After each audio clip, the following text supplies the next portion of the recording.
Chapter 1050. Sister Danny, do you want to learn my space-time travel technique? Hearing Dragon Queen's explicit words, Lauren didn't play dumb and directly asked. Danny first fiddled with the fireball that was suspended between the two of them, making it brighter and warmer. The fire of creation was recklessly manifested, causing Laura's eyes to shine with splendor. She then nodded and said, "Yes, I want to exchange witchcraft with you." Laura looked at the fireball and fell into contemplation. After a long time, she asked, "Sister, what is the foundation of your spatial teleportation technique?" Wind. When the law of wind is comprehended to the limit, one can comprehend the polarity of space. Danny said. Our world doesn't seem to be able to cultivate the law. My innate talent is branded in my bloodline, so I can only develop my bloodline witchcraft. I can't teach others how to travel. Laura shook her head. So it's like this. Danny thought for a while and said, "Actually, my witchcraft also has a bloodline requirement, so I can't let you learn it directly. Perhaps, we can use another method to exchange witchcraft." Laura looked at her doubtfully. Danny clenched her teeth, clenched her fist, and then opened it in front of Laura. Bang! Red light flashed, and little mist appeared. Wow, so beautiful! The beautiful little fairy with dragonfly wings immediately captured Laura's heart. Your ears are pointy, they are also very beautiful. Little Mist flew in front of Laura and curiously touched her pointy ears with her small hands. Laura also touched Little Mist's face and hair, and excitedly said, "Sister Danny, is this the legendary flower fairy?" She is called Little Mist. She used to be a fire crow, then became the fire spirit king, and now. Danny thought for a moment, then smiled slyly and said, "She has now evolved into a Neru, the representative of holy light and fire." After saying that, she quietly poured her own fire and light divinity into Little Mist's sea of consciousness, directly condensing it into a divine title seal. It was similar to the godhood that could be found everywhere in fantasy novels.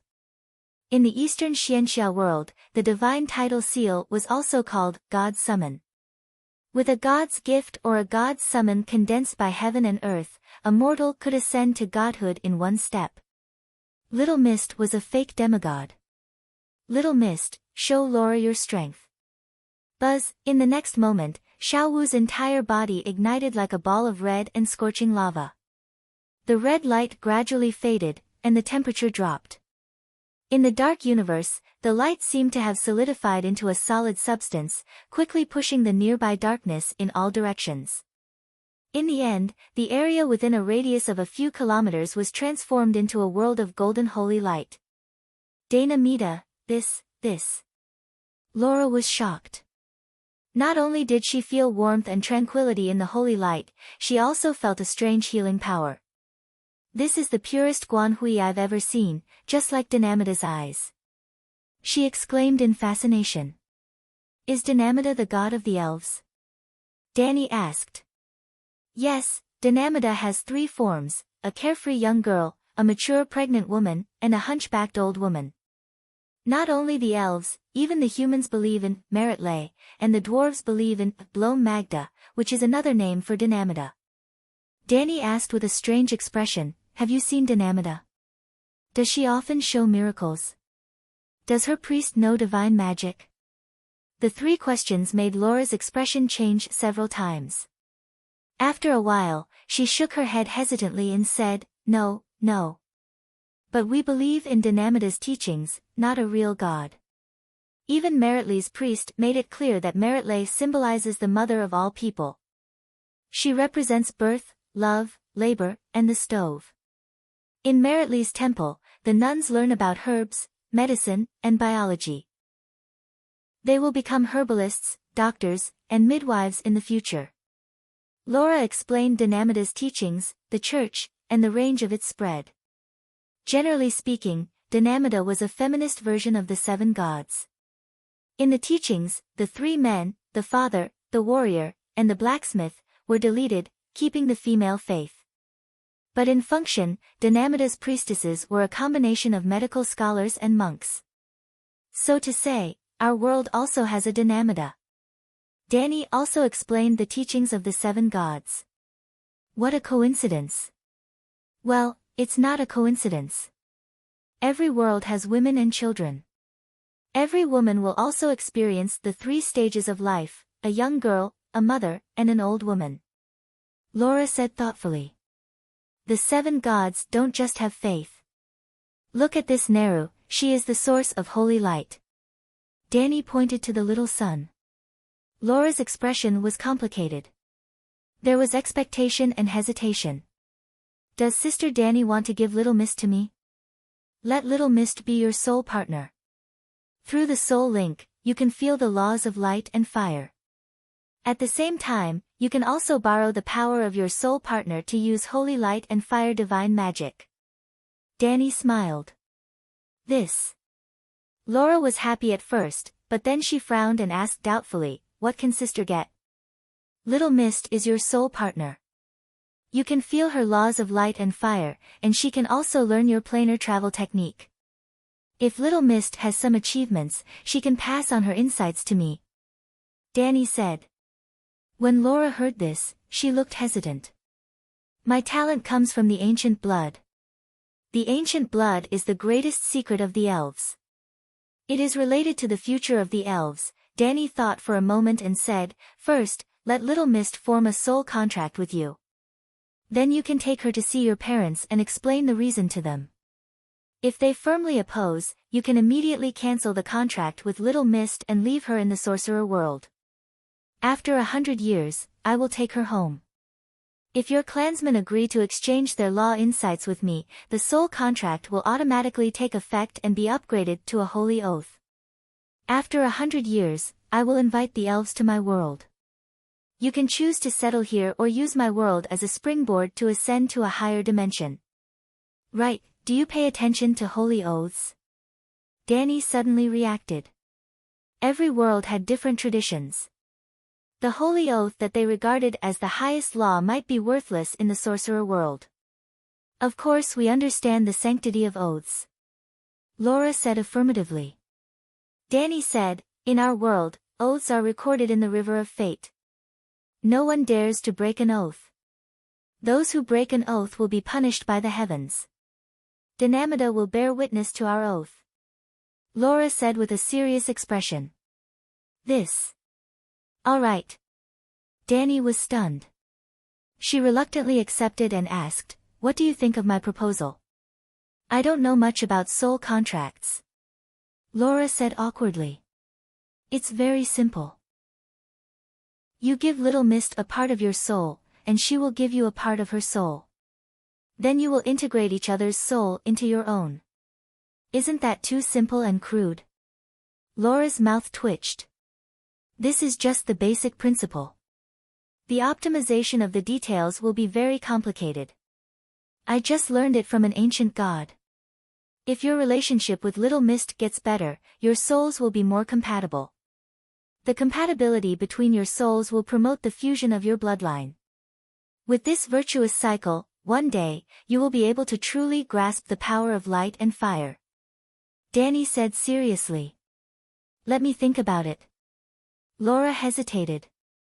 Right, Sister Danny, what are you doing in the dark universe? She asked curiously. Danny said, I'm chasing a devil.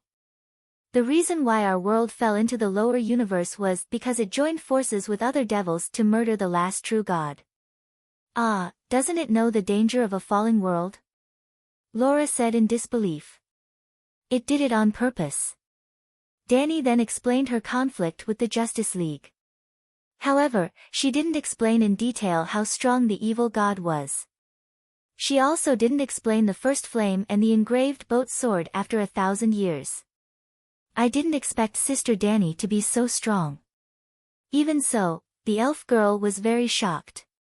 She looked at Danny with eyes full of admiration. Master, I found that guy's aura again. Suddenly, Wang Kai howled and began to madly accelerate. Danny immediately waved her hand and collected Little Mist. The fireball floating in the air was also extinguished. Cerberus's sense of smell is far beyond the area affected by the flames. But once you get close, it will alert him. Seeing Laura's puzzled expression, she casually explained. Bastard, get lost. After running for another 200 kilometers, Danny heard the man's angry shout. The next moment, a circle of dazzling white light suddenly exploded in the darkness ahead. It was as if 10,000 flash bombs had exploded at the same time. Ah, this light, Laura was shocked. To be able to explode with such dazzling light in the dark universe, this is the power of law. Danny nodded with a strange expression. It is indeed the law of light and darkness, but, oh, the black shadow that looked like a standing wolf howled in pain and turned into nothingness in the explosion of light. Laura, wait for me for a moment. Laura heard this and subconsciously looked back. However, she had lost track of Dragon Queen. She quickly turned her head and looked forward. The dazzling white light had disappeared. After blinking a few times, Dragon Queen's voice came from behind her. Are you the son of heaven or the night lion? Laura looked back blankly. She didn't know when the Dragon Queen had returned. Under her tall silver boots, she was stepping on a handsome young man who looked like a prince in a girl's dream. Just as she turned back, Sister Danny had finished fighting and stopped. Laura was somewhat at a loss. But then, her attention was attracted by the pitiful prince under Sister Danny's feet. His figure was taller than the male elves. Compared to humans, he had a more dignified appearance and was extraordinary. His face was as bright as the rosy moonlight, without a trace of flaw. Just a glance was enough to make people intoxicated. His body also had the aura of a king who had lived for a long time. He was more domineering and dignified than his father, the Elf King. But at this time, his skin was sickly pale, making people feel pity for him. Boom. Ah, the godlike man's head exploded. His dignified body was set on fire, and his illusory soul twisted and howled. Laura, who was blushing and feeling hot, shuddered. The romantic thoughts in her mind were frozen by the white frost. Sister Danny, why did you kill him? She cried. I came to kill him, Danny said strangely. Saying this, she pinched the Son of Heaven's soul in her hand in front of the female elf and forcibly pulled out a yellow crystal from it. During this time, the Son of Heaven's handsome face twisted into an evil spirit's appearance. His mouth let out the most hysterical howls. He looks like an elegant prince. Is there some misunderstanding? Laura couldn't bear it. This body is indeed the king, but his soul has long been refined by his father. Laura didn't understand, but Cerberus exclaimed, so the legend is true. The Son of Heaven is actually a clone of the Night Lion. Chapter 1051. At first, I was prepared to decline, but then I met the Son of Heaven. It is said that he was the founding emperor of a powerful empire and ruled the world for 10,000 years. The key is that the Son of Heaven can also light a fire in the dark universe. Father, sages, you should understand what this means, right? Under an old oak tree covered in wisteria, Laura stroked little Mist in her arms as she spoke to the king and the sages behind the pine table. The sun shone through the dense branches and leaves, casting spots of light on the elven girl's bright and charming cheeks, quiet and beautiful. Law cultivation is normal in that world, and more than one creature can control the power of law. It is a terrible world, and we should avoid it. Elven King Oberon said with a dignified expression. Laura frowned. Father, you are right, but you still haven't grasped the main point. Princess Laura, you want to say that the human called Danny Rise didn't lie, and that even without the Targaryen bloodline, the power of fire and light can be controlled by others? A young sage with slick back hair whispered. Yes. Laura looked at her fiancé with a complicated expression and said in a deep voice, we all know that even if the elven witchcraft is completely open to humans, they can't master the technology of plane travel. Because the ability to open the world gate comes from the ancient blood. At first, I was hesitant about Danny Rise's suggestion of an exchange, because I suspected that she was lying. I thought that her power of fire also came from the ancient bloodline. But that son of heaven certainly doesn't have any blood relationship with her, but the two of them have mastered similar powers of fire and light. Laura's perception was too sharp. The similarity she spoke of wasn't the powerful law of fire that Dragon Queen and Son of Heaven had mastered, which could suppress dark energy, but the aura of the supreme law of the Song of Ice and Fire. There must be similarities between the counterfeit and the original. What moved her was not ordinary fire. In the sorcerer world, there were warlocks who played with fire, but it was the first time Laura had encountered a high-level fire, involving the Song of Ice and Fire. She had encountered it twice in a day. After Laura explained her feelings about fire, she concluded, since Son of Heaven can do it, why can't we? The elven sages gently nodded, satisfied with her rational analysis. You let this Neru, right? The elven king pointed to Little Mist. Laura nodded. Let this Nalu display the strange flame you speak of, the king of elves said. Little Mist glanced at Laura, and after getting the hint, it immediately jumped high into the sky and exploded into a fireball.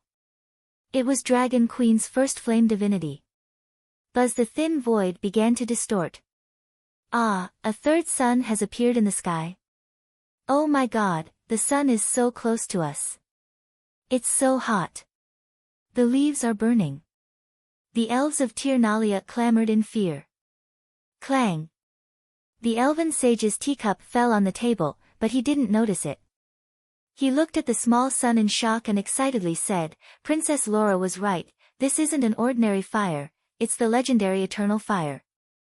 The elf king's eyes were filled with fervor. According to the ancient records, the eternal fire will never be extinguished. It can dispel the cold and darkness and lead the world to hope and new life. Neru's fire is not the eternal fire. We have never seen the eternal fire, but it does have a trace of aura that surpasses all the flames in the world. Avarak also lost his usual calmness and said with a trembling voice, there is no flame more noble and powerful than this. After the excitement, an old sage hesitated and said, Neru is very good, but do we really want to reveal the secret of the ancient blood to outsiders? What do you mean? Laura frowned. The elf king slowly said, Laura, you have been to the wizard world. You know how our cousins, the elves of Einshidi, live. In the beginning, they were like us, ruling the entire world. When the humans began to grasp the magic knowledge of the elves, and when the human warlocks rose, the elven empire was immediately destroyed and the elves were wantonly massacred. Now, only a small number of elves are left. They are like lowly beggars, struggling at death's door in the most desolate corners of the world. Oberon's tone was heavy. Father, this is a fair trade. We also have the opportunity to control the eternal fire. Laura looked at the sages around her and said, if you don't agree, I can cancel the soul contract with Little Mist. That's not necessary. Whoosh, Little Mist turned into a small spirit and flew back. The elven sages looked at each other and gradually reached a consensus in secret. In the end, the elf king said, we need the law of fire. It is very possible that Dani Liz's flame is related to the first flame of the ancient legends. You also know about the first flame? Little Mist asked curiously. The elf king looked at Little Mist with surprise. I didn't expect your world to call it the first flame. What do you call it? The humans call it the eternal fire. The elf king explained, many civilizations that have lost their inheritance only know some general descriptions of the first flame, but they have forgotten its original name. However, our elven race has existed for millions of years. Our world has ancient gods that have lived for tens of millions of years. They have always been pursuing the power of the first flame. Little Mist said. Are you really the first flame? The elves were startled. Little Mist shook her head, of course not. I only have a trace of the first flame's characteristics. It is very, very small. Can you help Laura control the power of the first flame? Even if it is only a trace of its characteristics. The elf king eagerly asked. I will continue to transform Laura's bloodline and guarantee that she will become a demigod of fire. However, whether she can comprehend the law of fire or not depends on her comprehension of fire magic. The law of fire is only the starting point, it is still very far from the first flame. Little Mist honestly said. That is very reasonable.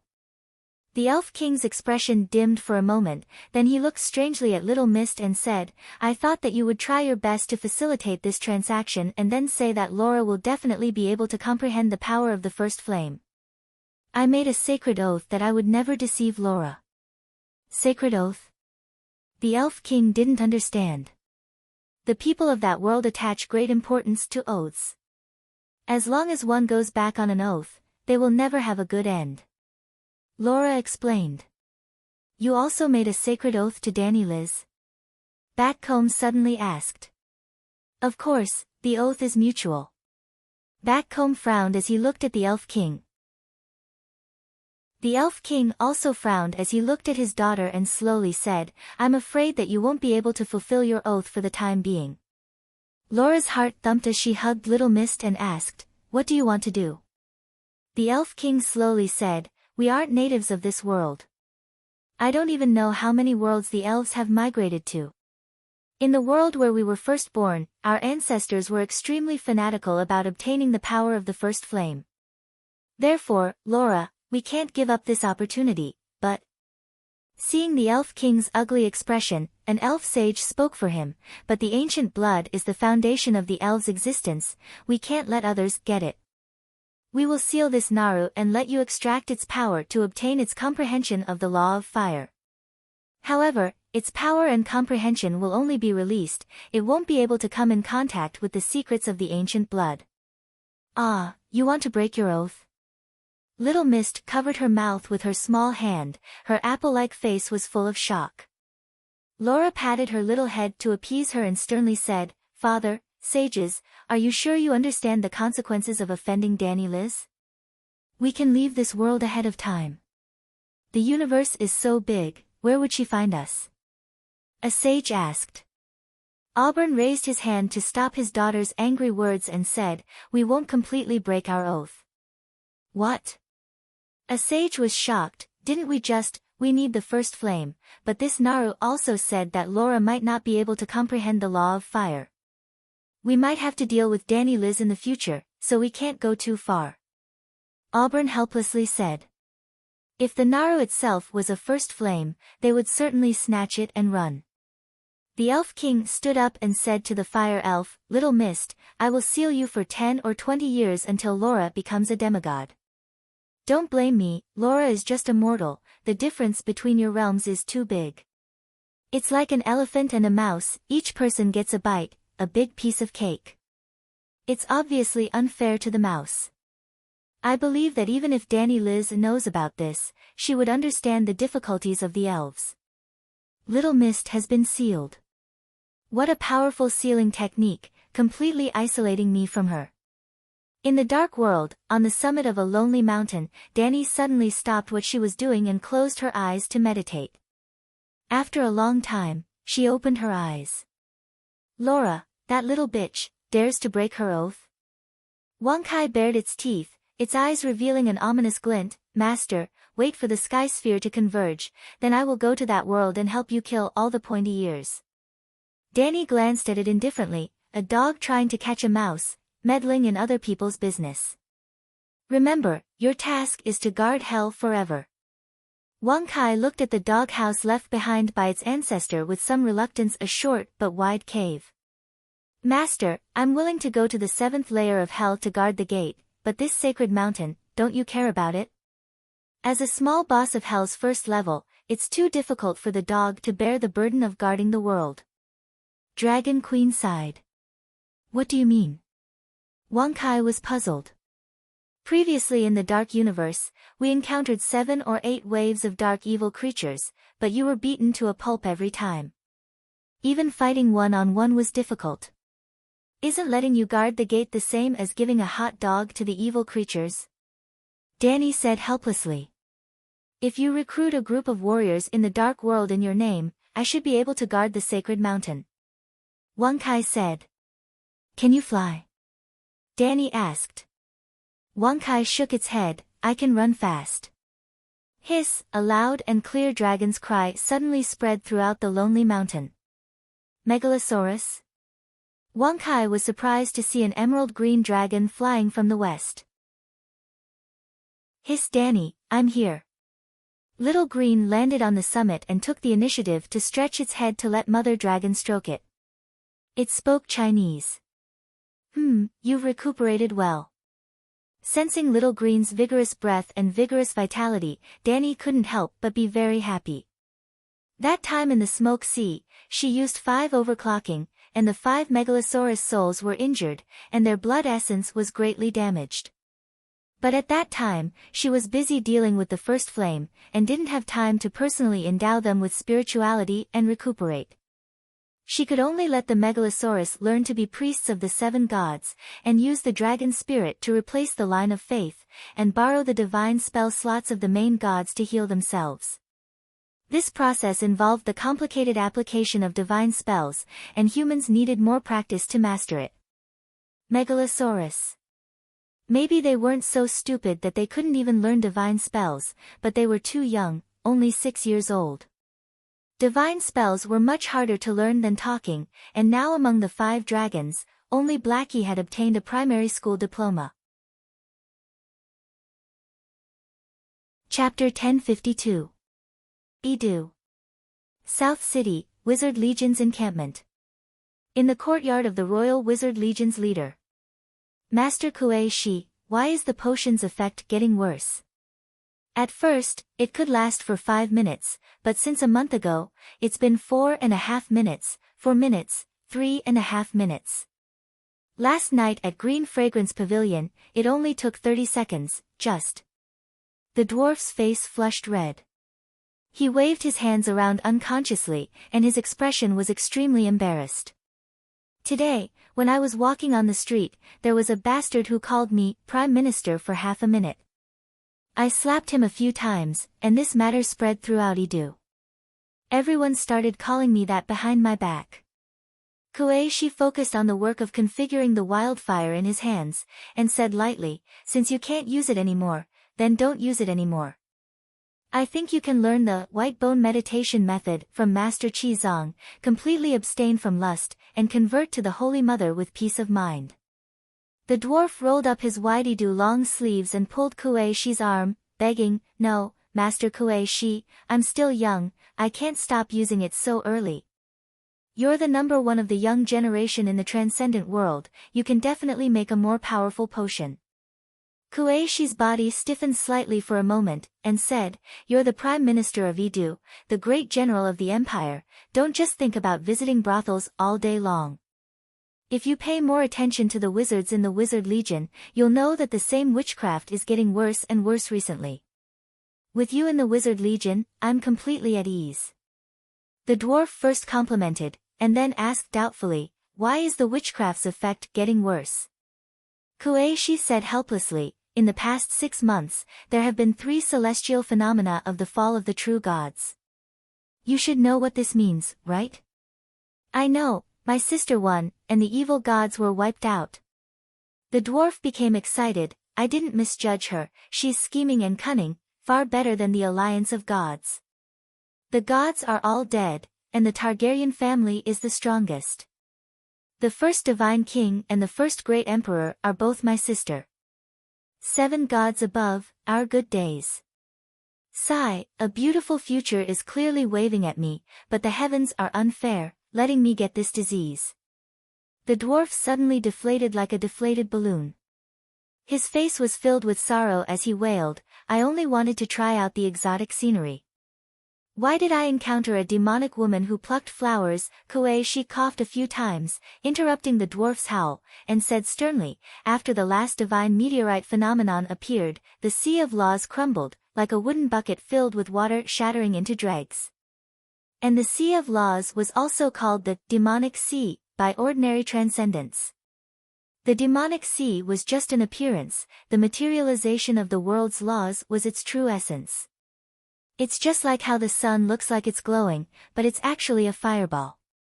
The dwarf gradually calmed down and asked with a frown, you mean, without the sea of law, the magic power of extraordinaires is constantly weakening? Kuei-shi's expression was solemn. When the bucket is broken, the water will flow out. The people who drink it will slowly dry up and die. And the significance of the Sea of Laws to transcendence far surpassed the wooden bucket. It could be said that the foundation of all transcendence was the Sea of Laws. Therefore, with the destruction of the Sea of Laws, the effects of the transcendent potions concocted by transcendence would be greatly reduced. For example, your ego-redeeming potion, the composition of the potion and the incantation used to concoct the potion did not change, but without the support of the Sea of Laws, the potion and incantation became rootless trees. The dwarf was puzzled. But I did not lose my magic power, and there's also that bald donkey Qizong, he's having a lot of fun being a sage master. The number of sacred healing techniques he gives out to others every day did not decrease, but instead increased.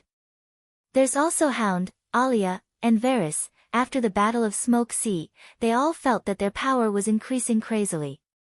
That's not your power, Kuei-shi said solemnly. My sister. Yes, all of you are borrowing her power. At this point, Kuei-shi paused for a moment, sized up the dwarf, and said, other than priests who rely on gods, warlocks can also retain most of their power. You are a warlock who relies on your bloodline. I retained all of my power, I did not even notice the collapse of the Sea of Laws. The dwarf said. Kuei-shi shook her head. Your power is also weakening, but your bloodline rank is increasing, rising and falling, and it remains the same. I don't know what Danny Rise experienced in the Smoke Sea, but her realm has increased by several levels. Perhaps, the time it takes for her to chant the Song of Fire will be shorter than the expected 10 years. I see. The dwarf pondered for a moment, and asked curiously, the destruction of the Sea of Laws did not affect her at all? In theory, it should have an effect. However, looking at all of you, she seems to have broken common sense again. Kuei-shi said with a complicated tone. The dwarf had a thought, and asked again, will the deviant ghosts become weaker? I've checked the samples in the laboratory, the power of the frost magic has weakened, but because the world has fallen, the magic power in the deviant ghosts' bodies is more vigorous than before. Why didn't you tell me this earlier? The dwarf was a little agitated, and also a little angry. If I told you, would you be able to solve it? Kuei-shi said lightly. No, but I can ask my sister for help. The dwarf puffed out his chest and said with his head held high. Kuei-shi nodded. I've looked for her, she told me to calm down. Ah. The dwarf was stunned, and laughed awkwardly. You should have told me earlier. Asterisk boom. Asterisk suddenly, a 3-foot-tall green flame exploded on the experiment table in front of Kuei-shi. The intense heat wave forced the dwarf to cover his face and take 3 steps back. Holy Mother, you can encounter a wildfire explosion as well, he shouted in disbelief. When creating wildfire, a wildfire sorcerer needed to precisely control every strand of magic power. If there was a large magic wave, or if there was a mistake in the operation, it would cause the wildfire to burn and explode. Some unlucky people might even lose their lives on the spot. However, Kuei-shi had always been Tyrion's #1 transcendent, and had never encountered any problems before. Do you need my help? Seeing that Kuei-shi was not set on fire, the dwarf heaved a sigh of relief. Kuei-shi ignored him, and quickly chanted an incantation, trying her best to control the scattered wildfire to gather at the clay water trough beside her. Did you sense it? When the fire was under control, the Shadowbind sorcerer asked in an uncertain tone. What? The dwarf was confused. The Sea of Laws suddenly surged, causing my magic power to go out of control. The dwarf imitated Kuei-shi, and increased his mental energy infinitely. The chaotic sea of magic power has reappeared. Strange, there seems to be an additional layer of cover outside the sea of magic power, and my mental energy is blocked outside. It went in. The dwarf was shocked, and bewildered. Behind the redwood lacquered armor, Kuei-shi's expression changed several times. What's going on? The dwarf was about to ask when a familiar voice rang in his ears. As you can see, the true gods have all fallen, and the Sea of Laws has been destroyed. To prevent the loss of the world's origin power, I used my Song of Laws and the crystal core of Mother Earth as materials to create a divine king cauldron that contains 10,000 laws and origin power. From today onwards, I am the king of gods. Demigods and heavenly gods who are still alive, immediately report to Slave Bay and submit to me.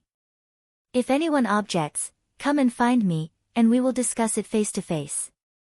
From today onwards, until the end of the following week, all gods who are not registered will be excluded from the Divine King Cauldron, and will not be able to extract a drop of origin power from the Sea of Laws.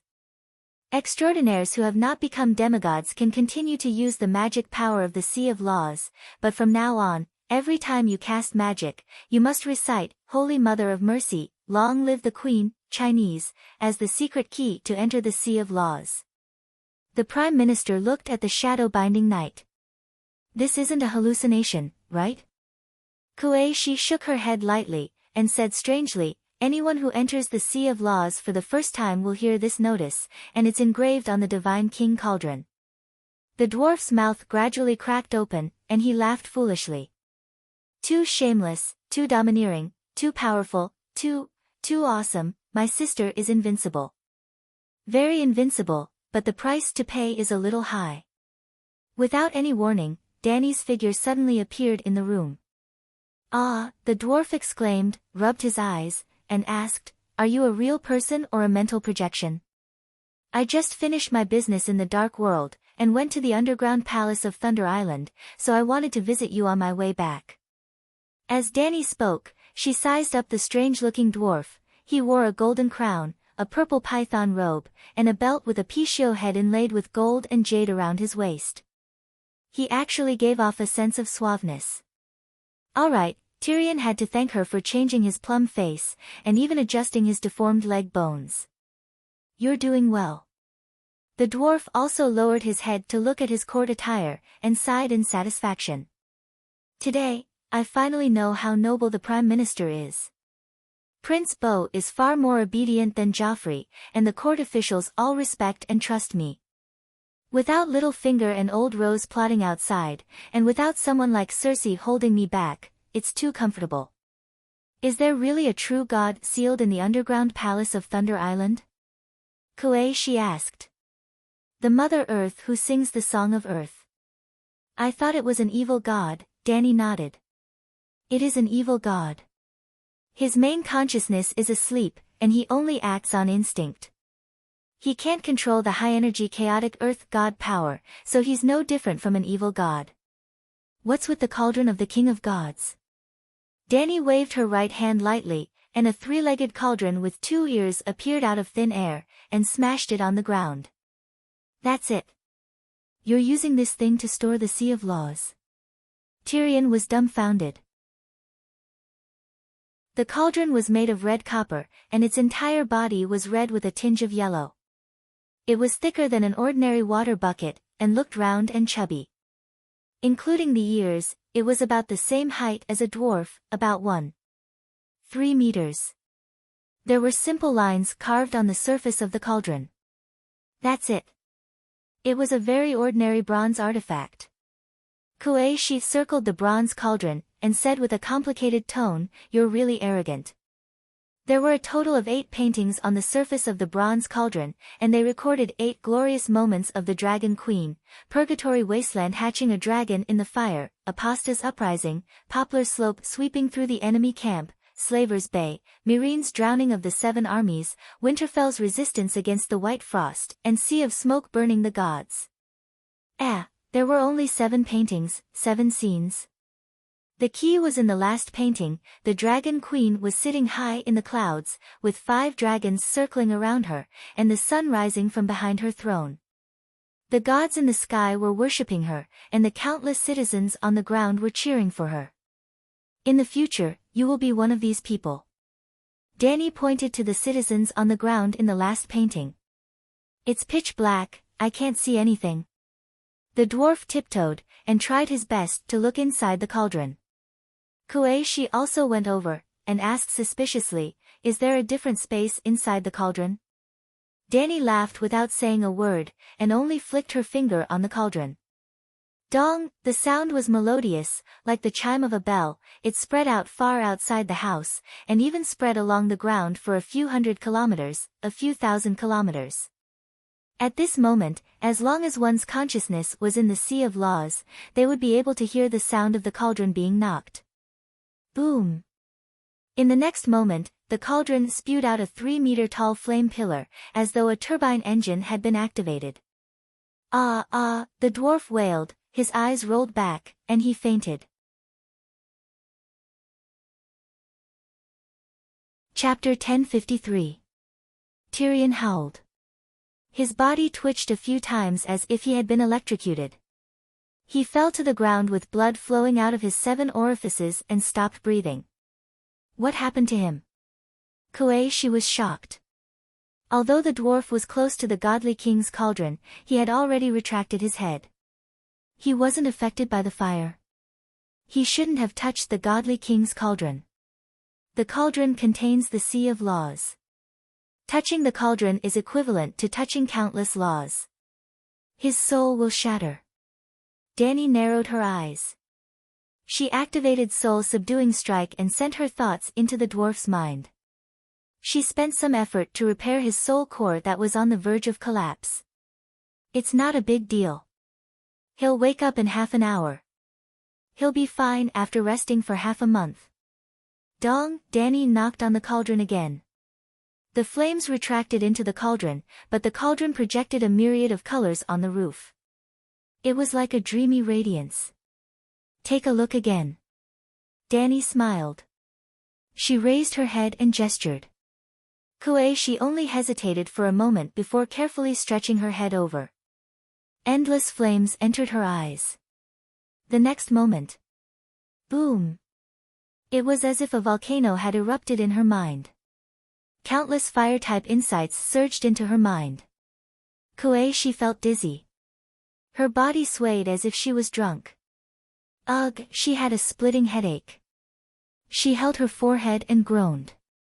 However, she felt as if she had chewed a bunch of peppercorns in her mouth. She couldn't utter a single word. After a long time, the shadow-binding warrior finally recovered from the feeling of fullness in her mind. A dazzling flame lit up on her shadowy meditation foundation.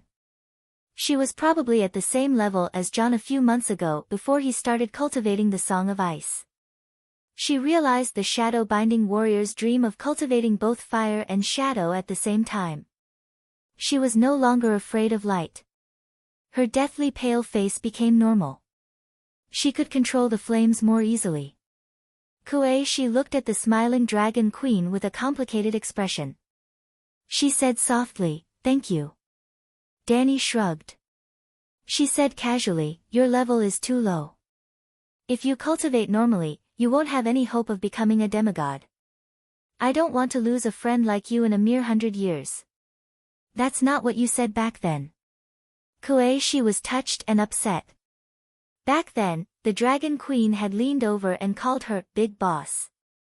Sigh, how many years has it been since then? Dani lamented.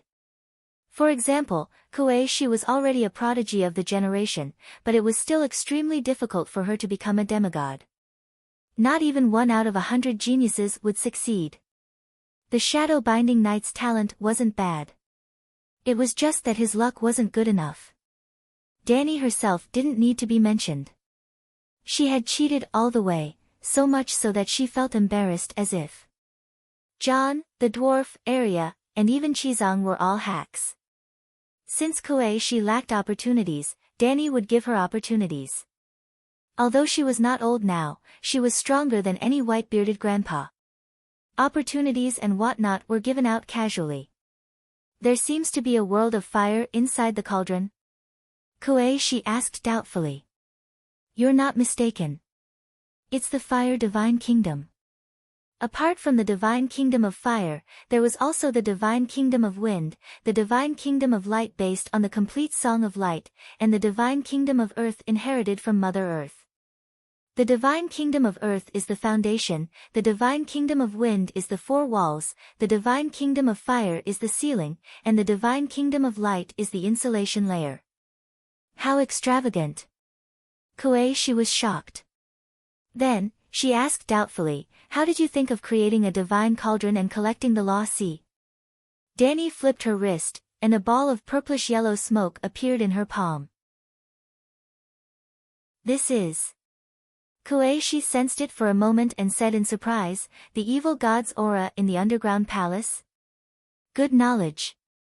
Danny praised sincerely and explained, this is a strand of divine soul that escaped from Mother Earth. To others, it's just a chaotic magic power that pollutes the divine soul, but I can extract a true god's soul from it. When the law sea collapsed, I had the thought of rebuilding it, but I didn't know how to do it.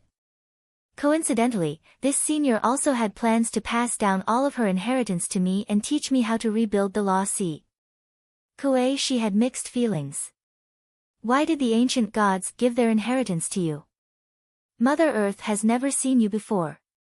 I stayed in the underground palace for a few years, but I didn't know the true identity of the evil god. I did so much hard work, but I didn't get any benefits at all. Why is there such a huge difference between people's encounters? Because they and I are like-minded fellow travelers. The reason was simple and hard to refute. Kuei-shi was silent for a while, and asked doubtfully, why did you use bronze to create the cauldron? Isn't steel stronger? A steel cauldron is not as good as a bronze cauldron. Also, do you know about the magic metal, dragon steel, from the last era? Dragon steel is a bronze that is infused with magic power.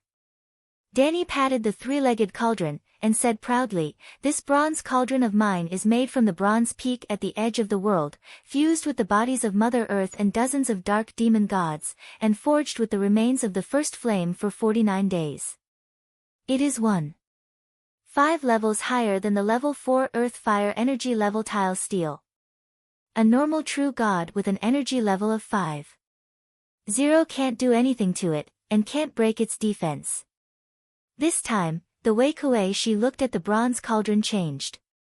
This is a true divine artifact. A weak, fanatical voice came from the ground. It was the dwarf. He had woken up from his sleep, and crawled up from the ground while trembling.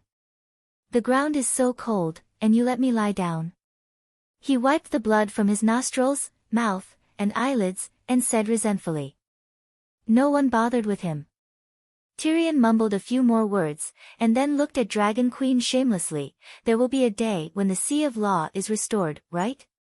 The King of God's cauldron is very strong, but it is not enough to defend itself. The types of laws and the total amount of origin energy cannot satisfy the demands of too many extraordinaires. When the long night ends and the population recovers, I'm afraid the supply will be limited on Monday, Wednesday, and Friday. Danny looked helpless. Only when a new true god is born, only when they leave the bottom level of the universe, can the Sea of Law be truly restored. And the restoration of the Sea of Law is a necessary condition for a demigod to become a true god. The dwarf did not care about Dragon Queen's entanglement, nor did he care about the problem she encountered, and said excitedly, if the Sea of Law is restored, will this cauldron be useless? You want it? Try your best to live until the day the Sea of Law is restored, at least a few hundred years later, Danny said with a cold smile. I traveled east to spread sutras, and the road was bumpy. I came to barren land, saved millions of people, and presided over the investiture of the gods. These merits should be enough for me to enter the top ranks of the investiture of the gods, and become a god with my body, right? The dwarf shouted. You can only enter the list after becoming a god, not after entering the list, and, also, if you meet people on the investiture of the gods, they will kill too much, and their luck will be shallow. They can enjoy a lifetime of riches, but their immortal path will be cut off. This is the fate of an investiture of the gods. Oh, no, the investiture of the gods is Ma Zia, and the dwarf can barely be considered as Heishui River Erlang. Throwing away the random thoughts in her mind, Danny cut open the space again, threw the cauldron into the depths of the void, and said, I came to barren land mainly to repair the holy light shelter. Crab Claw Peninsula's Dani Lilith Girdle. Tyrion said in surprise. The alliance of evil gods has been broken. I will keep an eye on the frost god, and no one will be able to destroy the girdle. How many shelters do you plan to build? She asked. One in the Jade Sea, one in Slaver's Bay, one in the Land of Strife where the Queen's Horn is, and 4 in the Westeros. Slaver's Bay has 3 cities, and there are 4 in the Westeros. The dwarf looked doubtful. 10 cherries and a ripe watermelon, which one will you choose? 20 wind giants formed a circle of plains with a diameter of more than 10 kilometers on Crab Claw Peninsula. There were 50 divine wind crows, which were 100 times stronger than the wind giants. They circled a piece of land with a diameter of 40 kilometers, which was more than 1,000 square kilometers on the edge of barren land. 20 fire crows remained in the sky, and 10 fire spirits held hands and spun at high speed to form a sun that illuminated a radius of 50 kilometers. The sunlight gradually shrank, and only the land within the girdle was covered. Yes, 20 fire crows took turns. Ah, the snow is melting, I see black soil again. The barren land farmers who were lucky enough to witness the miracle kneeled on the ground and dug out a lump of wet soil with their hands, moved to tears. I thought I would never see the sun again in my life. The fat, white-haired son of heaven looked at the sun in the sky with fascination. Even if the sunlight made him cry, he was still unwilling to lower his head.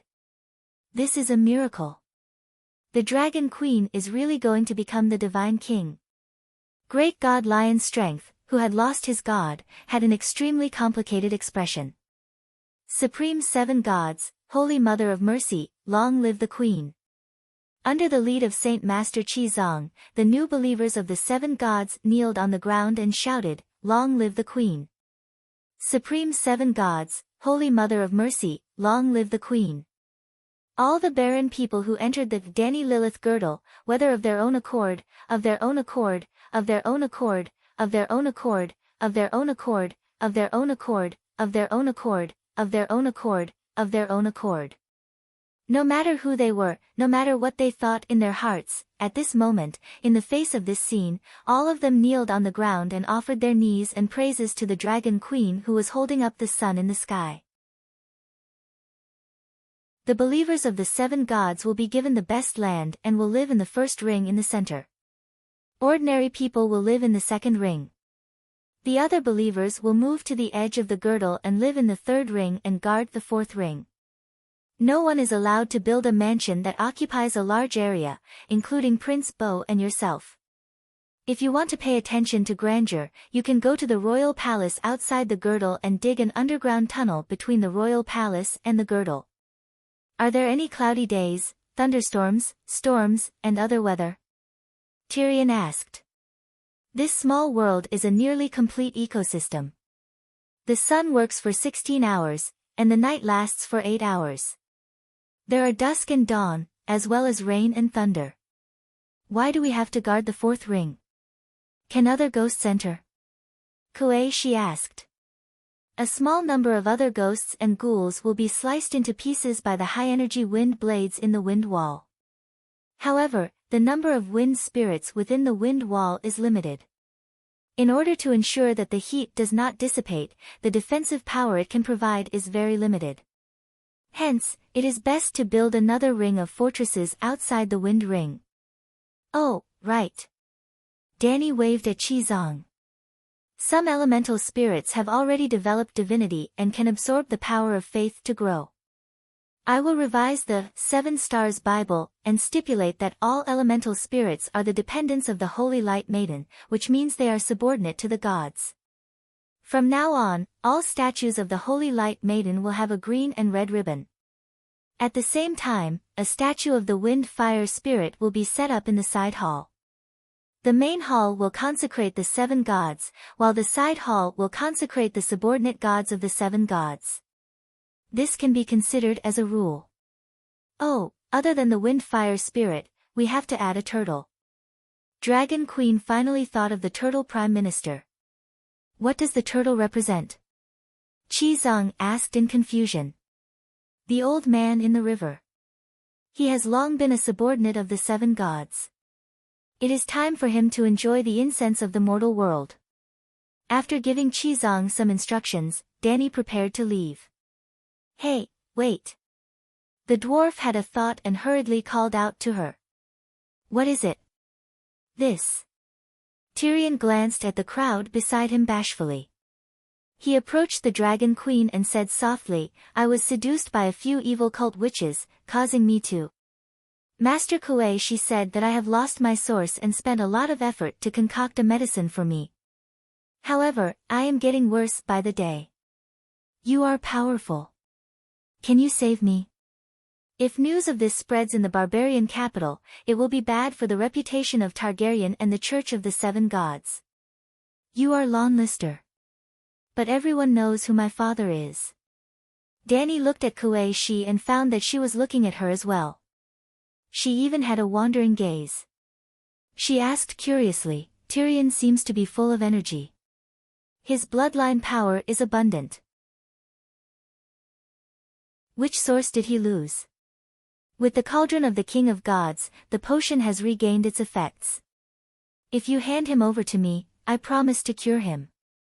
Kuei Shi said vaguely. All right, I'll leave him to you.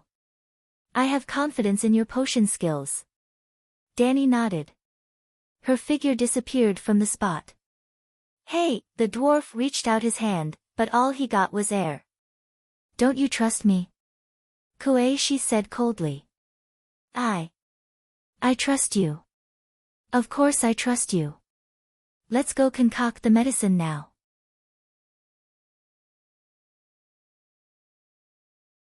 Chapter 1054.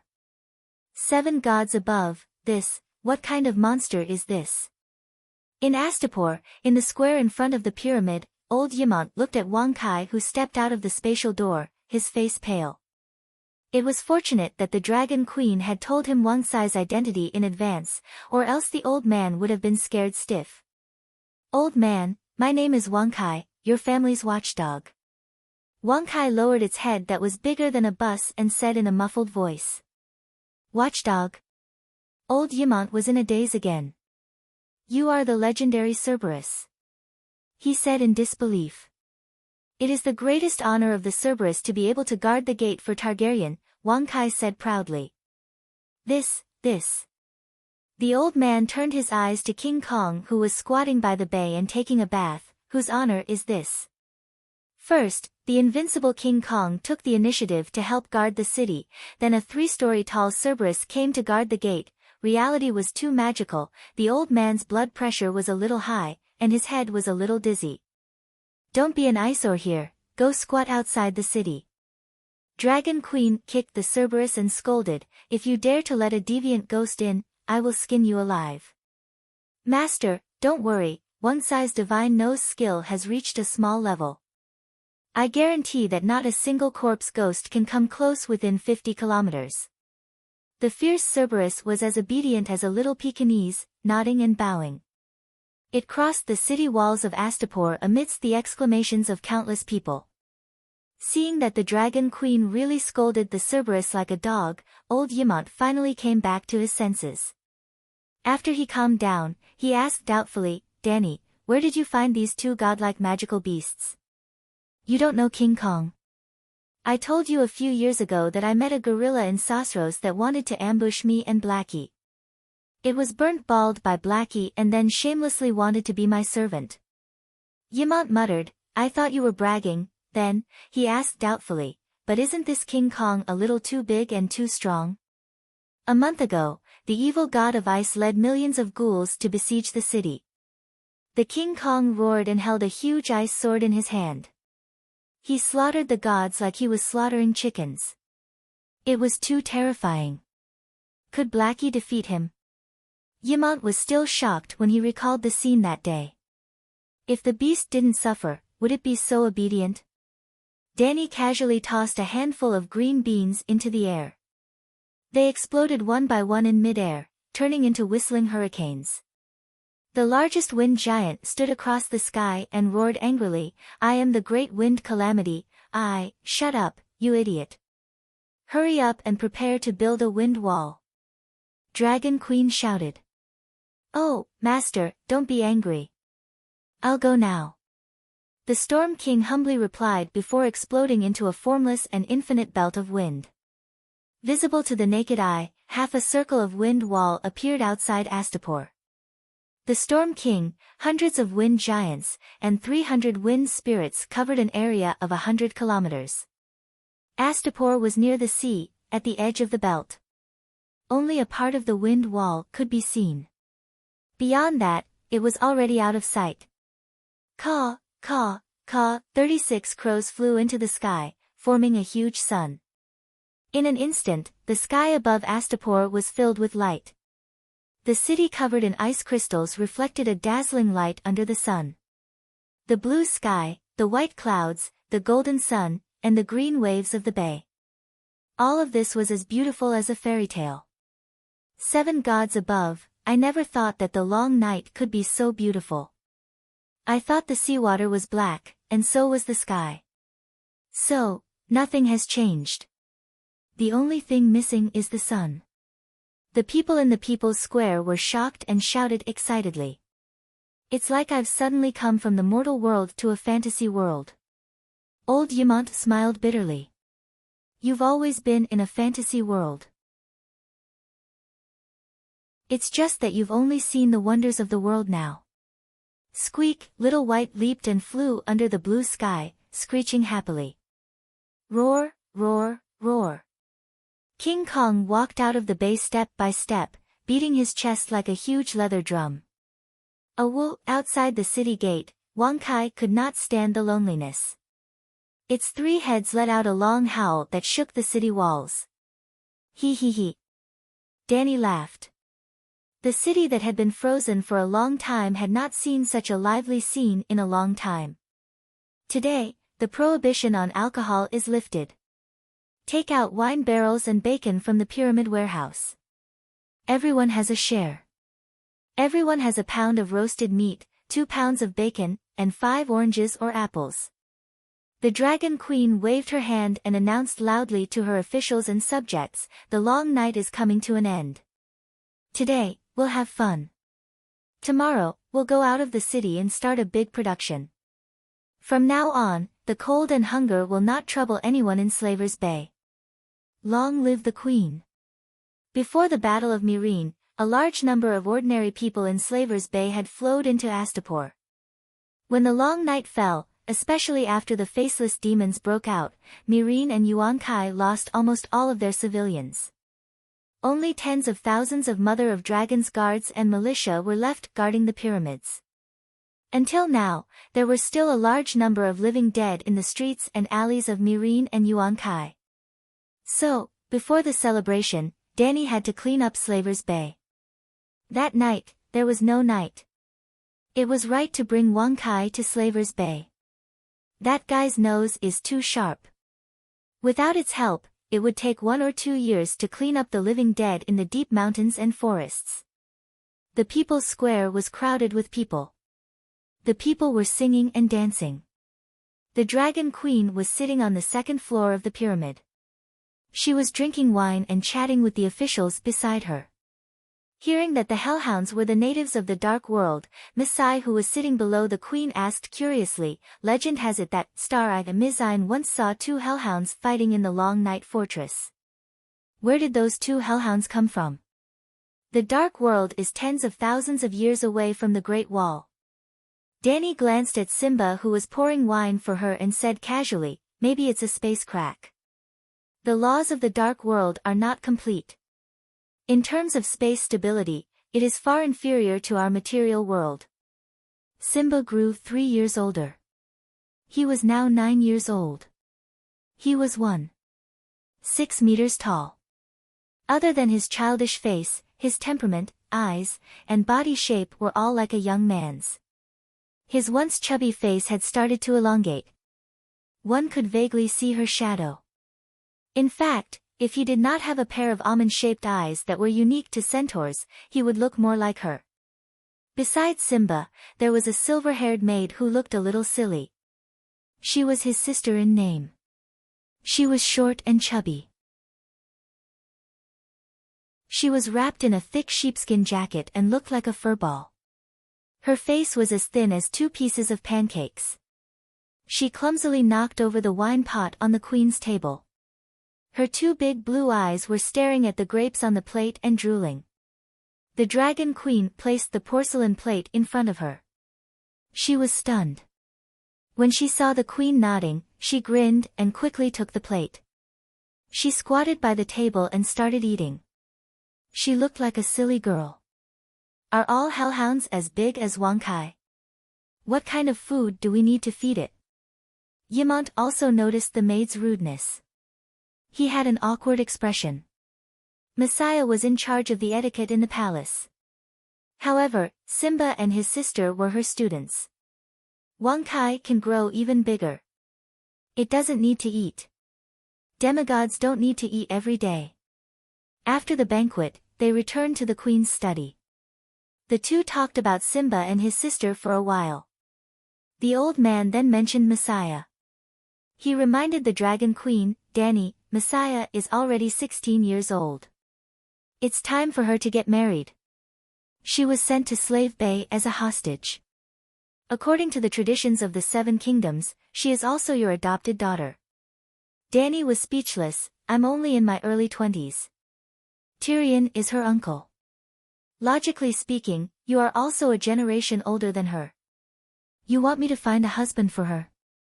Danny asked. Old Yimont nodded and sighed. Messiah is a good girl. She's more than qualified to be the mother of a kingdom.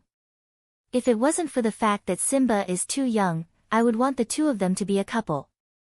However, a grown girl can't be kept at home. Little Rose is a classic example. Danny pondered and said, Messiah was once engaged to Prince Daolang's youngest son. Cersei wanted to break off the engagement. However, before she could do so, Tyrion sent him to me.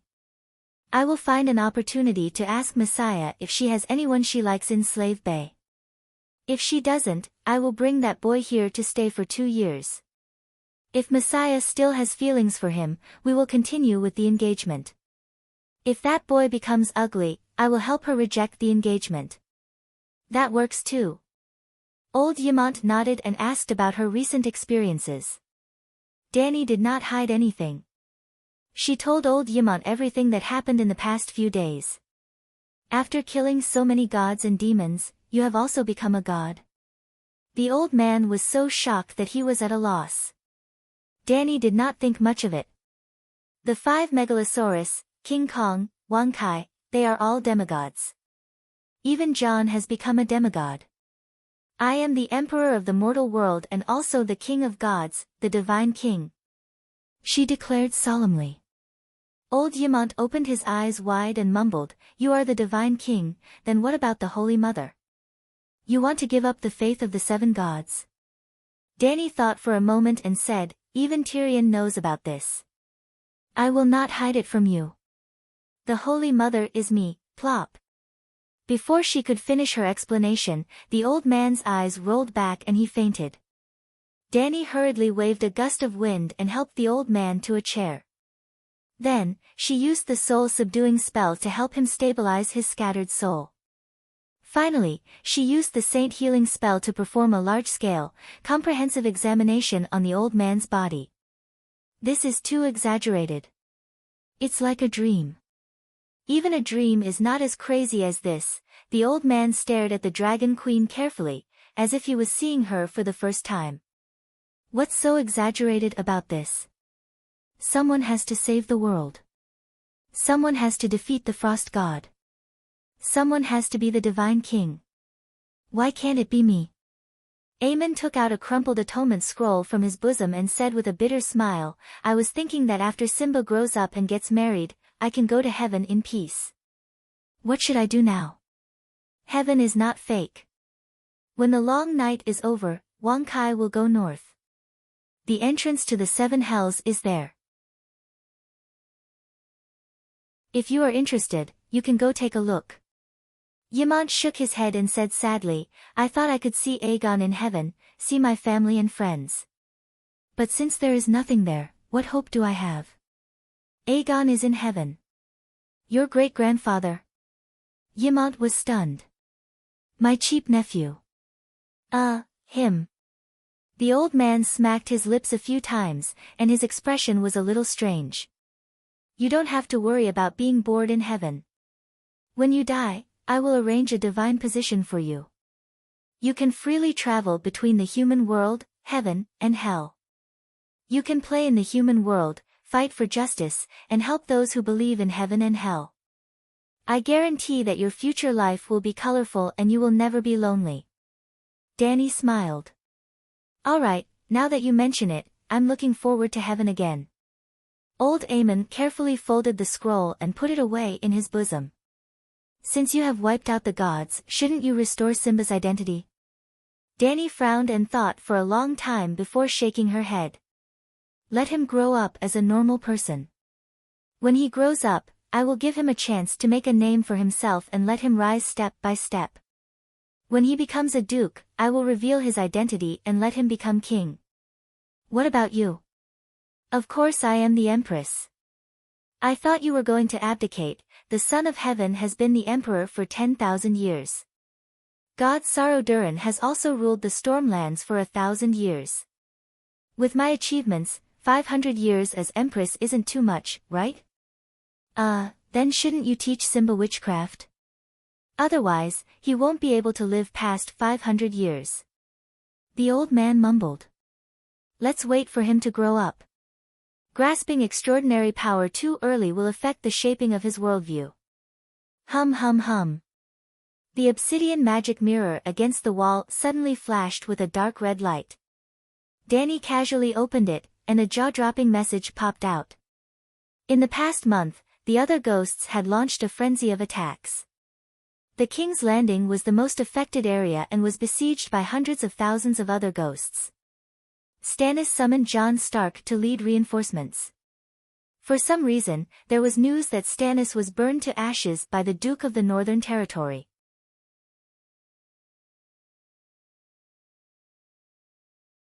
Chapter 1055. Are you kidding me? Why would Jon kill Stannis and burn him to ashes? How cruel! Old Ymont said in disbelief. The message came from Dragonstone Island, but it was not specifically reported to the Dragon Queen.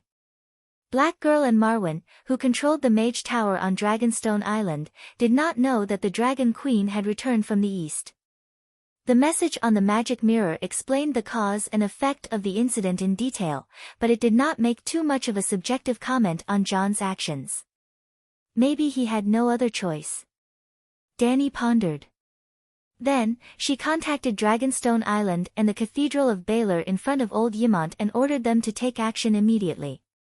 They had to ensure Jon's safety at all costs. She also told them that he was the illegitimate son of Rhaegar and Lyanna. I'll return to Dragonstone Island now. Before returning to Dragonstone Island, she also went to Hell's Gate Island and asked the Turtle Chancellor to lead all the fishermen back to Astapor. She then opened a portal and teleported to Dragonstone Island with Dunstan and the others. After 3 to 4 hours, Dany finally returned to Westeros, which she had been away from for many days. The situation in King's Landing was very tense. The Red Lalo believers and the Grey believers of the Seven Gods were confronting each other on Aegon Hill. A conflict could break out at any moment. Jon is Dragon Queen's nephew. Whoever dares to touch him will suffer the wrath of the Megalosaurus. As soon as Dany teleported over, she heard the red-haired girl yelling at the top of her lungs. Release the King of the North, release the King of the North immediately. The Grey man from the north squeezed forward with a twisted face. Ingrate Stark murdered the king. He deserves death. Even if the Megalosaurus burns me to ashes, I will take revenge for King Stannis. The Red Heart Knight's eyes were red as he roared hysterically. Don't hurt Duke Stark for now. Wait for Dragon Queen to return, then we will conduct a fair and just trial. I believe that she will definitely give justice to the innocent. Rando Tali said in a deep voice. Beside him, there were 30 to 40 warriors' sons with rainbow-striped capes, but most of them were grey-robed beggars. John Stark has betrayed his vows and plotted to murder the Emperor. He has committed a heinous crime, and the evidence is conclusive. What is there to judge him for? The flame-cloaked, black-armored, strong-looking girl said in grief.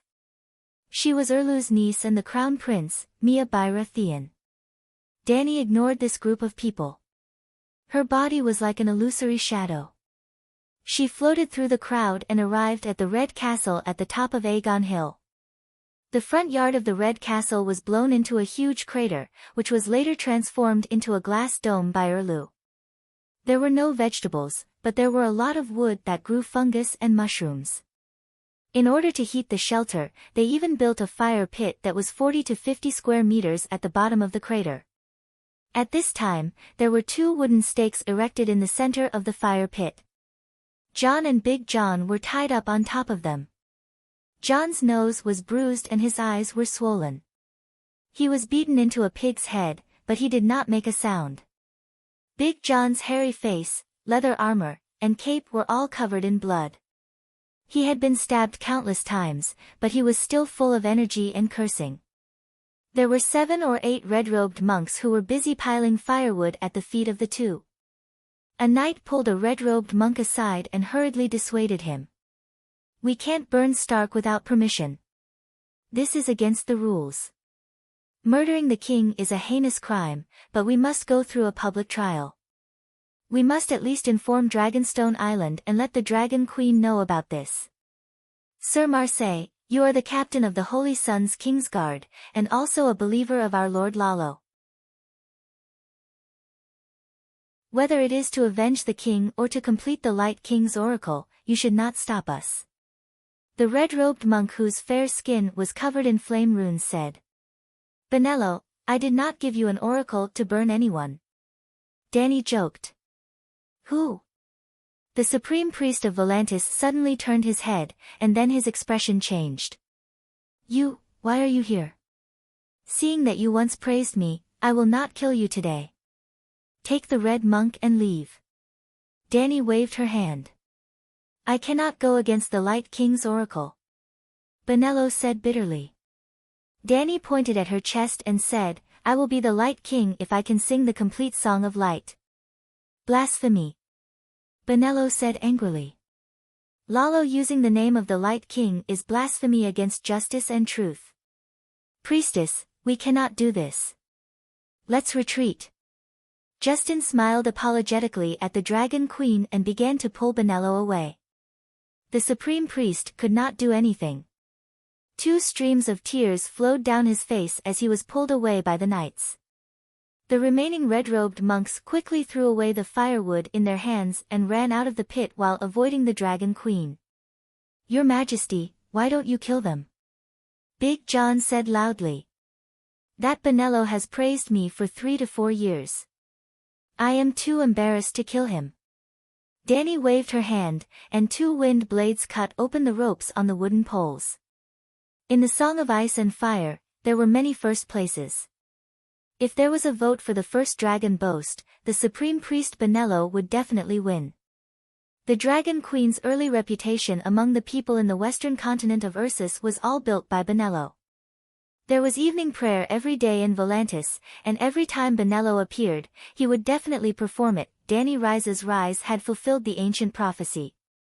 She was born from the land of smoke and salt, and will reshape this world in the future. She is the reincarnation of Yesor Ahai. She will defeat the darkness and bring an endless summer to the world. Even the Grim Reaper will submit to her. Those who shed blood for her cause will be reborn, with the flow of people in Volantis, and considering the influence of the supreme priest of the Red God among the people, even the cities thousands of miles away knew about this prophecy. Therefore, the people and nobles of Ursus who had been warmed up easily accepted the Dragon Queen's rapid rise in the past 2 years. "Are you going to take them away just like that?" A hoarse and venomous female voice came from the entrance of the tunnel. Dany's action of opening the dimensional door paused. Turning around, she saw a sloppy old woman with a face full of wrinkles and white hair stumbling over. Under the yellow oil lamp, one could see the hatred and viciousness in her eyes. "You are Queen Celis?" Danny looked at her carefully for a while before recognizing her through her protruding ears and the beard on her upper lip. "What do you want?" Her voice was cold and her eyes were cold. She had no sympathy for this woman at all. "John Stark killed my husband, my only support," Celis roared. "Madam, please listen to me." John broke free from Senior John's support and said sadly, "Things are not as simple as you think. A long time ago, King Stannis was controlled by Lalo and tried to attack me many times. You should have helped him complete Lalo's prophecy." Celis interrupted him with a twisted face. "You let the deviant ghost chicken tip your Lalo." Senior John spat. John patted Senior John's shoulder and smiled bitterly. "Madam Celis, if you are here for Lalo's prophecy, I have nothing to say. If you are here for revenge because of your husband's death, I want to tell you that I did not kill him. I burned the pitiful puppet controlled by Lalo." "You're lying." Celis pounced on John and scratched his face, leaving a row of bloody marks. "This woman is crazy." Senior John was furious. He lifted his thick leg and kicked Celis in the stomach. Plop! Celis' body bent in half in the air and flew 4 to 5 meters before landing heavily on the pile of firewood. "Senior John!" John and the Onion Knight exclaimed at the same time. The Onion Knight looked like he had aged more than 10 years. He looked like an old man in his 70s. His face was filled with sorrow and his hair was all white. Even his steps as he ran towards Celis were shaky. He was no longer as steady and powerful as he was a few years ago. "Senior John, you are offending your superior." Looking at the queen who was bleeding from the corner of her mouth and looking pale, the old knight was heartbroken. He glanced at the two Johns and the Dragon Queen's eyes, full of accusation and anger. "She's just a pitiful woman who lost her family. I hate that I don't have a sword with me so that I can kill her." Senior John glared at him fiercely. "She is a crazy woman. Your King Stannis is a crazy king. The red-robed monk and the Red Heart Knight are all crazy people who were brainwashed by Lalo." "Shut up!" John shouted and staggered towards Celis. Seeing that she was still glaring at him, he heaved a sigh of relief and sighed, "Madam, your husband's soul and body were controlled by Lalo. At that time, the person I was facing was not Stannis, but Lalo. If you don't believe me, you can ask Sir Richard and Sir Sanj. They were also in the study at the White Sword Tower. If not for their help, I would not have been able to kill Stannis who was sent by Lalo." "Sir Sanj and Sir Richard killed themselves," the Onion Knight said. "How is that possible?" John was shocked. Dany sank her consciousness into the faith space. As expected, she found the Saint Seiya who was chatting with a few knights in heaven. "Of course they killed themselves. If the red-robed monks knew that we helped Stark to murder King Stannis, wouldn't we be burned and sacrificed to Lalo?" On the beach, a banquet was being held. Demon Hunter Richard was wearing a loose silk shirt and pants. He was lying comfortably on the soft couch and drinking wine. "Sigh, another king has fallen. Is the Iron Throne really cursed?" Xena Lawnlister said with a complicated expression. "King Stannis did not sit on the Iron Throne. After that thing was moved back from the cesspool, it was locked in the warehouse and rusted. If anyone really sat on it and cut their buttocks, they would definitely get tetanus." Sir Sanj laughed. Sir Quincy said regretfully, "I have always envied you. Becoming a glorious Saint Seiya, wearing the golden sacred robe, making contributions in the long night and making a name for yourself. Wouldn't that be great? If it were me, I would not kill myself. Since when did the King's Landing allow the Red God believers to be so arrogant?" Richard shook his head and sighed. "Although it is glorious to be the demon hunter personally appointed by the Dragon Queen, the long night is really hard to endure. Especially when we can't join the great cathedral. Instead, we have to face a bunch of weird red-robed monks every day. Don't doubt it. It seems like all the red-robed monks in the world have come to the King's Landing." "Yes." Sir Song Gu nodded with deep emotions. If I could serve under the Dragon Queen, I would rather die than commit suicide, but, sigh, we were loyal to King Stannis until the last moment of his life. Buzz. Suddenly, two beams of golden light descended from the sky and landed on the two Saint Seiya who had killed themselves. Oh no, I am going to be resurrected again. Richard wailed as if he had broken down. Under the envious and jealous gazes of the lords, the two figures faded along with the golden light and finally disappeared. The Holy Mother really thinks highly of them, Sir Quincy said sourly.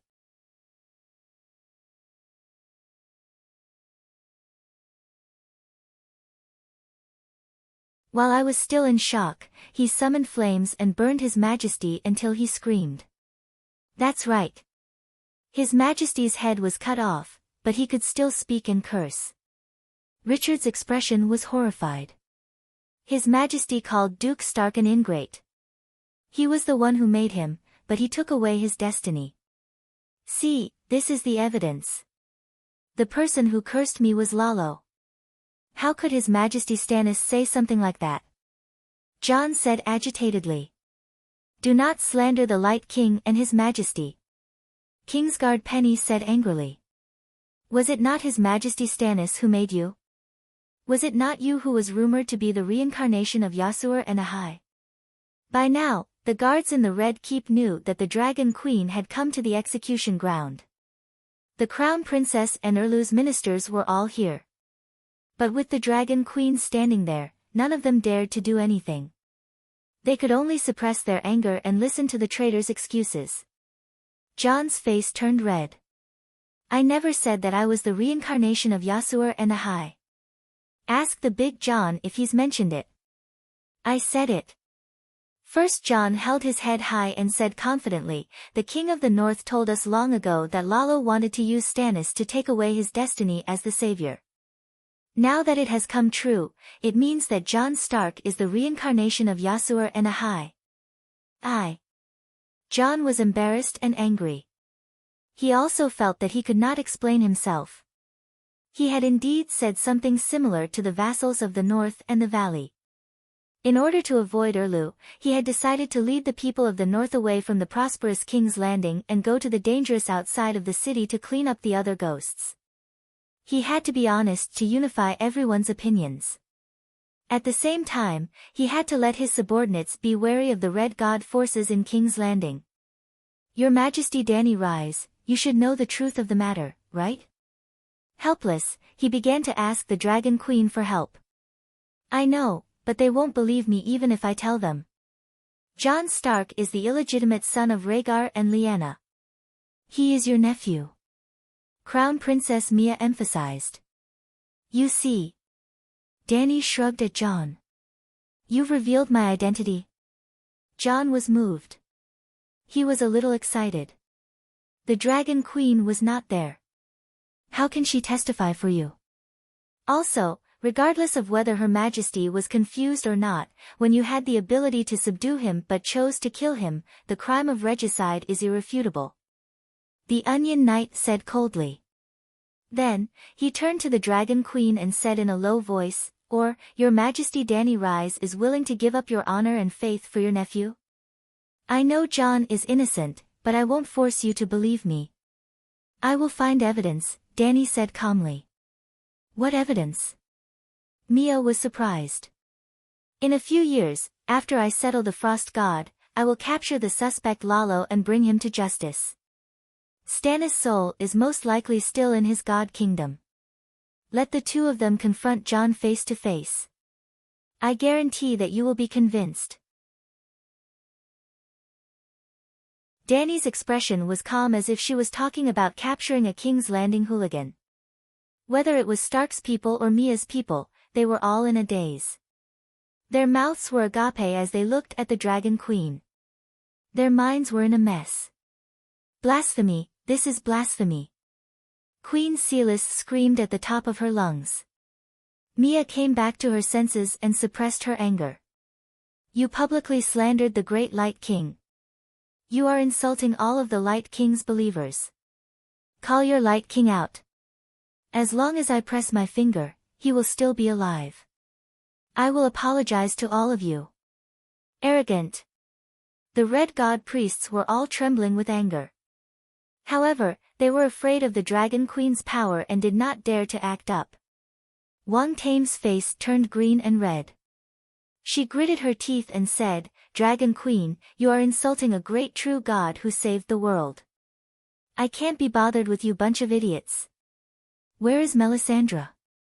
Ask her to come out and talk. Dany looked around but could not find the red-robed woman nearby. She waved her hand impatiently and said, I am taking Jon Stark away. You can hold a public trial on him after the long night. Or, if any of the red-robed monks can contact Lalo and let his god descend on the priests, we can immediately hold a trial on Jon. With the 7 vassals as witnesses, I swear that I will not escape the final trial. Jon solemnly promised Mia before he left. Mia's face was pale, the Onion Knight was helpless, the red-robed monk's eyes flickered, and the Red Heart Knight gritted his teeth. However, no one pulled out their sword to stop him. Randall Tarley and the other onlookers had complicated expressions as they followed the Northerners and left. However, Dany did not leave with Jon. In the eyes of others, she was right in front of them one step and disappeared the next. What's wrong? Has his faith collapsed? In the dark and sealed basement, Melisandre hugged her knees and sat by the fire. She stared blankly at the flickering orange flames, as helpless as an orphan who had lost her parents. A divine king actually has the time to laugh at a mere mortal like me. She did not turn around, and her eyes were still numb. Stannis is dead. You have betrayed his trust. You must feel guilty, right? I can help you. Light King Lalo is my master, the red-robed woman said calmly. Dany smiled and said to herself, if you are willing to cooperate, it is not difficult to locate Lalo's divine kingdom. You know that raiding the divine kingdoms of gods is my specialty. You are a demigod, and you still have a long way to go. Save Stannis and Renly's souls and you will be redeemed. Then, you can start a new life with a clear conscience. If you still have the ambition, you can read the 7 Stars Bible and strive to become a glorious priestess of the 7 gods. You don't know anything, Melisandre said. Once you have made up your mind, send me a message. The two of them were like a chicken talking to a duck. You talk about you, I talk about mine. After that, Dany disappeared, leaving Aunt May in a daze. Where is Bran? Where did he go? Previously, Mela kept sending me letters asking when Bran would wake up. Little Adu kept asking for his father. When he saw Dany again in the west of the city, there was no one else around. Jon suddenly remembered their relationship, and his expression became unnatural. He's half dead. What do you mean half dead? When he heard the word, dead, he immediately cast aside his messy thoughts and focused all his attention on his brother. His soul is like a handful of ashes. From 2 months ago, it was scattered evenly all the way until 2,000 years later. However, he is a 3-eyed crow, and his soul can recover even if it turns into ashes. However, the river of fate has yet to be set. I can't go with the flow and head to the future to collect his soul ashes. Hence, I can only wait. As time passes, I can collect the soul ashes slowly and recover slowly. 2 months have passed, and I've collected about. Dany muttered softly. 2,000 years, 24,000 months. 2 months have passed. Now, I've collected 1,000th of the entire soul. Jon roughly understood his second brother's condition. He said worriedly, but Bran's body is mortal. He can't live for 2,000 years. He's absorbed about 10% of the Green Prophet's seal. The volume of his soul is much larger than a mortal's. He should wake up in 2 or 3 years. He's already been unconscious for 2 years. Can his body take it if he sleeps for another 2 or 3 years? Bran is still a child. He's still growing, Jon said worriedly. His child is already. Dany counted silently. She said in surprise, Adu is only 4 years old, but he's already bigger than Bran. Don't worry. I promise that Bran's body won't have any major problems. You, on the other hand, know that Lalo has ill intentions. Why did you come to King's Landing?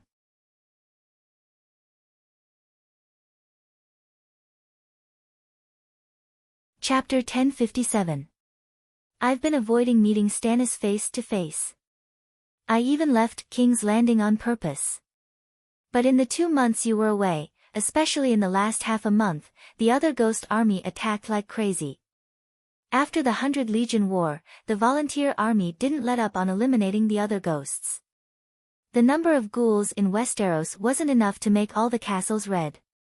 But here's the weird part. The ghouls even went around Hajien and the castles in the king's territory to attack King's Landing. The other places weren't in danger. But there was an army of 1 million ghouls outside King's Landing. What could I do?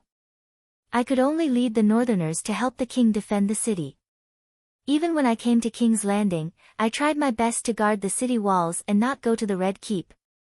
But yesterday, Big John and a red-robed monk. John's expression became unnatural. They got into an argument over a prostitute at Eel Alley. Big John accidentally killed someone and was captured by the Golden Robes to the Red Keep. I couldn't just leave him be, right?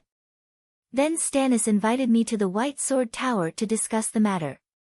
But when I entered the door, he suddenly changed his attitude. Looks like the Frost God and Lalo are working together. Dany looked up.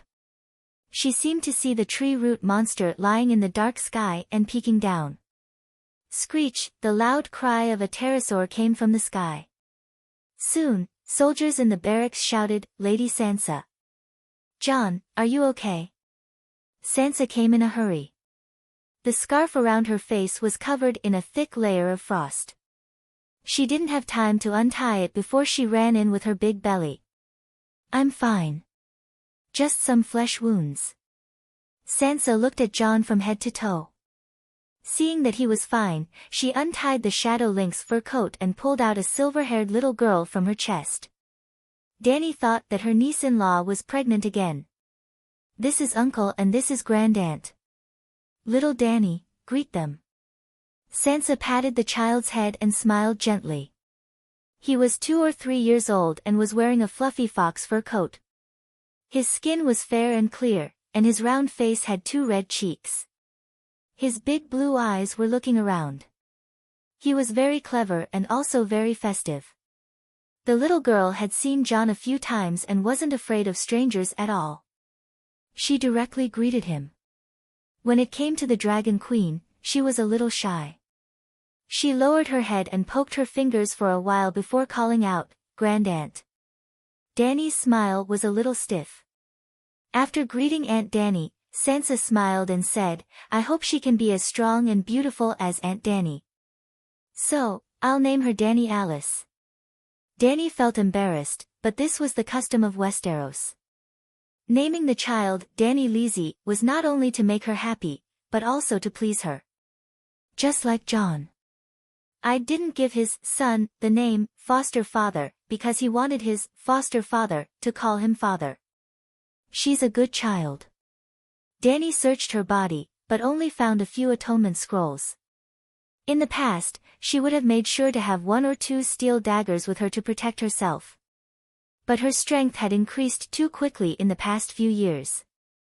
Even the steel sword gradually became useless, and the dagger was almost useless. However, even if she had a dagger, she couldn't give it away. She was a 2 or 3-year-old girl. What was the point of giving her a dagger? "Her true dragon bloodline is thin," Dany said. Sansa's mind spun. In an instant, she analyzed the Dragon Queen's unspoken words hundreds of times. Is she hinting that Aegon's bloodline is far inferior to Jon's? In terms of bloodline, Jon is also a true Legiazi, so she doesn't want me to fight with Jon for the Iron Throne? Her expression changed several times. She decided that she couldn't resist, so she could only pretend to be pitiful. She said sadly, "She's Aegon's only child." Dany didn't have such complicated thoughts. She didn't have the time to guess Sansa's thoughts. She said straightforwardly, Valeglia has a blood witchcraft that can purify bloodlines.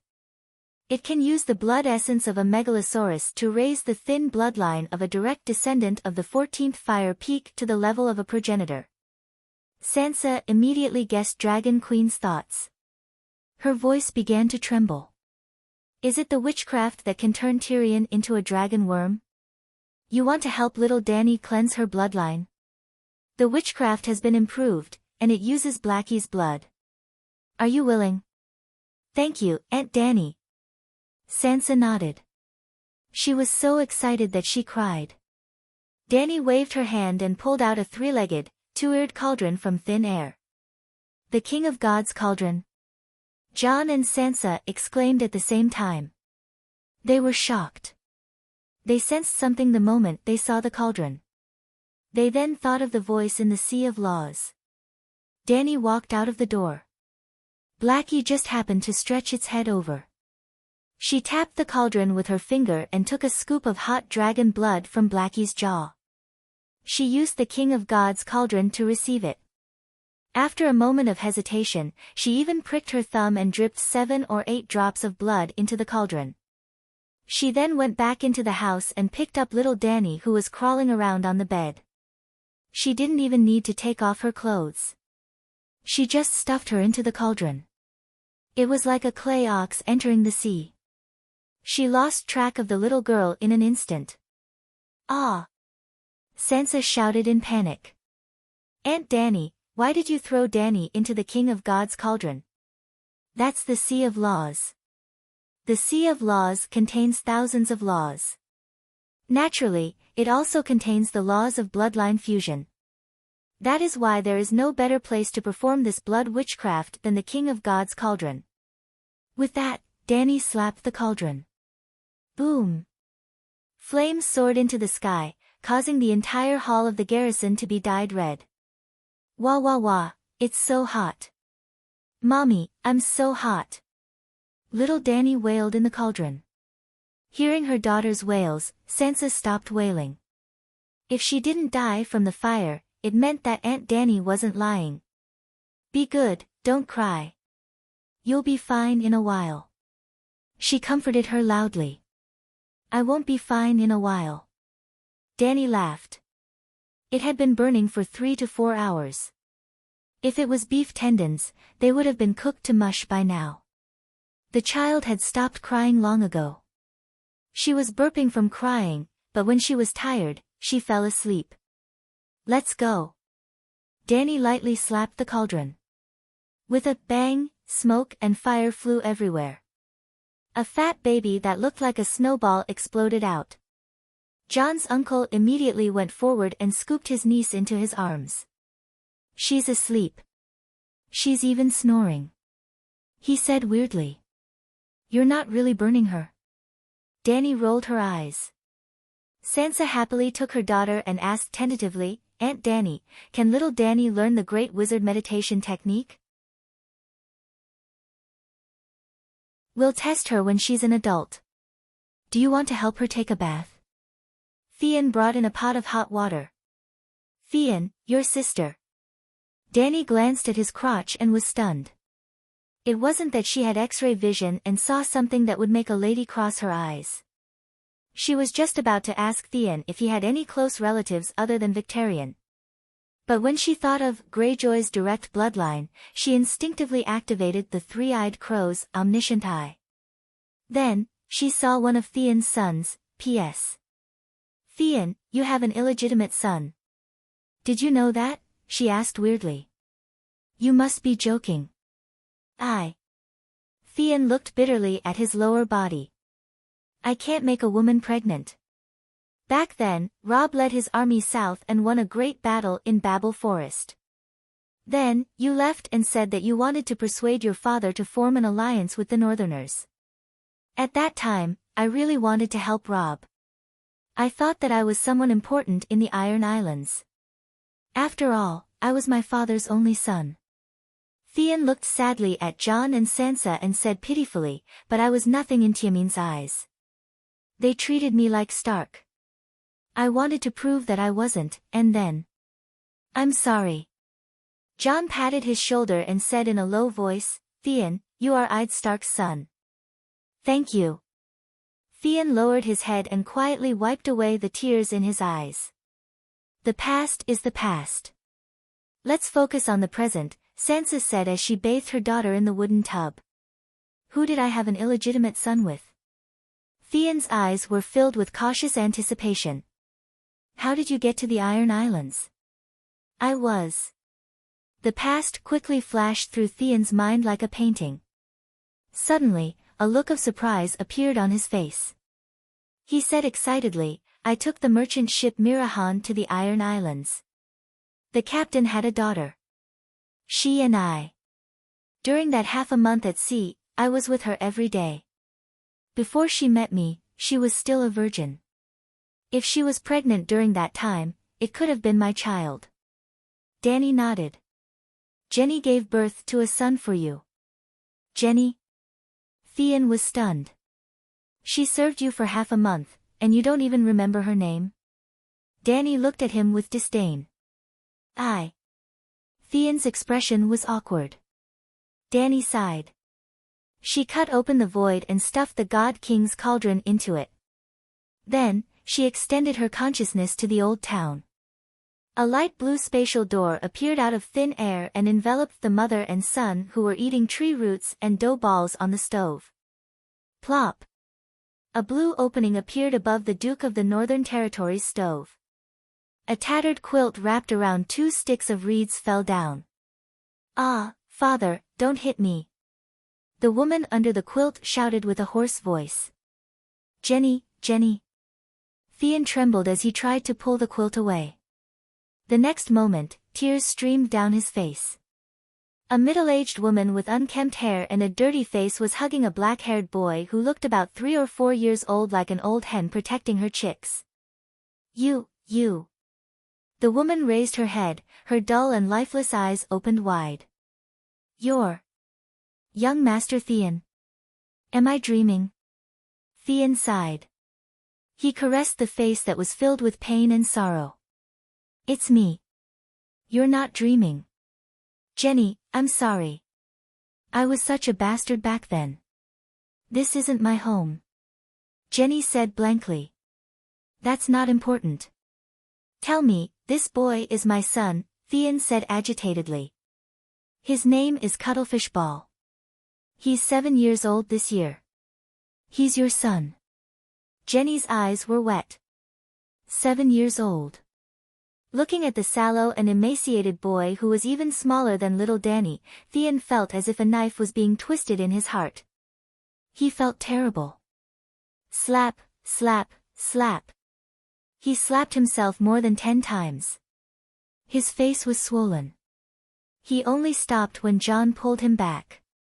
I should have made you my salt concubine back then, he said sadly to Jenny with blood dripping from the corner of his mouth. Theon, your sister, Asha. At this moment, Dany explained what happened to Asha. Theon hugged the illegitimate child. He paused for a moment and said sadly, it's been a few 100 years. I won't be able to see her again. That's not for sure. One day, she'll die a natural death and reunite with you in heaven or hell. The flowing water palace is completely gone. Even Inami is gone.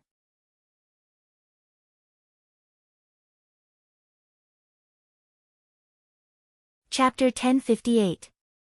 Originally, after returning to the Westeros, Dany should have opened a spatial door and sent Dunstan and the others back to the Iron Islands. However, in order to publicize her great achievement in the battle against the 300 demon gods in the Smoke Sea, she purposely made Tywin stay on Tidehead Island for half a month. In public, she did not mention a single word about her experience in the Smoke Sea. Even if she was asked, she would humbly and subtly say, I had no choice but to go to Liangshan. Then, she would praise Dunstan and the Grey Sea King for their bravery and wisdom, indirectly hinting to the crowd to ask Dunstan and the others. They were there and knew most of the truth. When they heard the sensitive terms like the Grey Sea King, Inami, countless mermaids, and 300 demon gods, the crowd became excited and reached a climax. However, the Dragon Queen was so humble and subdued, hence, they went to look for Dunstan. Countless nobles from the 7 kingdoms and merchant princes from the free cities who came to Tide City to seek refuge heard Tai Min talk about his own experiences. It was not exaggerated at all, because the reality was too exaggerated. The Dragon Queen's benevolence and greatness in saving the world, and the gods' despicable and cruel actions in dragging the world down with them. The knights were enraged. They wanted to draw their swords and fight against the demon gods, but they also wanted to kneel before the Dragon Queen and cry, "You are the manifestation of the Holy Mother in the human world." Dunstan and his son, the 2 Taimin warriors, and the old scholar Bruno who had 0 combat strength became legendary heroes worshipped by the nobles. Even Tiamin's reputation improved a lot.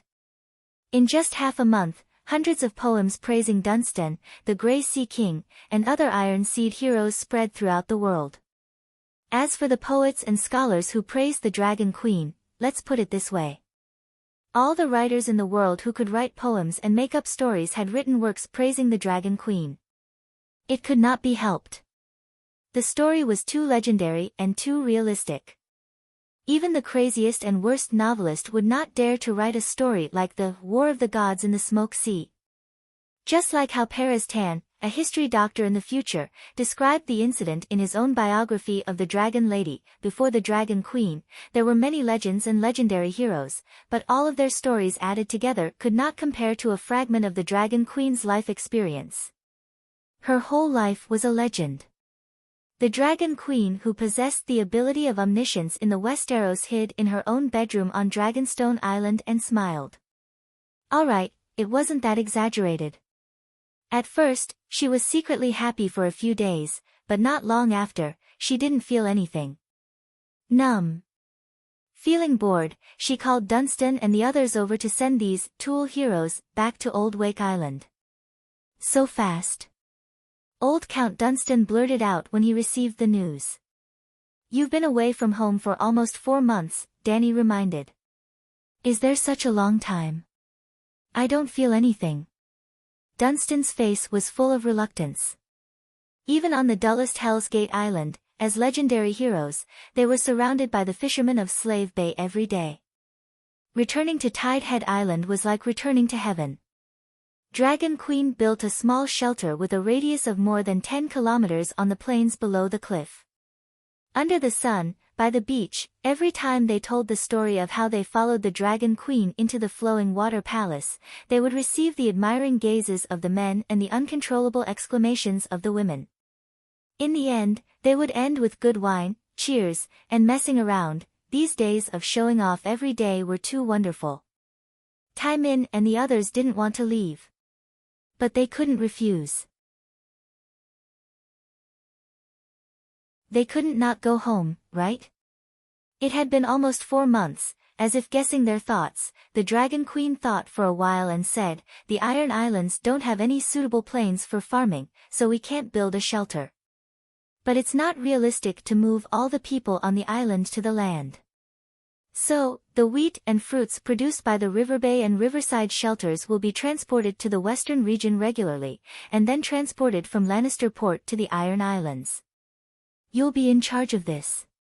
Dunstan's eyes lit up. Didn't this mean that he could show off in Riverside, River Bay, Western Region, and back to the Iron Islands? He could even take turns to show off on each island. Half of the Westeros had traces of him. "Your Majesty is merciful. I thank you on behalf of the 100,000 Taimin." The old count prostrated himself on the ground and kowtowed sincerely. No one knew if he was thanking the Dragon Queen for using food to relieve the Taimin, or if he was just excited that he could show off everywhere. Walking out of the dimensional door, the biting cold wind made the 5 Taimin shiver. Being stimulated by the cold wind and seeing his family members excitedly welcoming him, Dunstan suddenly remembered something.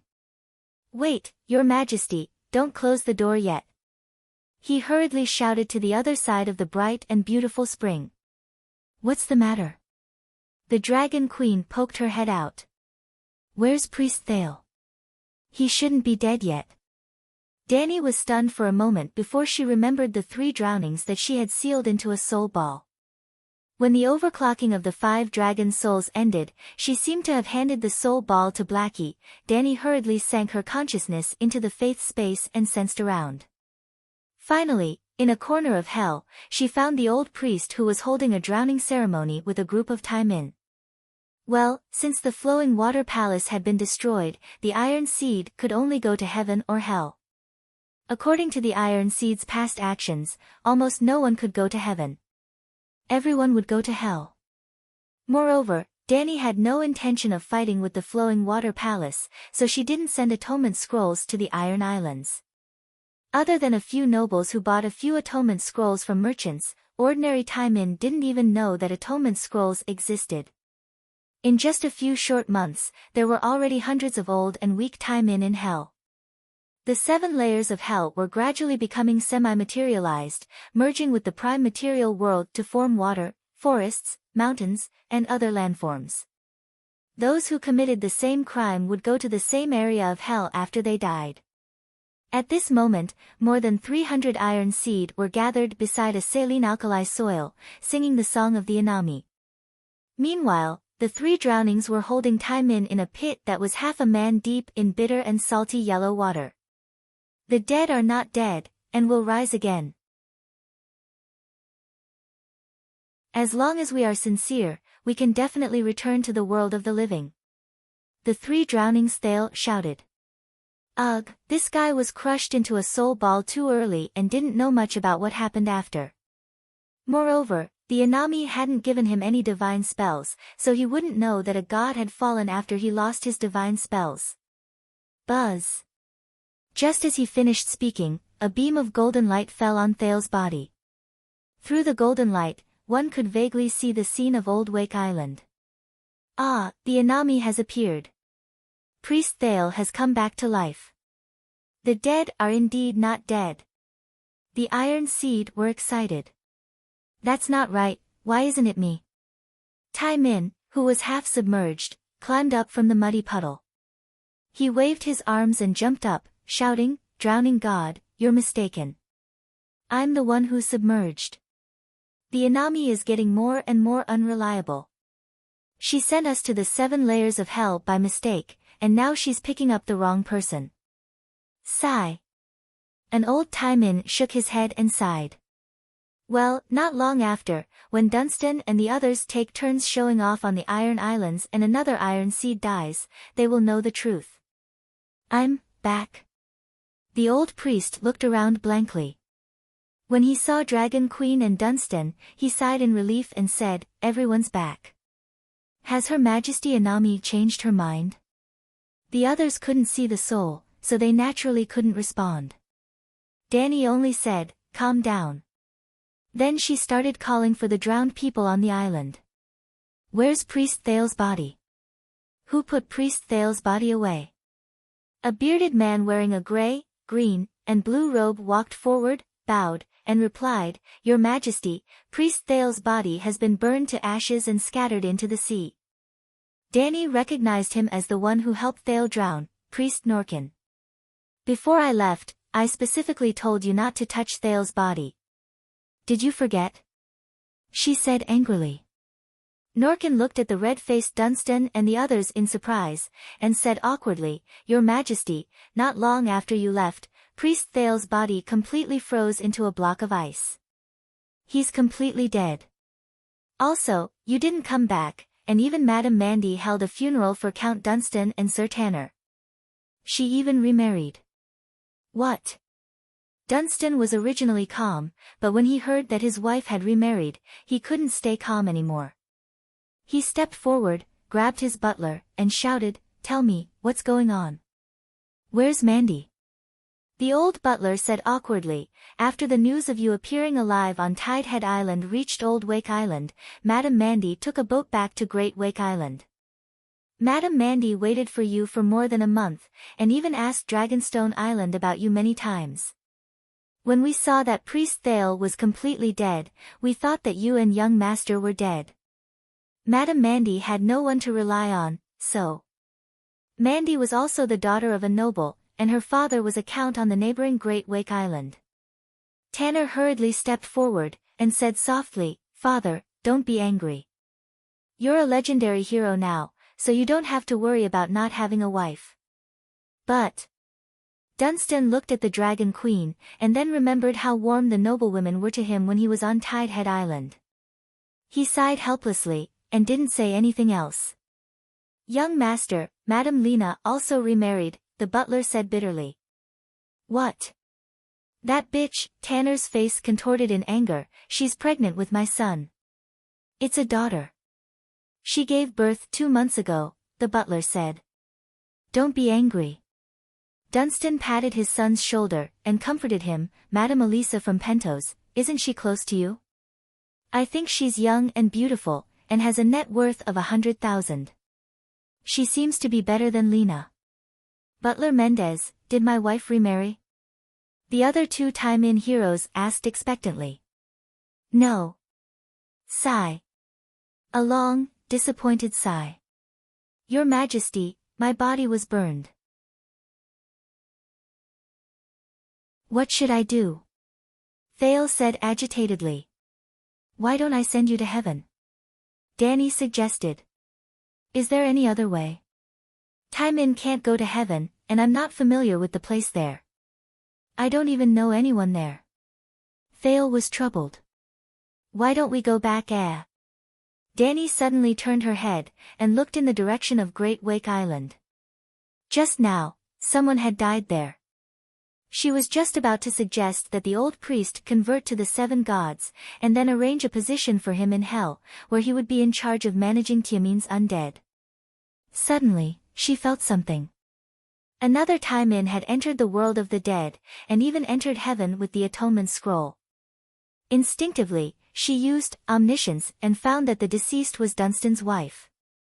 The woman was afraid that she would meet her husband in the flowing water palace in the future, so she begged her father to get her an atonement scroll. She didn't do any good in her life, but she didn't do any great evil either. She went to heaven with an atonement scroll. Even more coincidentally, although Madame Mandy was a muggle, she had a powerful supernatural talent. She didn't have the chance to come into contact with supernatural knowledge, and her supernatural bloodline couldn't be developed. Danny's expression changed several times. After a long time, she looked at Sanyama with a strange expression, and said slowly, "Priest Thale, I met an otherworlder outside the Dark Domain, and she told me a story. Legend has it that in a world called Huaxia, there was a wizard named Li Hongshui. Just like you, his soul left his body to wander around, but his body was burned by his disciple.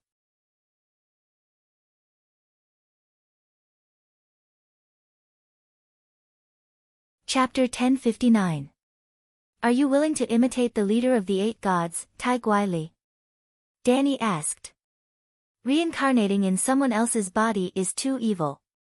Are there many wizards in the world who can transfer their souls into other people's bodies before they die? Thale asked in fright. Tai Guili is from another world, and the rules are different. Our world doesn't allow the undead to take over other people's bodies. Danny shook her head and sighed. Generally speaking, those who can open a second life in other people's bodies are all shapeshifters, but they can only take over living people's bodies, and the backlash is very strong. Isn't taking over a living person's body even more evil? Saniento's face was filled with disgust. It's indeed very evil, but with the supervision of the three-eyed crow, it's very difficult for such a thing to happen. Then what's the deal with that demon Tai Guili? Doesn't this world have a supervisor like the three-eyed crow? Not only did the heavens not eliminate him, but they even made him the leader of the 8 gods. Tai Guili isn't a demon. Danny said stupidly. Taking over other people's bodies isn't a demon. Danny glared at him and said indifferently, "You threw away your shoes, and another person picked them up and put them on. What's wrong with that? Is picking up shoes the same as picking up corpses? The world is different, and the customs are different. Even in the barren land, necromancers play with other people's corpses, but the Necromancer Association is much more disciplined than evil cults. I won't force you, but if you don't want to reincarnate, I will send you back to hell, and you can continue to be Tiamin's undead priest. At the end of her sentence, there was a hint of impatience in her tone. If he couldn't let her do the reincarnation experiment, then he would lose his position as a civil servant of hell. That otherworlder didn't lie, and Tai Guili really became a god. Putting aside the psychological burden of reincarnating in someone else's body, Thale was actually quite tempted. She didn't even see you, so why would she lie? That's true. Thale became excited. Well, he didn't think that the otherworlder didn't lie, but the Dragon Queen, who never lied, was trying to trick him. But you said that the laws of the two worlds are different. Can I be like Tai Guili and possess the bloodline of other people's corpses? Tower asked worriedly. I'm not sure either. In our world, the physical body alone can't represent all of the bloodline. This time, Danny spoke the truth. If her words could be verified by others, she would not lie. Only in this way could she achieve the reputation of never lying. However, Dragon Queen's frank words made Ta Lorang look forward to it even more. I'm willing to give it a try. If I can be revived and have a chance to obtain an extraordinary talent, even if I lose a leg, I'll accept it. He said firmly. Danny squeezed him into a soul ball before calling over Tai Min, who was arguing over who to choose as his wife. Count Dunstan, your wife is dead. Didn't she return to Great Wake Island? The old count was puzzled. Madame Mandy has been sending messages to Dragonstone Island asking about you and Sir Tanner. So, when you returned, Professor Marwin took the initiative to tell her the good news. However, she had already remarried and felt that she couldn't face you and Sir Tanner. Because of fear and shame, she fell ill. Plus, she wasn't young anymore. Now that it's a long night, she's cold and malnourished. Just a while ago, she went to heaven with a scroll of atonement. Oh. Dunstan nodded without a hint of sadness. Priest Tower's physical body was burned. Coincidentally, your wife left behind a body. Tower hopes to use her body to revive. What do you think?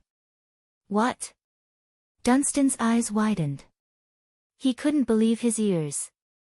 Tower wants to revive in your wife's physical body. How can that be? Dunstan, Tanner and even the drowned person at the side shouted. Danny frowned.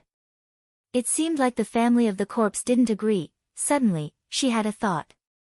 She pointed her right finger at the void. Rings of golden ripples appeared in the air. Gradually, a woman's face appeared in the center of the ripples. Ah, Mother. Mandy. Madam Mandy. My lady, Tanner, I'm sorry. I didn't know you were still alive. Mandy's face was full of guilt, but her complexion looked good. Mother, are you in heaven? Tanner asked with concern. Yes, I just saw the fake crown Prince Aegon. He was the one who received us at the gates of heaven. Mandy was excited. Many people came with me. There were black people, milkmen, centaurs, zebras, barbarians. Believers from all over the world came. It was so lively. Mandy, do you know about merit? Danny asked. Yes, Aegon told us from the beginning. Merit can make me young, and I can exchange it for a big house and a beautiful manor. Speaking of this, Mandy hurriedly turned her head and instructed her son, Tanner, for the sake of me raising you up, remember to burn incense for me during the festive season. I know that Tai Min is full of sin and has no merit, but you can't lack incense offerings. Incense, right? I'll remember, Tanner agreed with a strange expression. Mandy, it's like this. Danny told her about Thale needing her body. If this is done, you too will have karma. He used your body and needs to repay you, such as merit points. Mandy was a little unhappy at first, but when she heard about merit, she quickly asked, how much merit can I get? Immeasurable merit. How much is immeasurable? Mandy asked. No matter how much merit he earns in the future, he will give you 30% until 10,000 years later. If he can live for 10,000 years.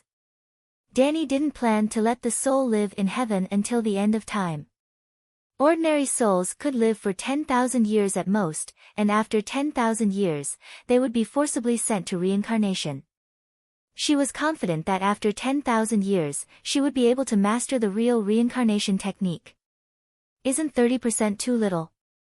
Mandy hesitated. The physical store was destroyed by greedy landlords like you. Danny complained in her heart and shook her head. You should know how hard it is to get merit. You're just sitting back and enjoying the fruits of others' labor, but he's the one who's working hard. Mandy thought, it's because I know merit is hard to get that I want more. Seeing her reluctant expression, Danny was a little disheartened. If you don't want to, then burn the body. Hey, wait. Mandy stopped the Dragon Queen and probed, you said that my physical body has a powerful extraordinary talent and is very valuable. Then, is there anyone else who wants it? You think Thale is a man? Mandy said seriously, I think he's poor. The Holy Sparrow's 30% merit is definitely different from Thale's 30% merit. Damn, that makes sense. Even the Holy Mother couldn't refute it. Danny was stupefied. Also, I know what kind of person Taimin is. He's full of sin, so how can he have any merit? Let alone 10,000 years, I probably won't get any merit from Thale even in 100,000 years, Mandy said. Stupid woman, what did you say? Dunstan angrily rebuked. Do you know how brave we Iron Seed were during the Battle of Smoke Sea? Drowned man Norkin was also dissatisfied.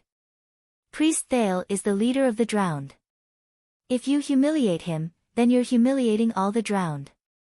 Mother, I'm also a Taimin. You, Grandpa, and Uncle are all drowned, Dunstan said in a low voice. But I'm telling the truth. Mandy said, I'm the only Taimin in heaven. The rest are all in hell.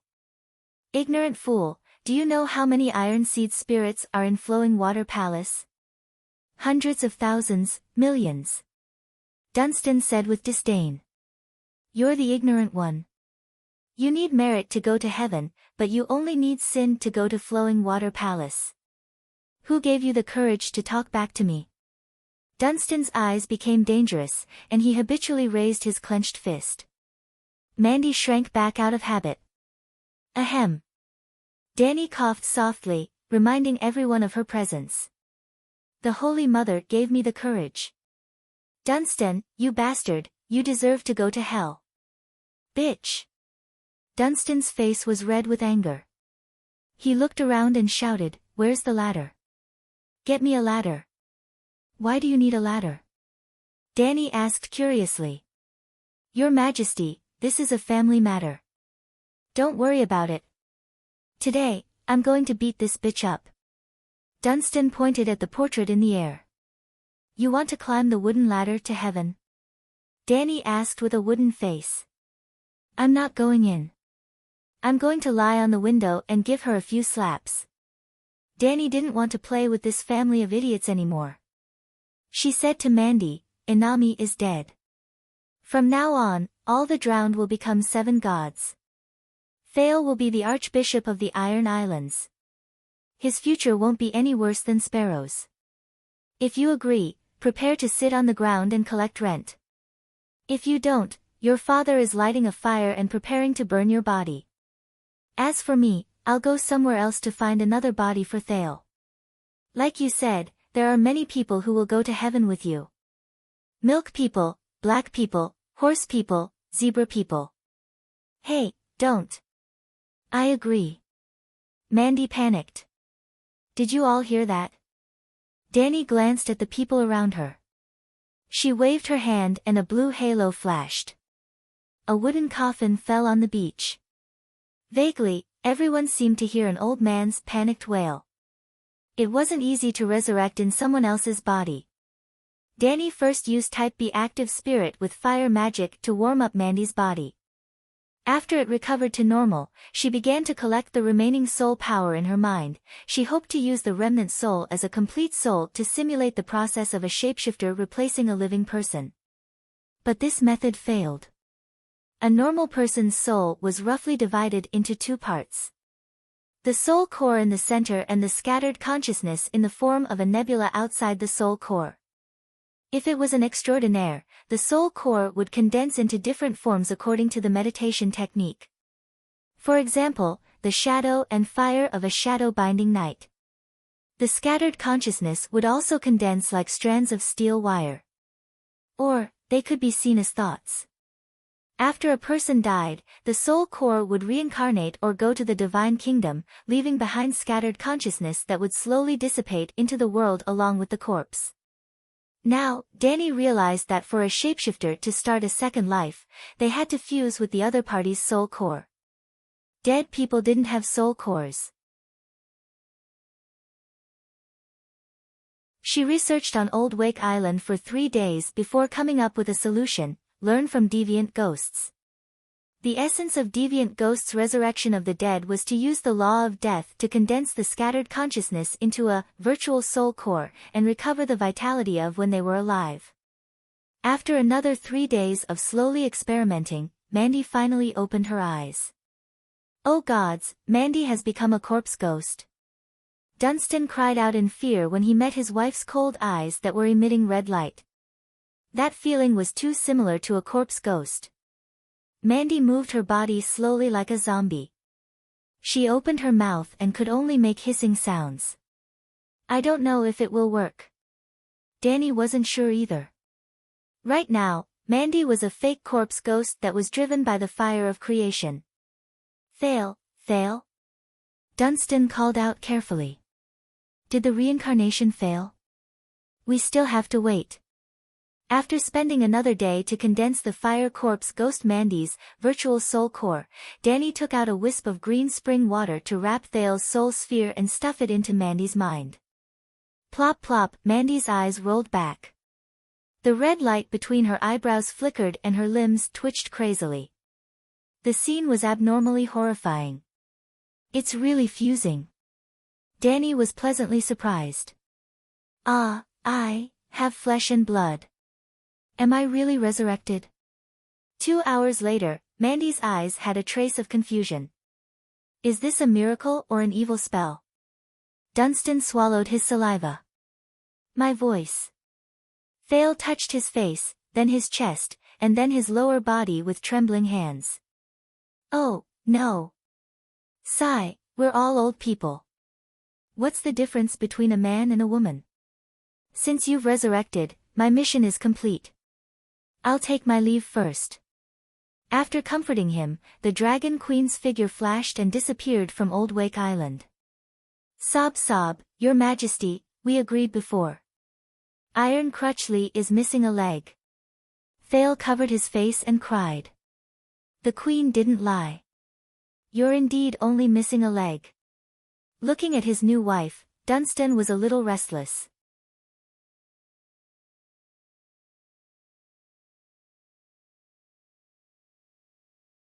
Chapter 1060. North Ice King, North Ice King, North Ice King. Starting from the Gate of All Gods, the cheers of the crowd were like ink splashed into a clear pool, spreading from west to east at the speed of sound, spreading across half of the King's Landing. There were countless people, including normal citizens, the beggar army in grey robes, the sons of warriors with colorful capes, the nobles and merchants. They were all cheering loudly, as if they were welcoming a legendary hero. A group of people entered through the gate amidst the cheers and applause. There was a grey direwolf flag on the left of the group, and a grey three-headed dragon flag on the right. In the middle, there was a tall man with a full beard. The man wasn't riding a normal war horse, but a grey unicorn with blood-red fur. There was also a dire wolf with red eyes and white fur by his side. The unicorn was 2 meters tall and 5 meters long. It looked like a long-horned yak, but compared to the cumbersome yak, the unicorn was more agile and powerful. On the horn that looked like a demon god's spear, there was a female corpse with butterfly wings strung on it. The woman's skin was as pale as a corpse, and there were strange ice-blue runes on it. Her wings that were like thin ice were torn apart by swords and spears, and her limbs were pierced through. A tall knight walked out from the group and pointed at the corpse of the butterfly on the horn, and roared at the King's Landing citizens, "North Ice King has killed the ice butterfly demon. North Ice King is brave, long live North Ice King." The crowd became more and more excited, and their faces turned red as they screamed at the top of their lungs. Incredible! 7 days ago, the ice butterfly demon led 100,000 ghouls to massacre the Deerhorn Castle, and today, the corpse is hanging on the King's Landing. North Ice King, you live up to your name. A black man wearing a red and green feather cape exclaimed. You're not dead yet. A mocking voice suddenly came from the side. The black man turned around, and saw a handsome short man wearing a black wool cape looking at him with a smile. You are. The black man tried to recall, but he didn't seem to have seen this person before, but his voice, suddenly, he thought of someone. Tyrion, it's you. You're back. Shoo, don't shout too loudly. I don't want to steal my good nephew's limelight. Tyrion leaned over and tiptoed. His body actually rose slowly as if he was in an elevator. Is this your child? The black man was surprised to see the midget holding a sky-blue brocade swaddle in his arms. I do want a son, a daughter would be fine too, but, Tyrion shook his head with a gloomy expression. He removed the brocade on the outside and the white lion's skin on the inside. He raised the child and looked at the unicorn knight in the middle of the crowd. Little Tywin, look at the Northern Ice King, who killed a deity in anger. Look at how impressive and popular he is. In the future, learn more from this uncle, don't learn from your own uncle. Tywin, my uncle. The black man's pupils shrunk. He carefully looked at the iconic golden hair and blue eyes. With a trembling voice, he said, Messiah is still alive? Is he the son of Messiah? Why do you think Messiah is dead? Tyrion asked curiously. Cersei kept saying that her daughter was tortured to death by the Dragon Queen, the black man said embarrassedly. Tyrion said strangely, Jaraba, back then, you were framed by my sister as Little Rose's secret lover. Do you still believe her words? I. Jaraba's expression was awkward. No way. Tyrion looked at the man beside him in horror. He was close to 40 years old and his skin was as dark as the night. I never thought that Little Rose would have such a strong taste. No wonder she could crawl all over the place, don't misunderstand. I only had eyes. I didn't have the chance to do it. There are too many people in the palace.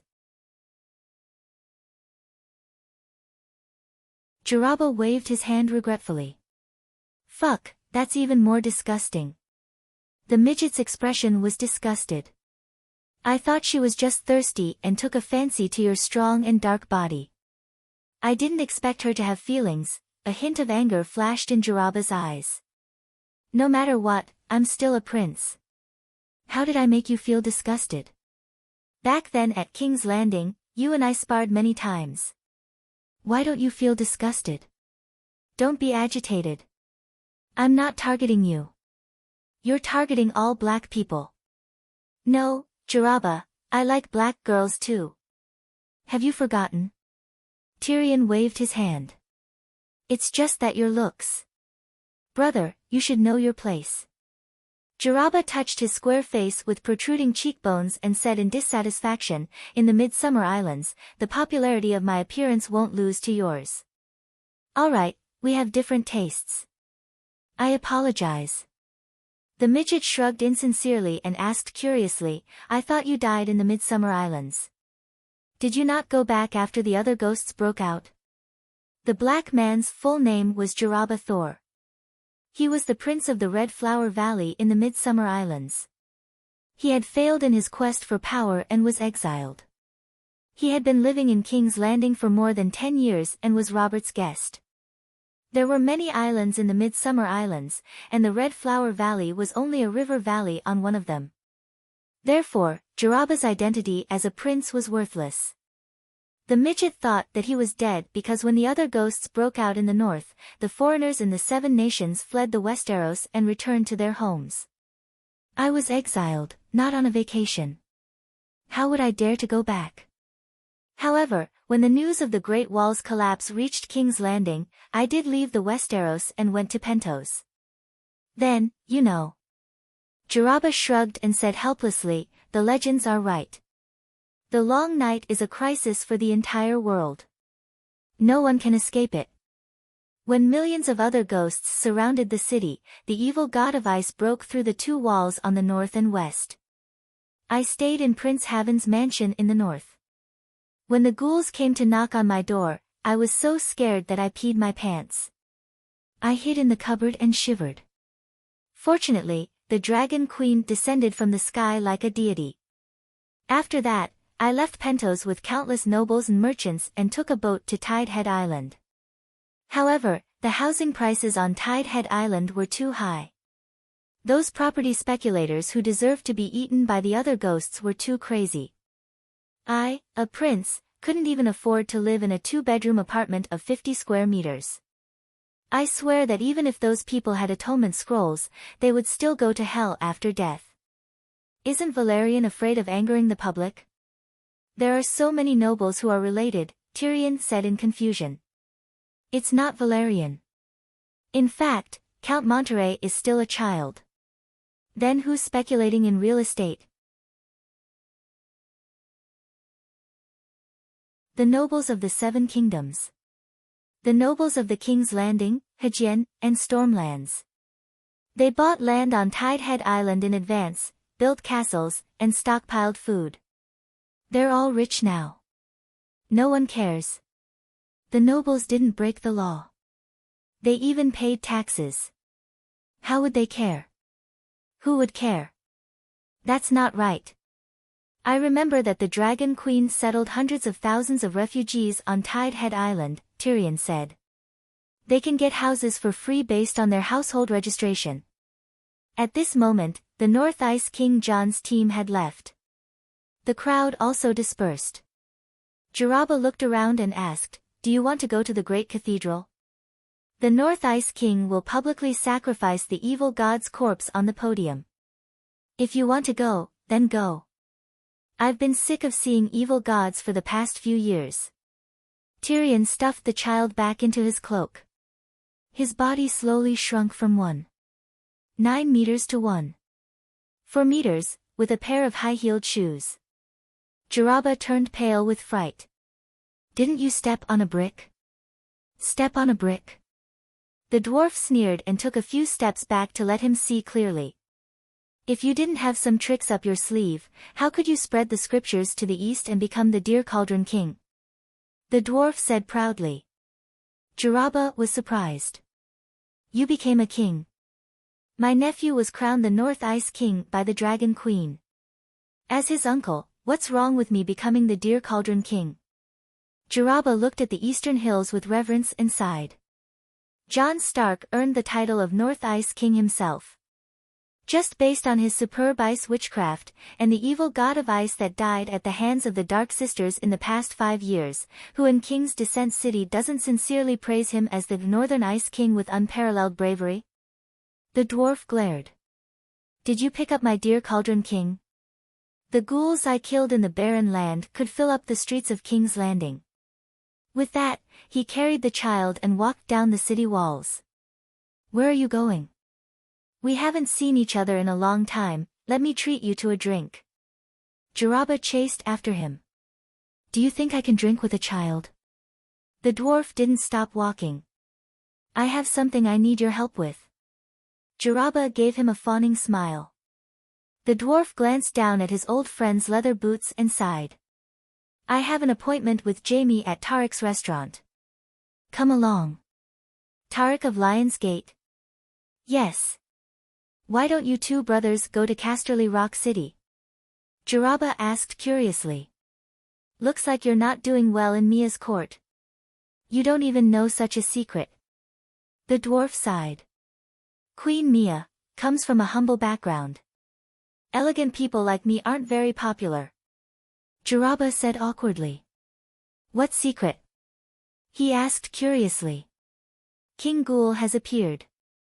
The vassals are preparing to hold a ghoul slaughter assembly at King's Landing. Then, They will work together to head north and kill King Ghoul, Tyrion said.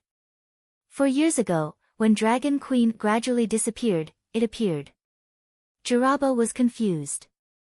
It didn't appear in public before, but this time. Tyrion's expression became serious. Since 2 years ago, the Night Watchmen of Eastwatch have sent news that ghouls have arrived in the north on icebergs. Just last month, the Night Watchmen risked their lives to sneak into the fallen area and found that ghouls were gathering on a large scale. Rough estimates suggest that there are more than 20,000 ghouls. 20,000 ghouls. Even the North Ice King can't handle them.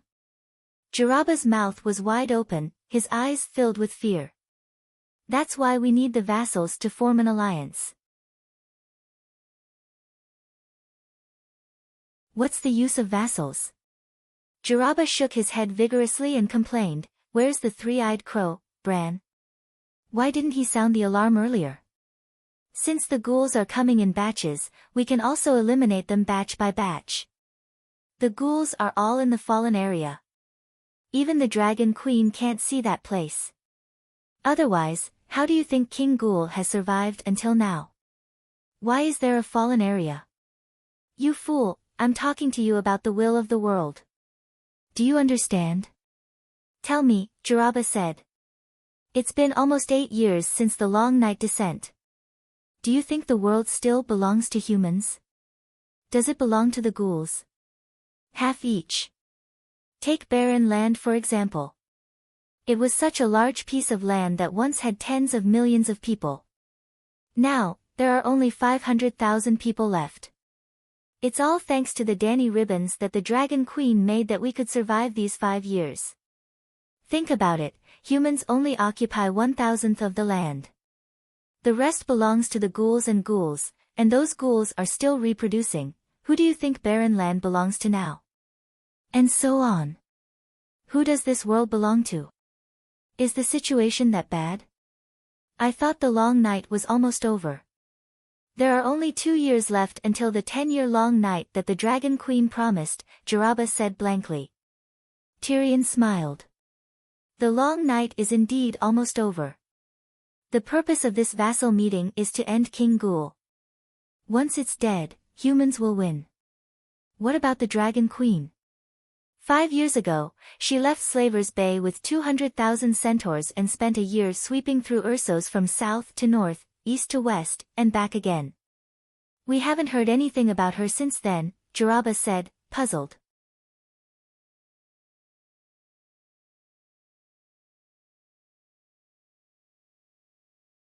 Chapter 1061. In the middle of the hall of Tarek's restaurant, a handsome bard was holding a harp in his arms. He was playing a melodious tune while he sang a story that everyone was familiar with within his mellow voice. The darkness was dispelled by hundreds of suns, the Cow King's little silver horse was as swift as the wind, the Khalasar behind her covered the entire land of ice, countless, the Iraq scimitars in the hands of the warriors were as sharp as grass. The Cow King and her roaring warriors were as ferocious as a storm, the living dead were like wheat in a paddy field, easily harvested by the blazing scimitars, leaving behind piles of black blood and burning corpses on the white snow. Even the emotionless other ghosts trembled under the tsunami-like hooves. The evil god of ice was as weak as a sparrow under the arrows of the Cow King, falling from the sky with a sorrowful cry. A head full of bells braided in her silver hair, praising her arrival. The trading city-states that never allowed centaurs to enter, Volantis, Pentos, Mir and Bravos, their princes or grand dukes opened the city gates on their own accord, leading their civil and military officials to kneel on both sides of the street, paying the highest respect to the Cow King. The ladies sang and danced, the citizens brought out hot water and bread, offering them to the Knight of the Night, who saved them. The sword-wielding mercenaries and warriors fought to join the ranks of the Cow King. Her army grew larger and larger, she could conjure fresh grass and fruits out of thin air. Her army didn't need rations, her warriors could be reborn from death. She shouted loudly, inviting the Frost God to battle. But even the terrifying Frost God, who brought the long night to the world, was afraid of her name, and trembled at her roar. The song ended, the handsome singer smiled and bowed to everyone. Immediately, a patron threw a bronze star over, praising loudly, as expected of the famous golden voice Simone of the Narrow Sea. Even an old song that you have heard a few hundred times can be sung so beautifully. To the Dragon Queen, to the Cow King, to the golden voice Simone. Another patron stood up, raising his wine glass and toasting loudly. To the Dragon Queen, to the golden voice Simone. The hall immediately became noisy. In a private room on the second floor, Jaraba also turned his head and tossed a handful of copper coins over the railing before asking in confusion, "What has Dragon Queen been busy with these past few years?" He hadn't heard any news about her. If she was here, wouldn't King Yi-Gui be killed in one strike? Haven't you noticed that Frost God hasn't appeared in recent years? Dragon Queen went to sky beyond heaven, and while cultivating, she controlled the operation of the Sea of Law, and also blocked Frost God outside the world. The dwarf turned to Jamie, who was holding his grandson and giggling. In other words, when you face the king of strange ghosts, you don't have to worry about a forbidden spell suddenly falling from the sky. I see. Jaraba was enlightened. I'm not interested in the Iron Throne. I don't plan to risk my life this time, Jamie said indifferently. The dwarf glanced at the giggling little Tywin, and sighed in his heart, "If I didn't bring this kid here and make you worry, I'm afraid you wouldn't be like this." Simone, one more song. Simone, one more song. Suddenly, a deafening shout came from downstairs. Even Jamie raised little Tywin and roared down. "Is this pretty boy very famous?" The second dwarf tilted his head and looked down. Almost everyone was shouting excitedly. "You don't even know Simone." Jamie glared. Why should the Prime Minister of Barren Land know about a singer from a small place? The dwarf said unhappily. Since Long Night, Simone has focused on creating songs and plays about the Dragon Queen. Too many popular songs came from his pen. Even the westernmost Casterly Rock city has heard of his works. For example, this song, "Riding the Steed of the World," was written by him. It is said that in order to obtain first-hand information, he even joined the Knights of the Night. The prophecy of "Riding the Steed of the World" was also heard from the old woman Dosh Kalin when he personally went to the sacred mountain. Jamie explained. Hee, only you guys. The dwarf's gaze swept across his brother and Brother Black's face, his eyes full of contempt. You can ask any centaur, who doesn't know about the prophecy of "Riding the Steed of the World." Jamie rolled his eyes and said lightly, "You were once a scholar in the brothel, can't you hear how charming Simone's voice is, and how moving his zither is? In my Prime Minister's mansion, there are at least 10 singers whose voice, zither skills, and looks do not lose to this kid," the dwarf said proudly. "You. Why do you keep a male singer?" Jamie said in shock. Jaraba's eyes lit up, he patted the dwarf's shoulder and sighed in relief, "Tyrion, you're finally enlightened." Scram! The dwarf slapped the Black brother's hairy hand away and sneered, "For every 10 male singers I keep, I have to keep 100 female performers. Zither and songs, there must be both men and women, don't you understand this? Keep 100 performers? That's too extravagant." Jamie frowned. 100? Hee, don't you understand? There are at least 10 male singers who are better than Simone. The dwarf raised 2 fingers. "Let's be frank, in my mansion, there are more than 2,000 people including the singers and servants. Don't talk about extravagance, the Prime Minister has to act like one. No one cares about you. What about Prince Beau?" Jamie was puzzled. "The old prince died 3 years ago on a horse. When the new prince sees me, he has to bow and call me Prime Minister, which is Father Prime Minister." The dwarf said proudly. "Fuck." Jamie's expression twisted. Jaraba's face was full of envy. "No wonder you didn't come back for so many years. I brought a dying dynasty back to life, I deserve such treatment." Tyrion smiled smugly. In a good mood, he took the initiative to ask, "You said you wanted my help, what is it?" Jaraba said sorrowfully, the Midsummer Islands fell, my people died tragically. In this time of crisis, I hope to bear the burden of rebuilding the kingdom. What's your kingdom? The Safflower Valley Kingdom. Jiraba emphasized in a deep voice. You want to restore the kingdom? Jiraba's eyes lit up, and he said excitedly, if possible, I hope to bear the responsibility of reviving the Midsummer Islands. To turn the countless scattered small kingdoms into a unified and powerful empire. Just like what Aegon the Conqueror did to the Westeros. Jaime stopped playing with his grandson's face and looked over with a strange expression. Tyrion lowered his eyes and whispered, You're a little ambitious.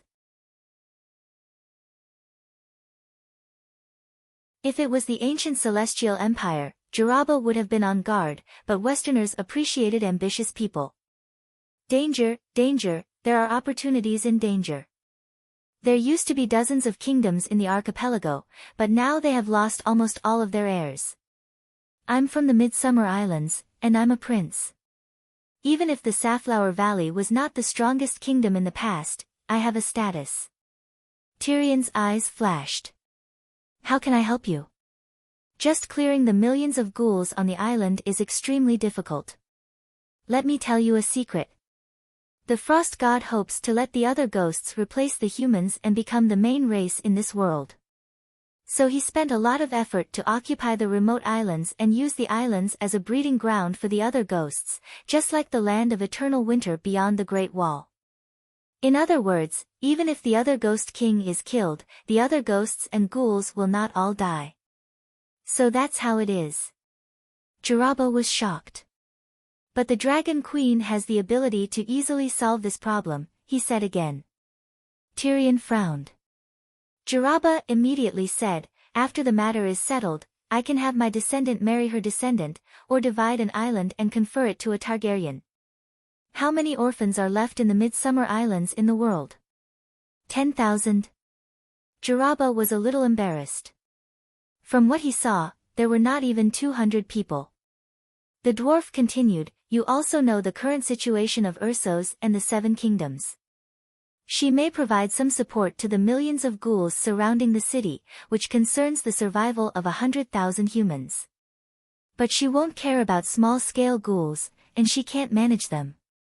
The Midsummer Islands have complicated terrain and many islands. She can't spend years there. If you vouch for me, I can get funds, ships, and soldiers from the trading princes, Jiraba said. Are you sure? Jaime said doubtfully. Half a month ago, Dragonstone Island announced the World Crisis Index. Bravos, which once had a population of 1 million, only had 50,000 people left, Pentos had less than 100,000, Roras had 5,000, Mir had 20,000, Tyrasai had 15,000, Dany and Liz had less than 500,000, Volantis had 200,000, and Rhys had 100,000. That's barely 1 million in total. How can I help you? There are still a few million people in Slavers Bay and Westeros, Jiraba mumbled. I can't wait to create another 2 million people to fill up the Western Territory, Jaime said indifferently. As long as we work hard to have children, we can recover the population in 100 years, 1,000 years, Jiraba said. Tyrion thought for a moment and said, how about this, I have a fief in the barren land near the Daybreak Mountains. It's bigger than the Western Territory. You bring the remaining people of the Midsummer Islands here, and I'll give you a kingdom as big as the Red Flower Valley. I'll take care of you from now on, how about that? The barren land is too far away, and the rich Midsummer Islands can't be left empty. Then I can't help you. I can lend you money, but it's almost impossible for my sister to work as a coolie. Jiraba rubbed his hands and said with an embarrassed smile, then lend me some money first. We can talk about the Midsummer Islands after the long night. I'm still young anyway. The dwarf was stupefied. After Jiraba left with the Tide Head Island bank notes worth 5,000 gold royals, James asked, Are you interested in the Midsummer Islands? Tyrion shook his head, What do I want that place for? It's my sister. She plans to move the Midsummer Islands tens of thousands of miles south after the long night and make it the Dragon Island where the pterosaurs and megalosaurus live. In addition, the giants, children of the forest, and elves will also move there. Move the island? Jamie was stunned. Don't treat her like a normal person. As the two talked, they had already returned to the camp of the Western Territory soldiers. Well, there were about 5,000 Western Territory soldiers in the King's Landing, a legacy from Cersei's era. Previously, it had been under the care of the one-armed hero, Lancel, to serve the church. Next, Jamie would lead them to form an alliance with the other vassals and go to Hejien to deal with the Ghoul King who was about to go south. Is Marcella okay? Back in the study, the two brothers could also talk about some private matters. In Slaver's Bay, no one cares about her background, because the Dragon Queen's parents were also brother and sister. As the Queen's court steward and a Duchess Jean with a rich fief, her status is not lower than anyone except the Queen. And her husband, Tristan Martel, is her childhood sweetheart. He is gentle and polite, and they live a good life together. Jean Island is your fief, right? Jamie looked at his brother gratefully. Tyrion waved his hand indifferently. If Joffrey was still alive, I could even help him get a duchy in Asha. The people there are simple and honest, and he can do whatever he wants. Jamie's mouth twitched. The world is too big and too empty. The dwarf sighed. You and Yelaine have been married for 4 or 5 years, why don't you have a child? Jamie asked with concern. Tyrion's face darkened. I'm a dwarf, born with a genetic defect, and can't have children. Are you sure? Jamie's face changed dramatically. The dwarf smiled bitterly. Actually, I've been suspicious for a long time. How many women have I played with? When I was caught by Jenny, I was crazily exploited by her, but I still couldn't get her pregnant. Even the holy healing art is useless. Even the Holy Mother is useless. Dang dang, just as the atmosphere was miserable, the sound of the great Templar bell rang outside the house. The two brothers looked at each other. Generally speaking, the 7 bell towers of the Great Templar Bell would only ring when a major event happened, such as the death of a king, the coronation of a new king, or the attack of a deviant ghost. But as the commander of the Southwest City and a great duke, Jamie could not be like the civilians in the city and know about the arrival of deviant ghosts from the bell. The death of a king. Tyrion was puzzled. Are there still kings in the 7 kingdoms? Mia the First.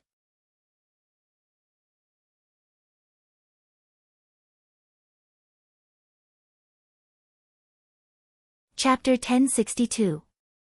Roar. While the Lawnlister brothers were still in shock, a loud and violent beast roar suddenly sounded from the sky outside the house. Megalosaurus? It doesn't look like one, and it's not a pterosaur either. Tyrion was puzzled. It's Stannis' 2-headed demon dragon. Jamie exclaimed. The two of them immediately climbed down from the warm and comfortable brick bed. When they climbed up the watchtower, they saw the 2-headed demon dragon rolling and struggling crazily in the sky above Aegon Hill in the east. From time to time, it would spit out dark red dragon flames and purple venom.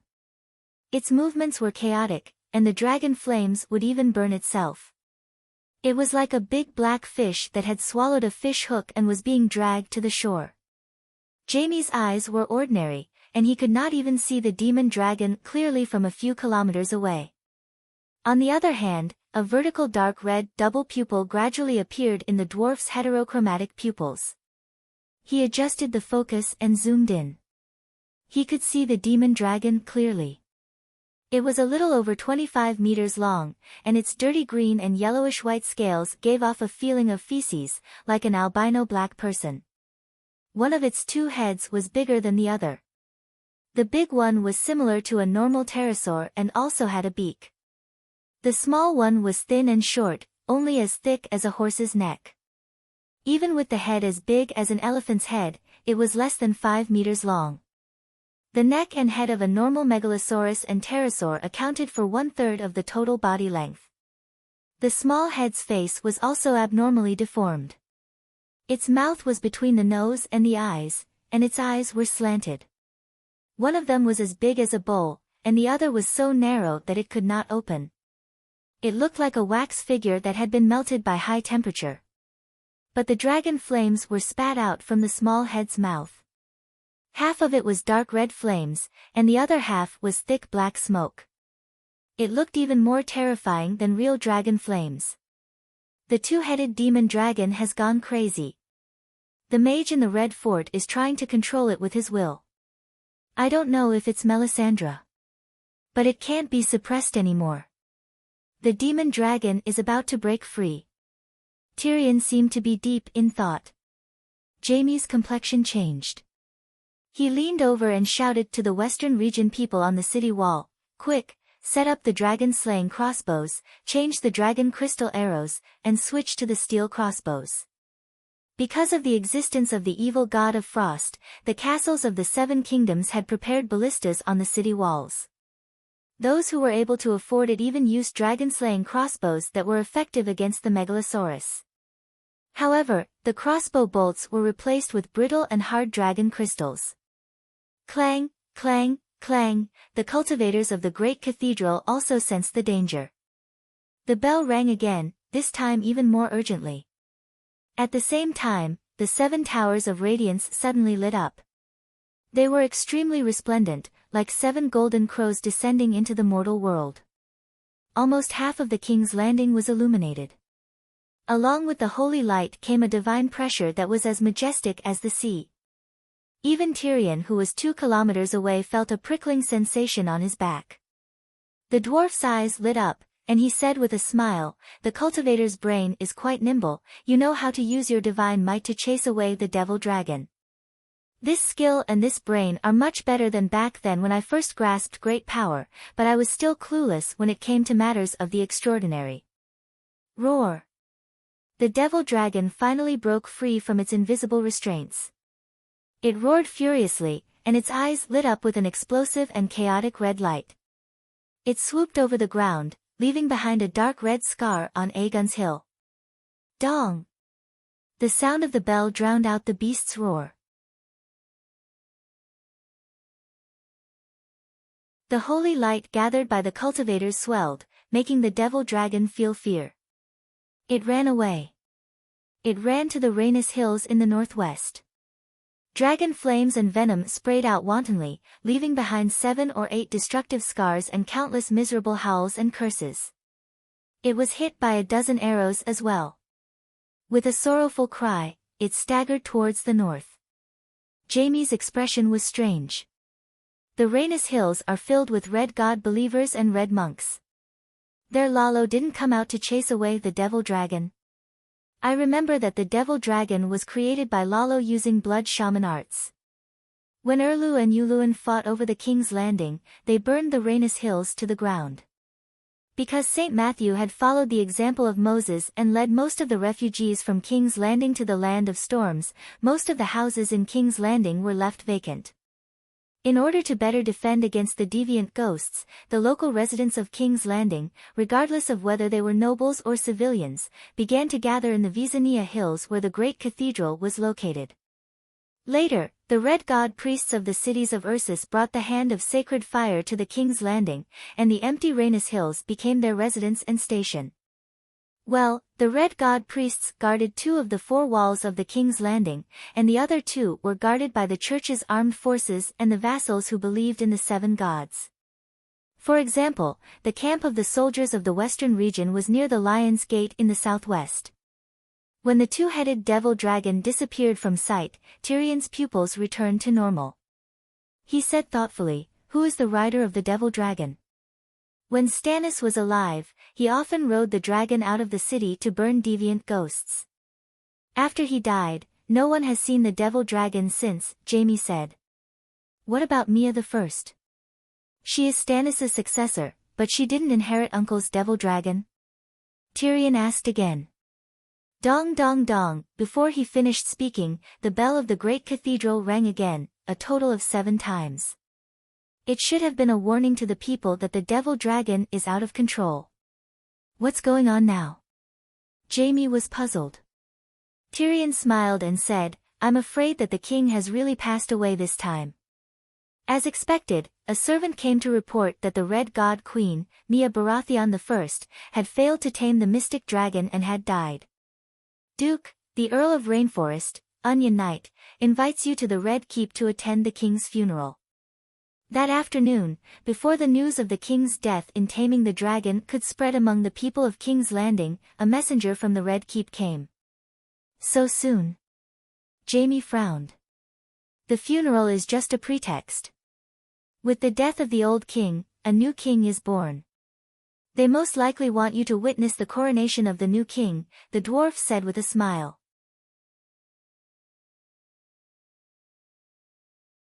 After he finished speaking, he suddenly took a few steps forward and carefully looked at the tall knight with the family emblem of a white gold coin on his chest. A hint of shyness from the past could be seen on his resolute and handsome square face.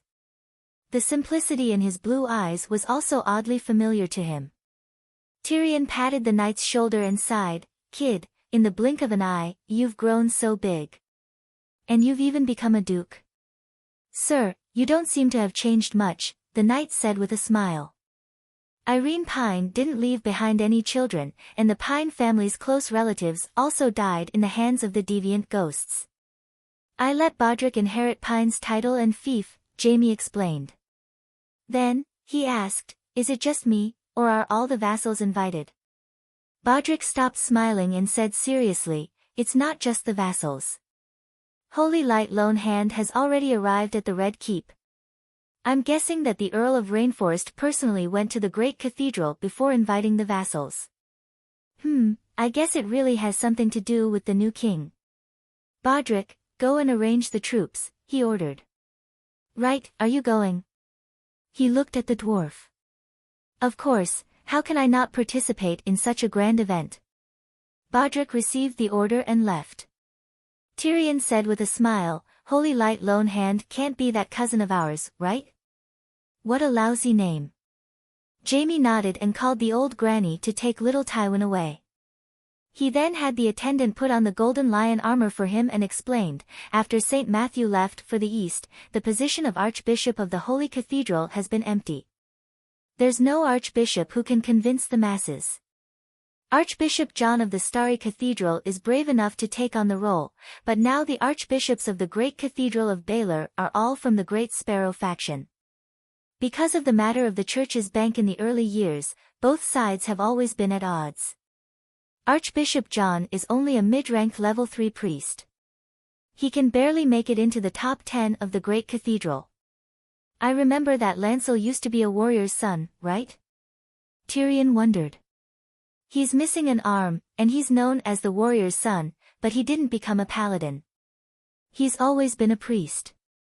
Speaking of this, James couldn't help but lower his head to look at his golden right hand. Perhaps when little Tywin comes of age, he could learn from Lancel and Randall and give up his title to wear a colorful cloak? Or maybe try to become a priest. After becoming a priest, he could continue to protect Lannister and Casterly Rock. After a while, Jaime said, Lancel was able to become an archbishop thanks to the Holy Mother's blessing. 3 years ago, he followed a group of warriors' sons out of the city to clean up the ghouls, but after the resurrection of the King of Wraiths, the ghouls became more cunning. They grasped the movement patterns of the church's armed forces and set up traps to ambush humans. Seeing his church members dying one by one in front of him while he used up all his divine spell slots, Lancel was in extreme pain and despair. Tears of blood flowed from his eyes as he called out to the Holy Mother, praying for a miracle. Then, in the dark, he saw the Holy Mother. The Holy Mother told him that as long as he understood, he would be able to create a miracle. The ghoul grinned and swung a sword of ice at his neck. In an instant, Lancel's time slowed down. He remembered his childhood, when the sun shone on his face. Wait. The dwarf couldn't help but interrupt, even if legends need artistic embellishment, isn't it a little too ridiculous to remember his childhood when he's about to lose his life? Jaime glared at him. Lancel told me himself. He had a sudden epiphany at the brink of death. He recalled his entire life in an instant and became a level 4 priest on the spot. He was lucky enough to learn the rarest level 4 divine spell, the Holy Mother's Palm. When he used the Holy Mother's palm, his entire arm was covered in holy light, so everyone called him the Holy Hand. Because he became a level 4 priest, and because the Holy Mother's palm represented the Holy Mother's blessing, the monks chose him as their archbishop. After becoming archbishop, Lancel decided to follow the example of the Great Sparrow in 7 Treasures. The 2 sages gave up their original names, and he changed his name to One Hand. Fuck. That was all the dwarf could say at this moment. Jamie put on his sword belt and sighed, it's different now. It's clear who's stronger. A priest's level is determined by their devotion to the 7 gods and their understanding of the Church's teachings. They can no longer be promoted to archbishop through connections.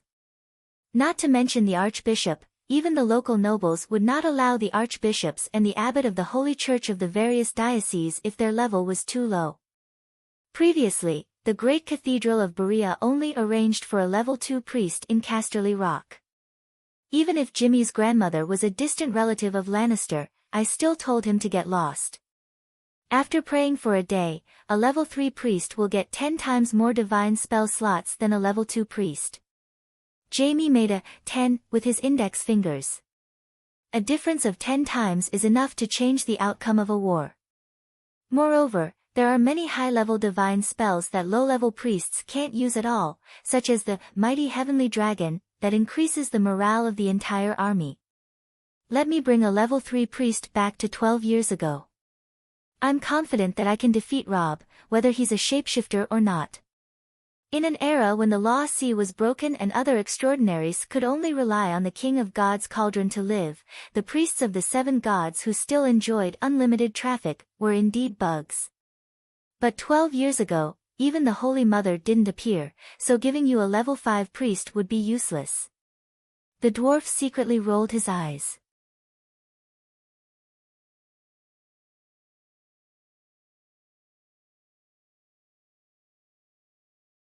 Chapter 1063. The dwarf asked curiously, I remember that Brother Marabad is highly respected. His fame and power are second only to Big Sparrow back then. Can't he convince the masses? That's not it. Before Lancel broke through, the monks wanted him to inherit St. Matthew's position. He also stayed in the Grand Cathedral of Bell for a while. But Brother Marabad felt that the archbishop was too restrictive. When he thought about how he could no longer walk the world barefoot like before, he felt tired. So, he returned to Crab Claw Peninsula. Not long after he returned, he broke through the realm of level 5 divine priest, Jamie said with a complicated expression. Fuck, I preached scriptures in the eastern lands, became a god in the barren lands, and subdued demons in the far east. I didn't even become a demigod with such great achievements. That old man. Sigh. The dwarf could not hide the jealousy and indignation on his face. Take Marabad and St. Matthew for example. They are not greedy for money or fame. They gave up their mortal desires and served the Holy Mother wholeheartedly. Only then can they become divine priests. Look at yourself. You have more than 2,000 servants and performers. How can you compare to them? Jamie disagreed. Right, what's St. Matthew's level now? That bald donkey Chizong. When Chizong was mentioned, the dwarf felt even more upset. He was already a level 4 energy angel 4 years ago. I wonder if he has broken through to strength angel now. What are the levels of energy angels and strength angels? Jamie asked curiously. Level 5 divine priests are reserve angels. Level 6 heavenly priests are level 1 normal angels.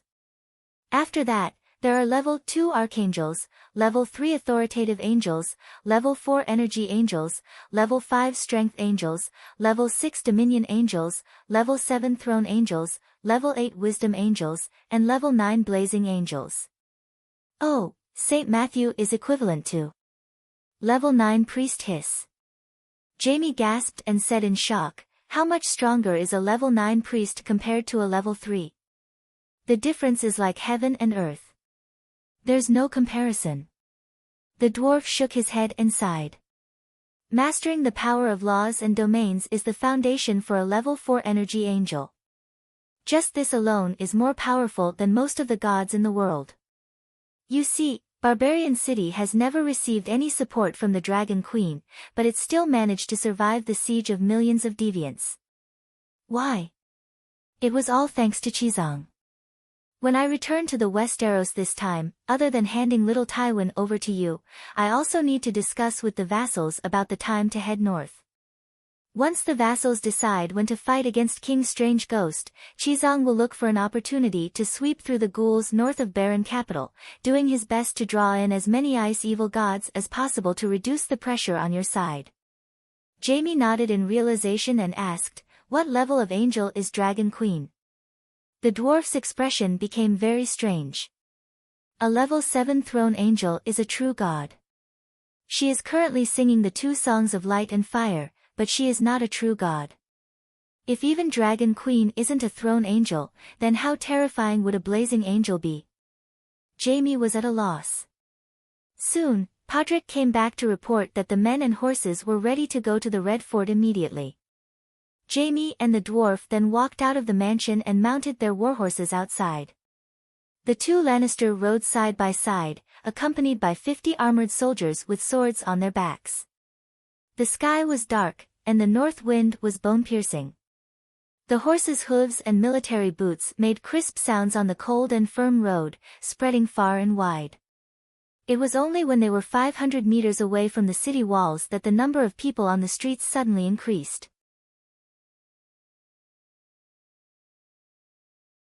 Yes, because of the strange ghosts surrounding the city, the inside and outside of the city walls were often turned into battlefields. The commoners had already moved to the central streets far away from the city walls. They looked over curiously, pointing at the 2 people on the warhorses, especially the former internet celebrity Little Devil. Half-Man has grown taller and more handsome. I heard that after kissing the prostitute 10,000 times, the curse of the forest witch was lifted. The scripture teaching ended a long time ago, but he never came back. I thought he was captured by the strange ghosts. He should be hiding in the warm and sunny Slave Bay. He is Dragon Queen's illegitimate older brother.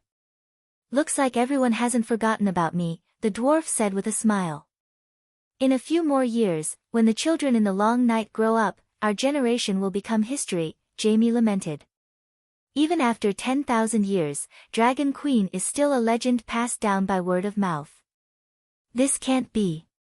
These people still think that I'm a rich second generation in Slave Bay. Have they not heard of the story of the barbarian god Ascension? I have to spend money. When I return to barbarian lands, I'll get the literati and poets in my mansion to write books together. Lion-style Spring and Autumn, A Generation of Famous Little Devil, A Generation of Martial God Little Devil, The King's Landing, Journey to the East, The Legend of Deification, The Dwarf's Record of Ghost Slaying. Tyrion counted with his fingers, his expression serious. He did not look like he was joking at all. What's the use of making things up? We're not stupid. Who doesn't know about your background and deeds? Furthermore, just based on your great achievement of killing my father with a single arrow, you can forget about becoming a legendary hero. Jaime shook his head, his face full of disapproval. Then I'll write another book, The Dwarf Saves His Father. Old Tywin fell into the 7 levels of hell and suffered all kinds of pain. The little devil gave up the chance to ascend to heaven and resolutely used all the merits he earned in his life to exchange for a chance to save his father. It can be written as a story-type legendary story. The little devil went through all kinds of difficulties and entered the world's edge. Faced with the gates of hell, he was helpless. Then, my sincerity moved the warrior and I learned the divine technique of using the sky-splitting axe to split open the gates of hell from him. I knelt in the snow and prayed to the blacksmith for 7 days and 7 nights. I used 777 days to complete the 10 trials given by the blacksmith. Finally, I received his praise and he helped me forge the sky-splitting axe. After splitting open the gates of hell, I had to face the 3-headed hellhound Wang. I have to change my name to something more savage. Ayatai. The combination of Eris, Yuluen, and Tywin, 3 peerless ferocious men. Tyrion talked non-stop, getting more and more excited as he spoke. Jaime was dumbfounded. The 7 levels of hell are 7 checkpoints. Every checkpoint is a test from one of the 7 gods. In short, the story was as complicated as it could be, as twisted as it could be, and as emotional as it could be. The entire story was like a hero's lament. It could be sung or wept, with laughter and tears. In the end, the Heavenly Father announced that I had redeemed my father, and at the same time, I had also redeemed myself. The Holy Mother sent down holy light to wash away my and my father's sins. The young girl sprinkled flower petals, the old woman smiled and nodded at the side, the warrior gave me a thumbs up, the blacksmith clapped for me, and the stranger left us silently. What do you think? Tyrion said proudly. Beside him, Bodrick couldn't help but say, Sir, I think you're dreaming. An extremely shameless dream. No one would believe it. The armored soldiers around him nodded in agreement. Jaime, however, recalled how Aunt Xena had been saved by the dwarf's merit. He said excitedly, You really left all your merit to father? There was a moment of hesitation in the dwarf's eyes, but he didn't shatter his brother's last hope. He nodded and said, Not all. Jaime was still very touched. It's been hard on you. Tyrion fell silent. Perhaps, he should ask his sister if she could reverse time and space and extract his father's soul from the river of time. That woman, could she be Little Rose? The group climbed up Aegon Hill. Tyrion noticed that there was another group in front of them. There were more than 200 people. Today, almost 8 years after the long night's descent, they could still gather 40 tall warhorses. The flag bearers on both sides of the group held more than 10 flags. Among them was the golden rose that represented Highcourt Tyrell. It's Marjorie. Who would have thought that after atoning for Joffrey's sins for 5 years, she would become a priestess? Even if she was only a level 1 priestess, she did indeed use the Holy Mother's blessing, holy healing. When news of this spread, it caused a huge uproar in the 7 kingdoms. Many believers believed that this was a classic example of a sinner turning over a new leaf under the Holy Mother's guidance. Even the Cathedral of Baelor gave a positive response. They claimed that Sister Marjorie was like an ancient righteous person who had redeemed herself after making a mistake. Lancel even specially arranged for a bishop to go to the old town to baptize her. It meant that Marjorie had been reborn. Jaime's expression was complicated. He thought of the Queen Dowager who was as famous as Little Rose. If Cersei was still alive, she might have been a classic example of redemption. In fact, Cersei had become a priestess much earlier than Little Rose. In other words, Cersei's devotion to the Holy Mother had always been much higher than Little Rose's. However, Cersei was not suitable to be described as a classic because her sins were far greater than Marjorie's. If she didn't go to hell, she wouldn't be able to warn the world. Who would have thought that even shitty Rose could make a comeback, Tyrion exclaimed. It's not just a comeback. Once, when I went to the cathedral to look for Lancel, he secretly told me that if Marjorie could stay true to herself for the rest of her life and no longer do anything against the teachings of the 7 gods, then after her death, she would have a chance to be recorded in the new edition of the 7 Stars Bible as a classic story of redemption by the Holy Mother. It would be sung by future generations. If even Marjorie could be redeemed, what reason did other sinners have not to kneel at the feet of monks and repent piously to the Holy Mother? The dwarf could not help but let out a long breath. He looked up and sighed. Just looking at this, I can only sigh. I'm really not as good as her. How are you compared to Marjorie? Jaime asked curiously. He thought that she was Little Rose. The dwarf did not explain. He only changed the topic and asked, when did Marjorie become the representative of the vassals? I remember that her right to inherit the riverbend had long been abolished by the Dragon Queen. After regaining her freedom, she married Horace Redwine. In the next few years, she worked hard to govern and reform. She worked hard to learn Sansa's skills in ruling Taz Island.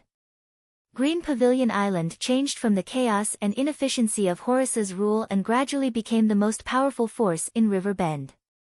The refugee tide that once made Horus's head explode gradually turned into a controllable force in Little Rose's hands. She opened the door to accept refugees. When the number of civilians on the island exceeded 5 million and met the requirements to apply for Dany Lilith's bracelet, Marjorie asked Dragonstone Island to send people to Green Pavilion Island for an on-site inspection. Because her rule was indeed efficient, she soon successfully applied for 30 wind giants and a small sun. After agricultural production was restored, Marjorie chose brave people from the refugees and trained them into militia of various ranks. Then, she chose the best soldiers from the militia to fight the otherworldly ghosts on the mainland. Now, Green Pavilion Island has the most warships, the most soldiers, and the most farmers in River Bend. Marjorie herself even used the Sword of Holy Light to defeat a duke of the otherworldly ghosts in a duel. Then, she won the support of the people and was respectfully called Holy Sword Rose by the soldiers. Fuck, isn't this the bed strategy that I taught Sansa? The dwarf was dumbfounded. Bed strategy. Jaime glanced at him. She's copying Sansa's homework. But there are many vassals in the Seven Kingdoms, and she's the only one who can copy homework well.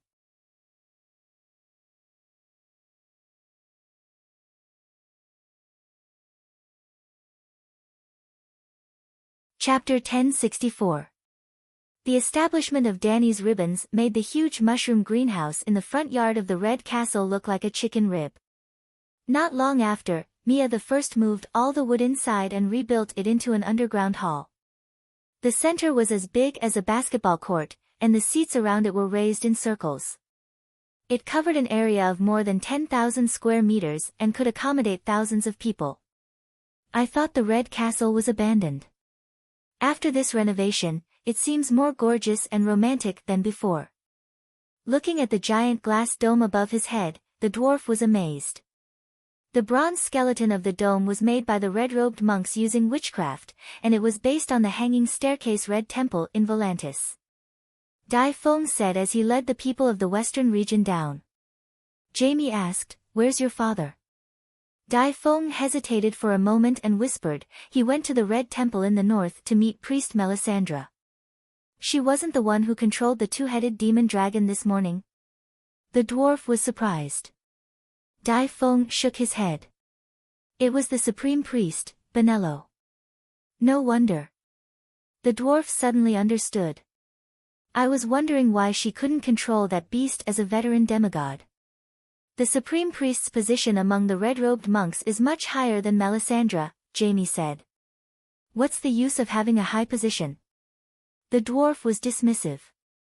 In the barren lands, in the Far East Asia, countless old wizards would be moved by the name of Melisandre, but not many people know Benello. Isn't the most powerful priest the chief bishop? Jaime was puzzled.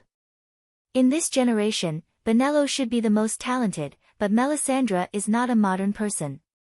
If 200 years later, Meribad is still a traveling monk in Hejien, would you think that he is not as good as the chief bishop of that time? Melisandre is 200 years old. Dai Feng exclaimed.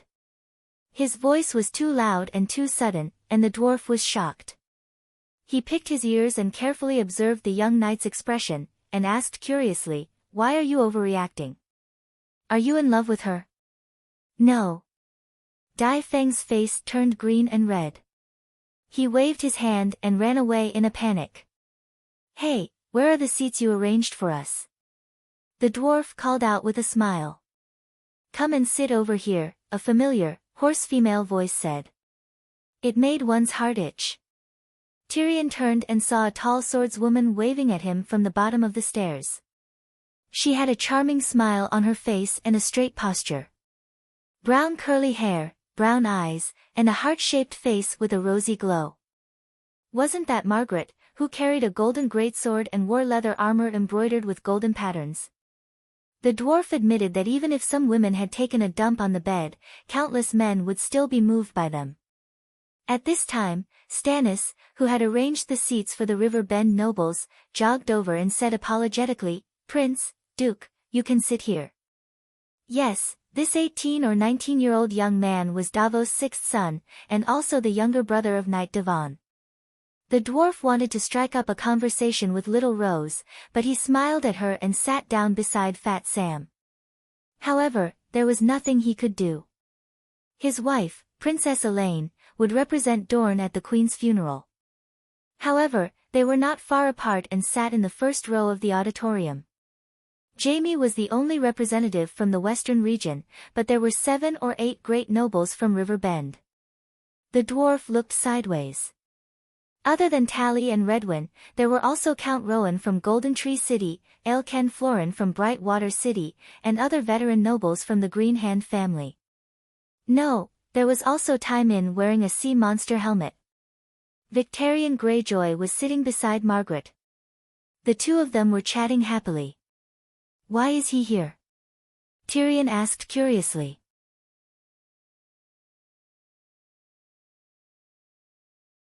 Jaime glanced at the burly man and said in a low voice, "High Court is still occupied by Tywin. In these years, many of their people have died for River Bend. Plus, the story of the 5 heroes of the Misty Sea is widely spread in the 7 kingdoms. Tywin's reputation has improved." "What's the story of the 5 heroes of the Misty Sea?" the dwarf asked in confusion. 9 Tywin followed the Dragon Queen into the flowing water palace. 6 survived. Jaime had an envious expression as he told the story of Dunstan and the others. Those who survived are all legendary heroes. After receiving the Dragon Queen's approval, everyone's attitude towards Tywin slowly changed. Later, Victarion personally promised that after the long night, as long as River Bend's vassals allow Iron Seed to take away the spoils of war in High Court and the Lord of High Court gives him a title and a piece of land near the sea, he will voluntarily give up High Court. "Margaret wants to be the new Duke of River Bend?" Tyrion asked. "She definitely wants to, but..." Jaime glanced at Margaret and Victarion and said in an even lower voice, "Victarion is pursuing Margaret. He promised to help her enter High Court." Tyrion was shocked and said in disbelief, "Margaret dares to have a lover?" Jaime shook his head, "What lover? He's unmarried and she's widowed, what?" Before he could finish, the dwarf shouted, causing the nearby vassals to look over. Even Victarion, who was passionately trying to please Margaret, looked over curiously. Jaime was indifferent to the stares of others. He only moved his lips and said in an almost inaudible voice, "When Horace was on a boat to the old town, he accidentally hit an iceberg and died in a shipwreck. At that time, it had only been half a month since he married Margaret. Fortunately, he left behind a posthumous child." Didn't the legendary hero Nymeria also lose her husband several times and marry several times before finally conquering Dorne? I think Margaret is similar to the heroines of the previous generation. This is really... The dwarf didn't know what to say. "Did Margaret jinx her husband?" he asked. Jaime glanced at Fat Sam, who was sitting beside the dwarf, and sighed, "This time it's not Margaret's fault. It's mainly the fault of the City of Knowledge's scholars. The Long Night has been here for a few years, but there was no warning about the iceberg to the coastal nobles. It was only when Horace's accident happened that we found out that bravos on the other side of the narrow sea began to guard against icebergs when the Long Night just fell." Sam said helplessly, "Since the beginning of human history, no iceberg has ever appeared in the summer sea, and no one thought of guarding against icebergs." "Are you sure the posthumous child is Horace's?" "They've only been married for half a month," Tyrion said doubtfully. "Today is different. With the bloodline appraisal, it's almost impossible to mix up the bloodline." Jaime's expression was a little awkward.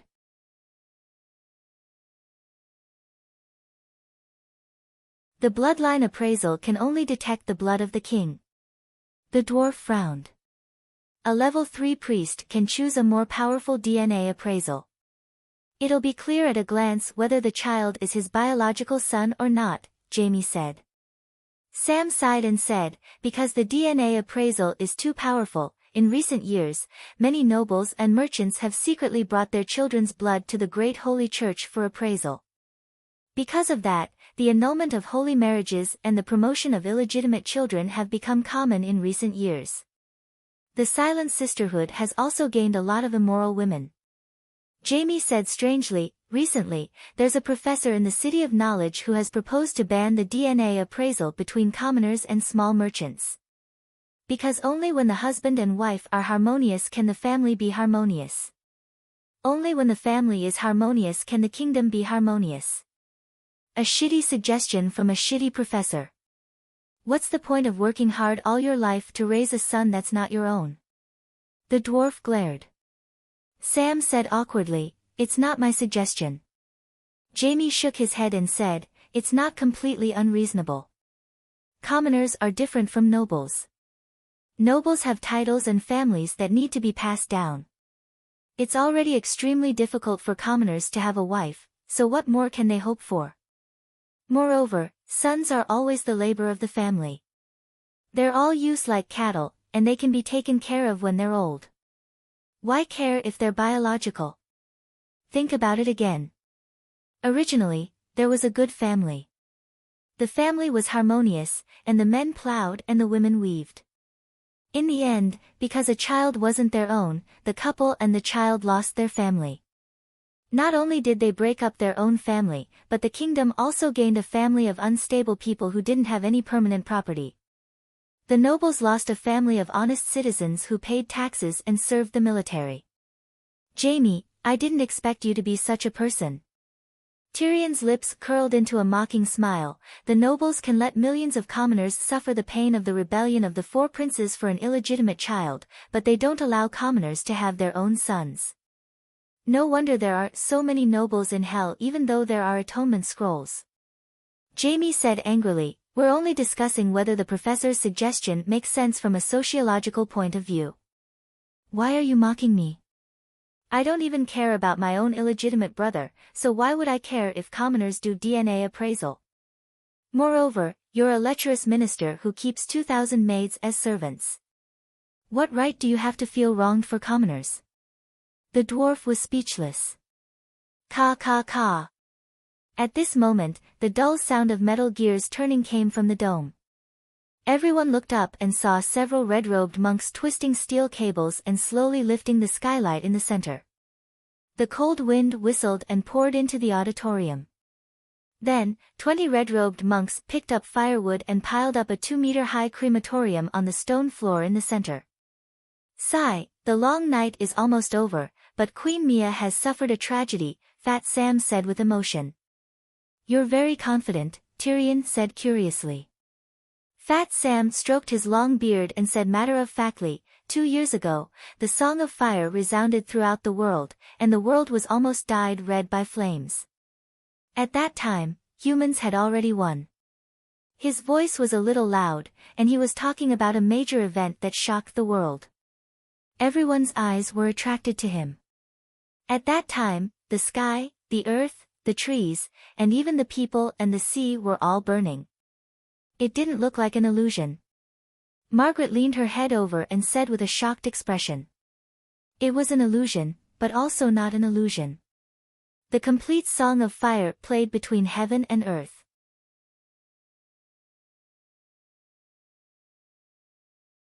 When you heard it, you saw the essence of the world fire, Tyrion said. Fire? The world was born from the first flame. Dragon Queen's Song of Fire has the characteristics of the first flame. Our world is like adding a layer of steel outside a broken house. I see. The earls nodded in realization. Although they didn't know much, the Magic Academy had been popular for 6 or 7 years. Some extraordinary knowledge, such as the meaning of the first flame, was not something they had heard for the first time. Since Dragon Queen has already sung the complete Song of Fire and has the characteristics of the first flame, why didn't the sun appear? Count Aelken, who had protruding ears, said hesitantly, is it really like what the Red Priest preached, that only true gods can summon the sun? The dwarf didn't know the answer either, so he could only say, let's defeat the King of Strange Ghosts first and then think about the sun. With a small sun, humans can maintain their lives. While they were talking, Elaine arrived with her brother Quentin and many other vassals.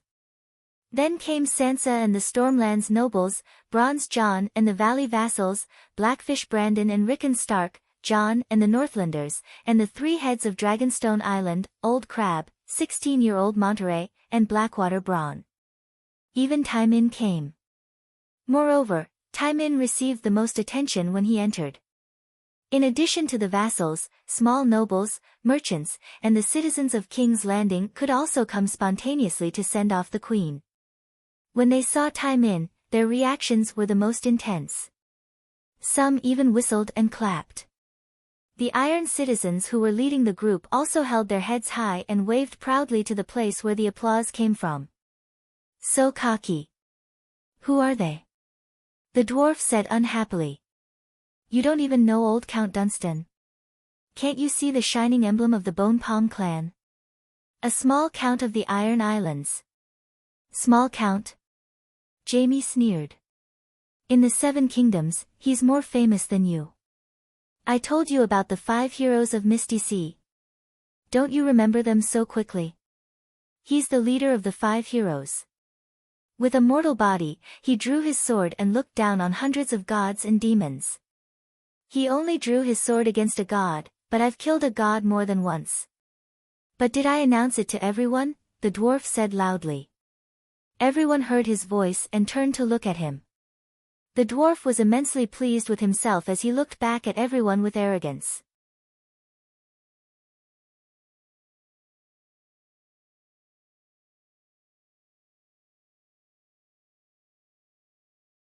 Chapter 1065. Drawing your sword and fighting against the demons is indeed courageous, but The dwarf poked himself in the chest and said loudly, eldest senior brother of the mantra imparting team, father of barbarians, the number of gods and demons I've killed with my own hands is more than the total number of kings of the 7 kingdoms in the past 10 years. Silence filled the place as soon as he said that. Everyone's attention was drawn to him. The dwarf smiled proudly and continued, it's not your fault. The Westeros are ill-informed. The mantra imparting team is famous in Ursos and has amazing achievements, but none of you have heard of it. Tyrion, we all know the deeds of the mantra imparting team, and we've all heard of Master Chizong's fame and amazing achievements. But not all characters in legendary stories are legendary heroes. The dwarf looked over and saw a white-haired old woman in her 40s or 50s. She had a shriveled face and sharp eyes. She was not tall, but her back was straight. Who are you? His expression was solemn and puzzled. The other party was a stranger, but there were obvious magic waves on her body. She was very powerful, and she was wearing a golden 7-pointed star white robe that represented a level 3 priest. The old woman said bluntly, it doesn't matter who I am. Let me tell you, the Westeros are not poor villages. The story of the mantra imparting team has spread throughout the 7 kingdoms, but you only have one role in the story to be captured, tortured, and humiliated by the demons, and then cry out, Master, save me. You're just an old-fashioned warrior saving a princess. What kind of legendary hero is a princess in a fairy tale? The people around nodded and looked at the dwarf with disdain. They pointed and whispered. The story on the other side of the narrow sea has long been spread here, but legendary heroes are never half-human. You're just a little demon who cried for help, but you're praising yourself. Do you really think we don't know what happened in the free cities? The dwarf's face flushed red. He said angrily, this is slander, blatant slander. Maybe I'll fall into the hands of the demons, but use your brains. If I'm not brave and fearless, why would I be captured by the demons? Knights who fight bravely on the battlefield are always in danger of being captured by the enemy. Only cowards who hide in their castles and forever avoid battle will never be defeated. If you don't fight, you won't lose. But you were dragged into the dung pit by the dung demon when you went to the toilet. Everyone knows that. The dwarf glared at the speaker, only to discover that the speaker was one of the 3 heads of Dragonstone Island, Blackwater Balin. The old chap was winking at him. Another time, he was caught while visiting the Passion Garden. Another person said. It seems to be more than once. Who in the 7 kingdoms doesn't know that dwarves love to visit prostitutes? It's just a pity for Princess Yelaine. What's there to pity? The Princess of Dorne isn't a good person either. The two of them went whoring together. Yelaine, who was originally standing at the side and watching her husband make a fool of himself, immediately became angry. Her eyes were filled with shame and relief.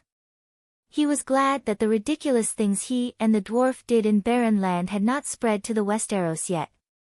At this moment, the white-haired Onion Knight walked over and said in a deep voice, "Ladies and gentlemen of the King's Landing, this is the funeral of Mia the First.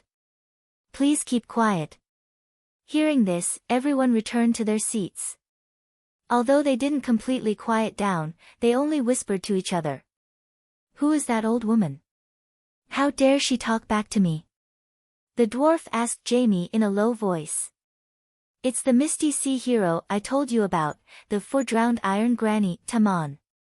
There are many terrifying legends about her.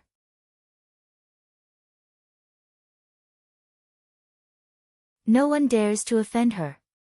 Fuck, so it's that witch. The dwarf immediately gave up on the idea of getting back at her. He didn't want to have anything to do with it in the future. The ceremony after that was more boring. The king's hand gave a sorrowful speech, describing Queen Mia's life achievements and the cause of her death. Yes, Mia had made some achievements in the past few years. Even Marjorie knew how to copy Sansa's bed strategy, so there was no reason why Mia couldn't learn from her. Actually, Mia's strength was far beyond Sansa and Marjorie's. She had tens of thousands of red-robed monks behind her. It was easier to gain fame by pretending to be mysterious. The Onion Knight said a lot of things, but none of them repeated, which was proof. Mia's cause of death was also embellished. According to the Prime Minister, it was because the Queen couldn't bear to see the people suffer, so she wanted to gain more power to defeat the King of Deviant Ghosts and end the long night as soon as possible. Actually, Mia was provoked by your nephew, Bronn said to the dwarf with a smile. The two of them sat together, one in front of the other. Did you see the scene when the Northern Ice King returned to the city yesterday afternoon? Things like showing off martial arts were often seen in King's Landing in the past few years.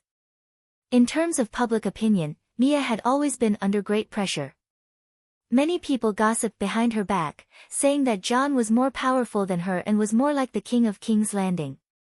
Actually, with the Northern Ice King's achievements, he deserved to be cheered by the people. However, no king could bear to have his reputation lower than a subject in their own territory.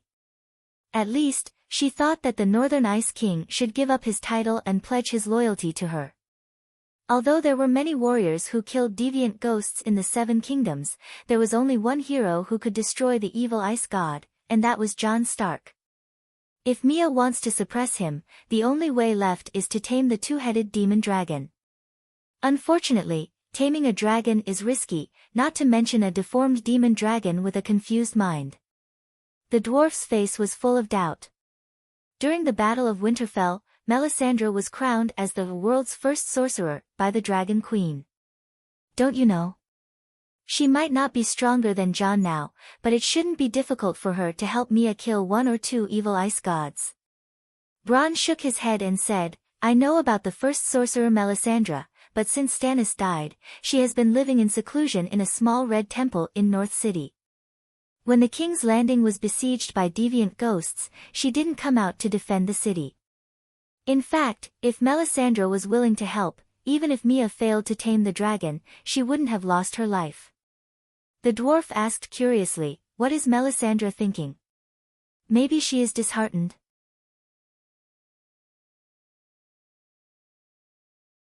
Everyone knows that she is obsessed with Asha's prophecy, but now the prophecy has become a big joke, Bronn said with a smile. After the speech, all the vassals took turns to take a look at Mia the First in the coffin for the last time. They didn't even need to congratulate her. According to convention, the corpse should be handled by the Silent Sisters, who should dress up beautifully and wear gorgeous clothes to bid farewell to their friends and family. But this time, everyone only saw a white cloth. The charred remains of the body and the twisted iron sword under the white cloth couldn't be seen. The vassals knew the cause of Mia's death and guessed the state of her corpse, so when they saw the white cloth, their faces were calm and didn't show any surprise. Bronn said in a low voice, "I heard that Mia was hit with venom and drenched from head to toe." She let out a heart-wrenching howl and scratched her face with her hands, pulling out large pieces of rotten flesh and melting her bones. When Prince Anda saw his wife's miserable state, he roared and jumped onto the back of the dragon's neck. He pulled out his sword and blinded one of the dragon's eyes. It was very heroic. But when the eyeball exploded, the blood that spilled out was also highly poisonous. The prince howled and fell from the dragon's neck. Then, the dragon's other head began to spit fire without restraint. The queen and her husband were burned until only half of their bones were left. Which Prince Anda? The dwarf was puzzled. Anda Royce, the eldest son of Bronze John. Look. Bronn raised his chin towards old John. The old count is crying so sadly. No wonder. The dwarf was deep in thought. How do you know so much? The devil hunter Richard was at the scene. If he hadn't activated his holy garment and resisted the dragon's flames, Mia and Anda's corpses would have been eaten by the dragon. Mia can still tolerate Richard? The dwarf said in disbelief. Sir Richard is a Kingsguard. If he doesn't follow the queen, where can he go? But he killed the king. Stannis was killed by Jon. At most, he was negligent in his duty. But even if their beliefs are different, the Red God disciples can't deny Richard's loyalty and bravery. Think about it. Is there a need to doubt the integrity of a knight who can go to heaven and become a saint? If you were Mia, would you tell Sir Richard to get lost? In the past few years, when Mia was fighting the deviant ghosts, she was in danger many times. Every time, it was Richard and Song Guying who saved her. When the two of them fought, they didn't care about their lives. They were like crazy demons, risking their lives. When the Knights of the Seven Kingdoms saw them, they were in awe. Their reputation even surpassed that of Barristan and John Clinton. Many people said that the Saint Dipper twins were worthy of being called legendary heroes. This time, when the dragon went berserk, the two of them were still the most brave and fearless ones. Facts have proven that they are worthy of Mia's trust. The dwarf was speechless. When the celebrities of the King's Landing had also mourned the queen, the red-robed monk Benello called out Lalo's name, hoping that the Light King could lead the souls of the believers to the divine kingdom of light and fire. When he finished speaking, the crematorium was ignited with a boom. In the past, this move would have been quite scary. But now, everyone has seen the world. The dwarf thought of his early years in Volantis, when he saw the supreme priest preaching for the first time. He couldn't help but feel that time had changed. Oh right, where's our cousin? After coming back, I haven't seen the famous Holy Light One Hand. When he saw the supreme priest, he couldn't help but think of the Archbishop of the Seven Gods. What is he doing here? Is he going to bless Mia in heaven? Jaime said unhappily. When the firewood was burned out, the ordinary guests left.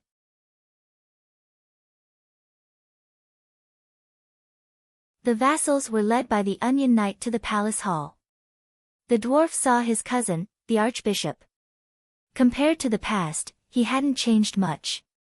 His body was still thin, and he wore a gray robe that was patched but clean. However, there were a few more wrinkles at the corner of his eyes and forehead. His gaze was more determined, without a trace of confusion or hesitation. Without waiting for the cousins to exchange greetings, Davos went straight to the main topic of the night. Although Queen Mia is dead, she still has an heir. Today, I have invited everyone here in the hope that everyone can keep the promise made in the past. What promise? The dwarf was confused. The white-haired Prime Minister said in a low voice, when His Majesty Stannis passed away, we and the Dragon Queen agreed on the heir agreement. In other words, for any vassal who participated in the united front against the ghosts, no matter how he died in the long night, the allies of the united front must ensure that his heir can inherit his fief, title, army, and everything else that complies with the law of succession. I was wondering how Mia, a cult follower, could have been the queen for 5 years so peacefully. Tyrion was enlightened. Davos rebuked, Prince Zine dash, the dwarf waved his hand to interrupt him, Zineland is given to my niece. You can call me King Dear Cauldron now. The Onion Knight was only surprised for a moment before he followed the advice and reminded him seriously, King Dear Cauldron, please don't use disgraceful words like cult follower to describe the followers of the Red Gods. We have all shed blood to protect humanity. Countless followers of the Red Gods have died in the war against the Frost God.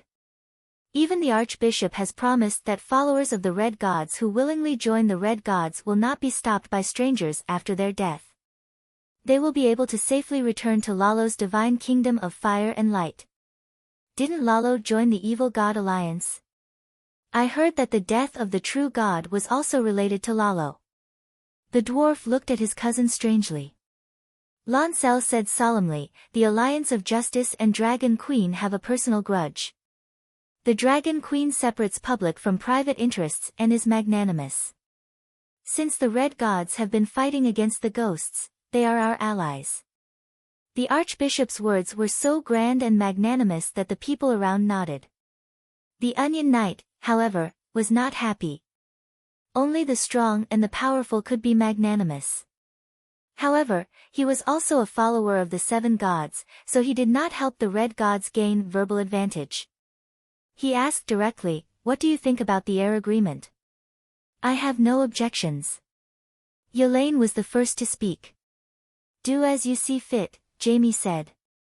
Sansa frowned and said, I have no objections, but Mia and Prince Anda did not leave behind any children. Before today, Mia also did not leave behind a will.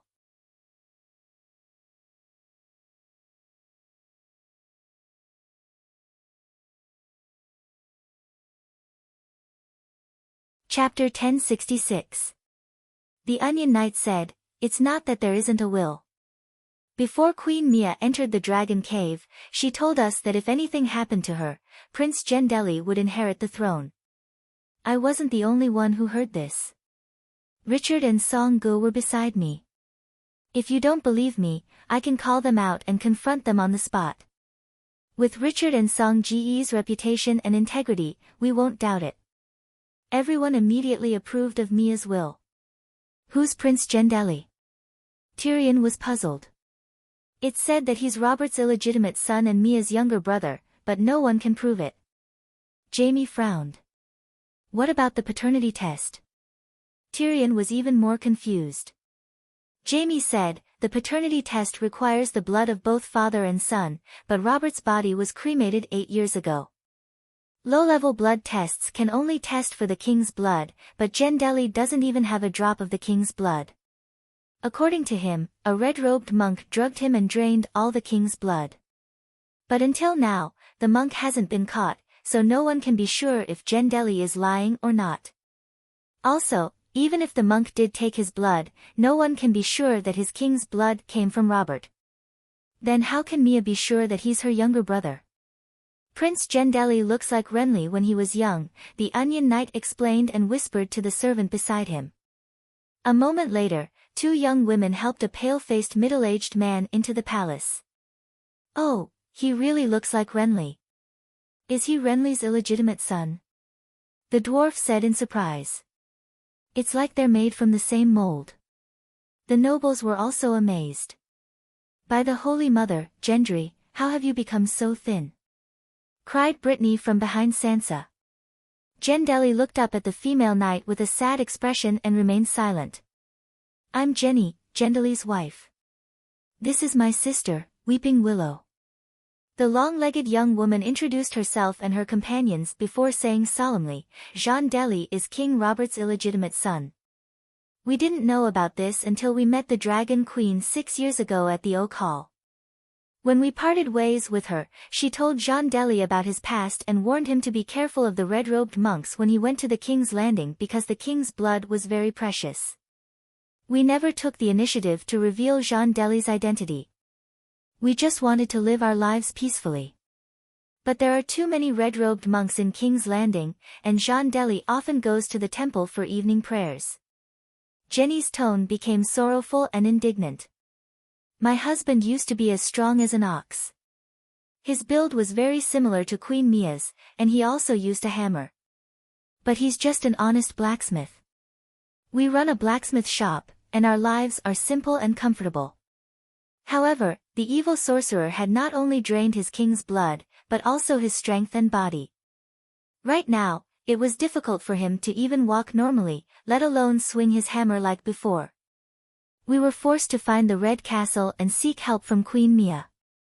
Varys seems to have only lost Gigi, the dwarf said hesitantly. There's more than one type of blood sorcery.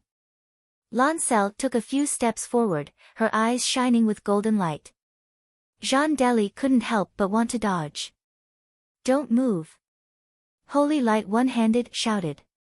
Jean Deli's spirit shook violently, and he really stopped moving. After a long while, the golden light in the Archbishop's eyes disappeared. He said sympathetically, your body is fine, but your spirit is damaged. It's like someone took a knife and dug out a large piece of your essence. Can it be healed? Cough, cough.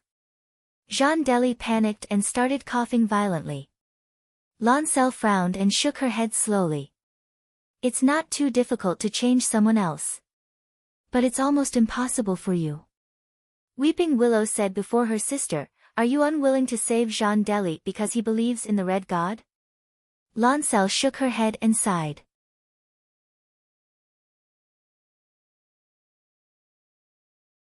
There's only one way I can think of, and that is to make him a priest of the gods. Take Saint Matthew for example. He was originally a mortal with no extraordinary talent. But because of his devout faith, his soul was refined, and he became a saint and gained the body of an angel. An angel is a god, and his spirit is countless times stronger than a mortal's. To repair the damage to his spirit, he doesn't need to be refined into an angel.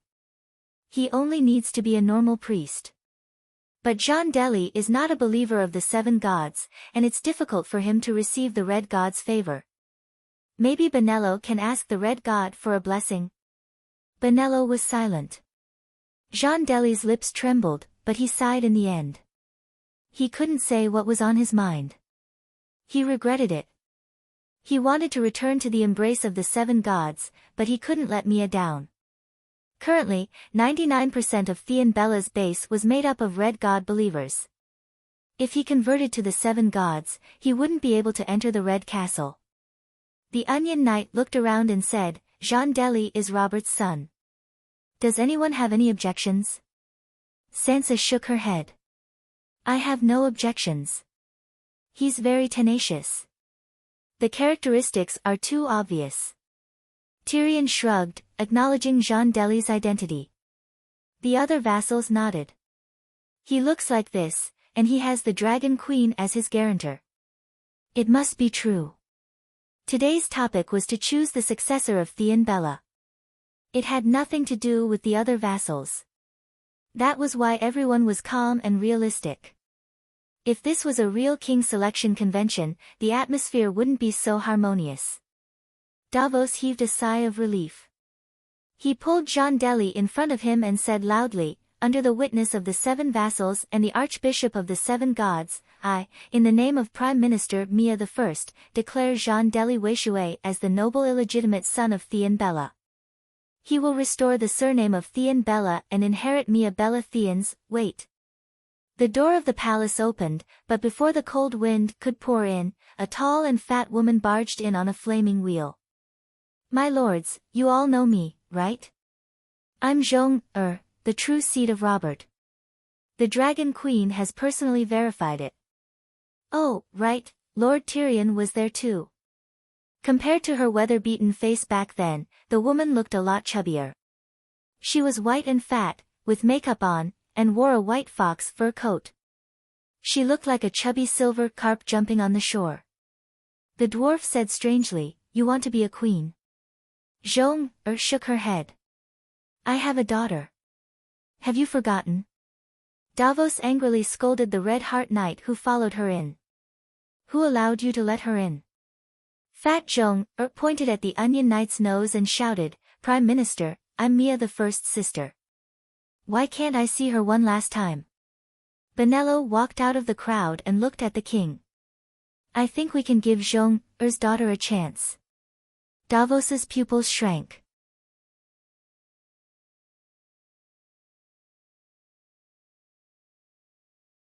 Supreme Priest, you were there when the queen entered the dragon cave. You must have heard what she said, right? Benello said helplessly, I have no prejudice against Prince Shondeli, but we need a brave and healthy king to challenge and defeat the variant Ghost King, and then become the true ruler of the Seven Kingdoms and promote the teachings of the Red God. As soon as he said this, the atmosphere was no longer as relaxed and harmonious as before. The Grand Duke's expression changed several times. His sharp eyes swept back and forth between Shondeli and the girl beside Zhong-er. Zhong-er pushed her daughter in front of everyone and said loudly, Yes, I'm a prostitute. Countless men and women have slept on my bed in King's Landing. It's a joke to let a prostitute become the queen. I know all this, and I've always been honest. I've never harassed Queen Mia, but my daughter, Dominia, is a virgin. She's been trained as a knight since she was young. She knows how to read and write, and she knows a little about the zither. She even attended the priest training class in the Holy Church. Dominia was about 14 or 15 years old. She was 1.7 meters tall, with black hair and black eyes. She had a square face. She was tall and strong and looked very energetic. You and your daughter are believers of the seven gods, right? Tyrion asked strangely. Yes, we've been believers of the Holy Mother for half of our lives. But we can change to the Red God for the rest of our lives, Zhong said sincerely. Jon had been silent since entering the Red Castle.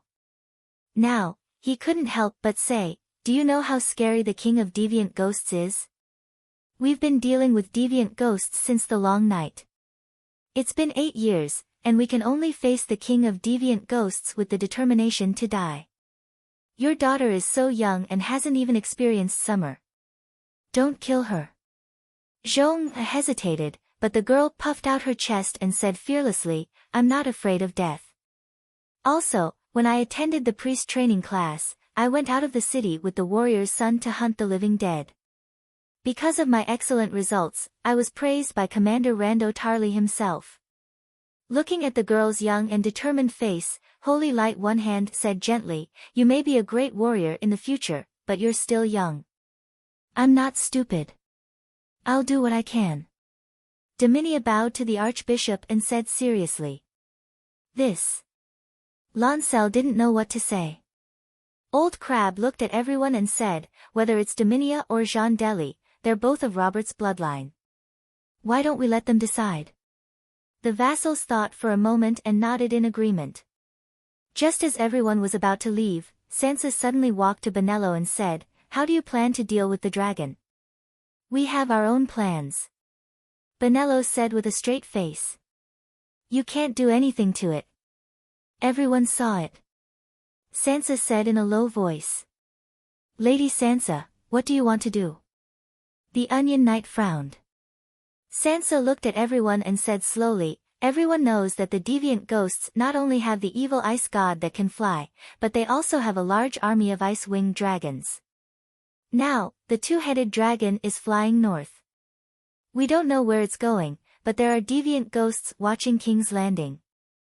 We're sure that the King of Deviant Ghosts has noticed the two-headed dragon's strange behavior. I don't think anyone wants to face a deviant ghost king riding a ice-winged dragon, right?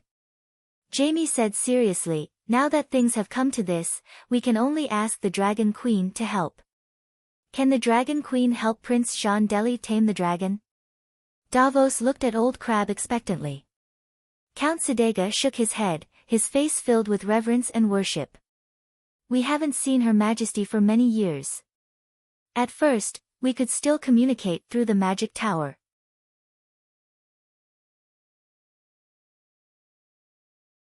Later, Her Majesty sang the complete Song of Fire and went to the sky beyond sky, the legendary astral plane. Only she can send messages to us. The magic tower in the mortal world can't contact her. Not long after, even the 4 Megalosaurus left the prime material plane, guarding the great swamp in the extreme south, the land of eternal winter in the extreme north, the endless sea in the west, and the dark realm in the east. Is there really an end to the world? I really want to see it. Count Rowan was lost in thought. The land of eternal winter is the closest to us. It's only 10,000 miles away from the Great Wall. That's the home of the deviant ghosts. When the long night is over, you can go take a look, Old Crab said. In the current 7 kingdoms, as long as you leave the door, it's the land of eternal winter. What's there to see? The dwarf complained. Sansa said faintly, we don't need the help of the Dragon Queen and the Megalosaurus. We can easily tame the dragon. The Holy Night Seal. The dwarf's heart jumped and he blurted out. Yes, the Holy Knight's seal can use the Holy Mother's might to tame the winged dragon. The dragon might be stronger than the winged dragon, but it definitely can't withstand the Holy Mother's might. Hearing this, the Duke's face was filled with excitement. He was eager to try. They were not holy knights, but in recent years, the second sons and even the eldest sons of noble families all took pride in joining the sons of warriors. Now, many noble families had holy knight children.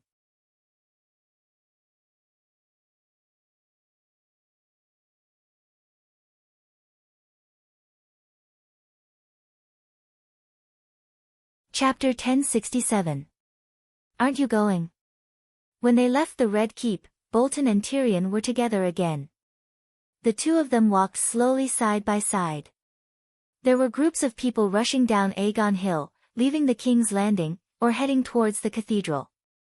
Bonello did not have the power of the Dragon Queen, and Lalo was not as famous as he was before the long night. The 7 vassals only asked one question: can you control the mystic dragon 100%?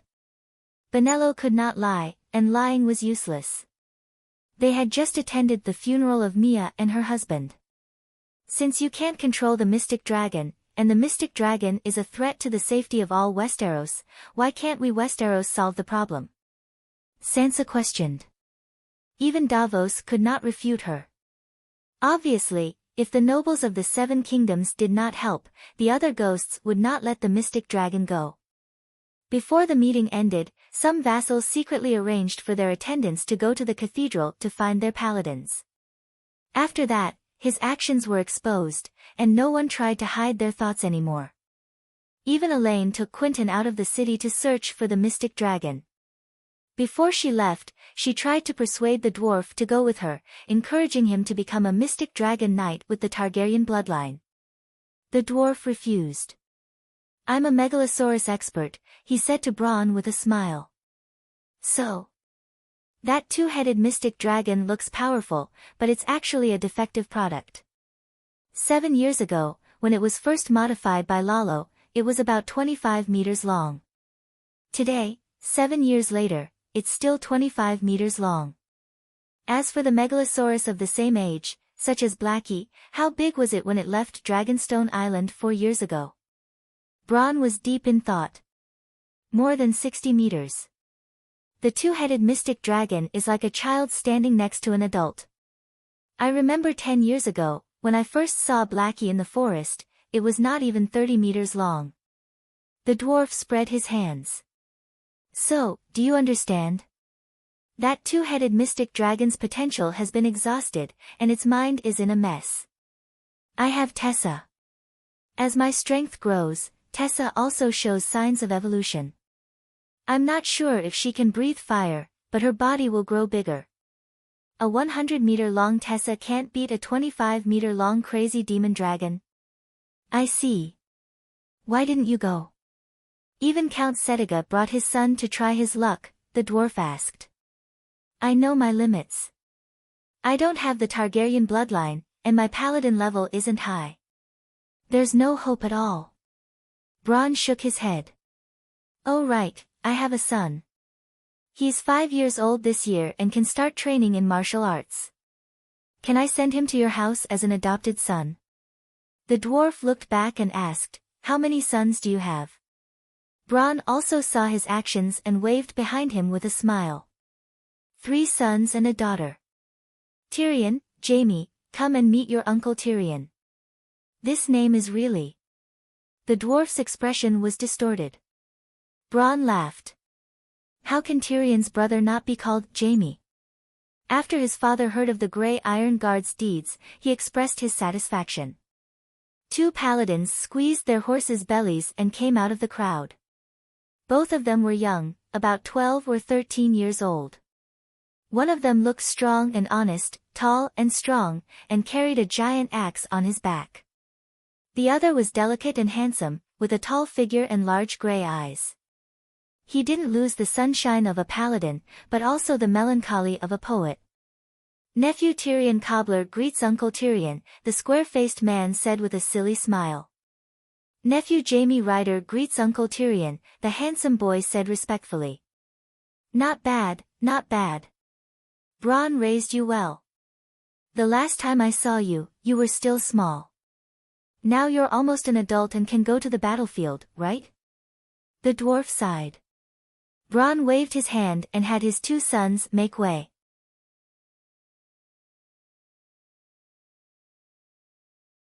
He smiled and said, after we kill the strange ghost king, I'll send them to the cathedral for training. They have a good chance of becoming glorious paladins in the future. Tyrion was surprised. Join the warrior's sons? Cobbler is fine, but Jaime. Mance Ryder doesn't have any objections. Hee, this is the benefit of serving the Dragon Queen. If a normal noble wants to become a paladin, they can only wear a colorful cloak. And I'm a paladin, the first generation of paladins. Did you notice? I'm a paladin, but not a warrior's son. Bronn said proudly. It's a little unfair. Does anyone else have any objections? Bronn shrugged. There's no such thing as absolute fairness in the world. I envy the Northerners for having unicorns to ride and the West for having so much gold. Also, this benefit is not unlimited. Only the heir of the title can become a non-permanent paladin. You want to pass the title to Cobbler? Although he's not my biological son, I've always treated him like one. In the future, I'll arrange for him to be an earl. Bronn said. Then, he added, actually, this advantage is only temporary. I heard the Queen say that when the Sea of Law recovers and the world levels up, the paladin's restrictions will be completely lifted. Didn't Her Majesty create an honorable knight in the early years? Now, normal riders are no longer willing to be called mercenary knights. They will publicly swear the 8 knights' oaths, 8 honors and 8 disgraces version, made by the Dragon Queen, and then call themselves honorable knights. As long as they can uphold their oaths and have a good reputation among the people, they can enter the Holy Church to cultivate as paladins without needing to apply holy oil, have a warhorse, or have knight battle skills. Whether they can become paladins or not depends on whether they are true to their appearance and their piety. Oh, the future world seems to be very beautiful. The dwarf said thoughtfully. Bronn nodded and said with emotion, maybe not everyone can be courteous, but warriors who can endure until the end must cherish honor and have faith in their hearts. At this point, the old mercenary, who used to be shameless and cunning as his motto, could not help but reveal a look of reverence. This is the greatness of the Dragon Queen. She's really changing the world for the better. Take me for example. 10 years ago, if I had anything to do with integrity and humility, I would have cut the neck of some upright and humble knight with a sword. I never thought that one day I would be able to have some honor. Hey, what are you looking at my brother doing? The dwarf pointed to the 2 people talking on the left side of the street and exclaimed in surprise. Bronn poked his head out to take a look. It was Brain and Jaime standing in front of the blacksmith's shop, seemingly looking through the armor. Haven't you heard of the rumors between the 2 of them? He said casually. I thought. Tyrion had a strange expression, I didn't expect him to have such a strong taste.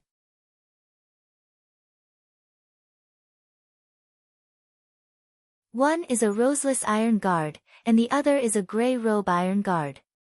They are both examples of knights personally conferred by the Dragon Queen. They are both unmarried, so why can't they be together? Moreover, although Brain is not good-looking, your brother is also missing a hand, so it's just right. You think too much, Brain and I are not lovers. Back at his residence, when the dwarf congratulated his brother, Jamie firmly denied the relationship with Brain. I can't forget Cersei, and Brain is Sansa's Kingsguard. She has her own responsibilities, so the two of us can't be together. Even if you are not together, you can still be lovers and have illegitimate children. Speaking of which, counting from the time you separated from Cersei, you haven't touched a woman for more than 10 years. Have you done it with Brain? What does it feel like to be pressed down by a cow? The dwarf winked. Jamie glared at him and said coldly, I'm not like you. If I have a relationship with Brain, I won't just be a lover, I will marry her. The dwarf gave him a thumbs up and clicked his tongue. The Holy Mother should award you a chastity medal. Jamie snorted coldly and turned to walk towards little Tywin's bedroom. Hey, wait. The dwarf stepped forward and grabbed him. Bronn has a 5-year-old son named Dennis. He was going to give him to me as an adopted son, but you know what kind of life I've been living all these years. Bronn only has one precious son, and I don't want to raise him badly. How about you help me take in an adopted son? There's no future with me. Jamie said meaningfully. He was now pure of heart and had no interest in power, and he did not have any power outside of Casterly Rock City. A duke of the western region was a great backer for the son of an ordinary count, but Bronn obviously had a better choice. The dwarf said sincerely, in my heart, you are the best knight in the 7 kingdoms, and that is enough for a great future. Besides, Bronn is a super nouveau riche. The key is to strengthen the foundation and stabilize the current results. What future do you want? Okay, let him send the child to Casterly Rock City. Hiss hiss, Mystic Dragon. The two looked at each other, surprised and doubtful. Quickly walking out of the hall, they saw the 2-headed dragon flying side by side with a striped pterosaur, flying at a low altitude outside a street. The dwarf saw with his own eyes a person sitting on the 2-headed dragon, the bearded John. Fuck, this is really the treatment of a child of prophecy. Although he did not think much of the mystic dragon, the dwarf had to admit that he felt a little unbalanced. He knew about John's nephew's situation. He had become a demigod long ago, and had raised his Song of Ice to around 3%. After sacrificing the evil god of ice to the old god, he could obtain all of the evil god's divinity of death and darkness from the Holy Mother. The shadow and fire of the Shadowbinder had both been raised to the demigod realm, and in just a few years, he had achieved what Melisandre had achieved after hundreds of years of cultivation. Now that he had the mystic dragon, it was like adding wings to a tiger. Too fast, he left for less than 3 hours, and not only did he find the mystic dragon, he even tamed it. Jamie was shocked. Isn't it obvious? The shapeshifter's animal companion has been watching it all this time. The dwarf sneered. Let's go and take a look. Jamie ordered Podrick to get the horse.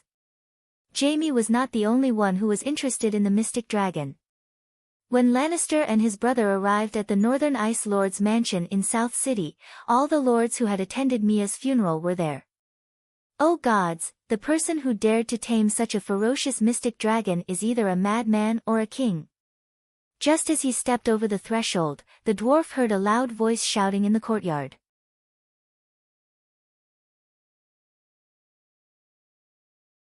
Fuck, can you not be so blunt? Uncle Tyrion and Aunt Dany are both shrewd people. Instead of learning from the 2 successful people, you have to learn from the unlucky Stark. He could not help but complain. Tormund, is this the Northern Ice Lord's idea? Davos' expression was unpleasant. What do you mean? I don't understand what you're saying, but I feel like the Northern Ice Lord is the prince in the prophecy. A hint of cunning flashed across the red-haired Tormund's eyes as he laughed loudly.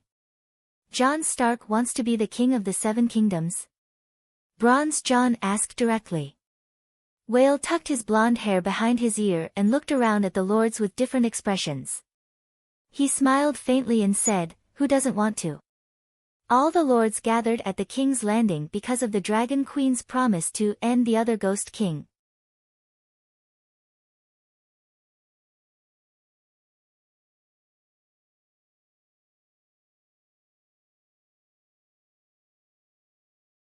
Chapter 1068. You intend to help my nephew become king? The dwarf was sweating profusely as he laid on the feather mattress. He stared at the ceiling, his breathing uneven. Her red hair was wet and stuck to her fair and plump breasts, but Sansa didn't have the strength to push it away. Jon will help me become king. Ha, the barbarian Tormund is a wily old fox.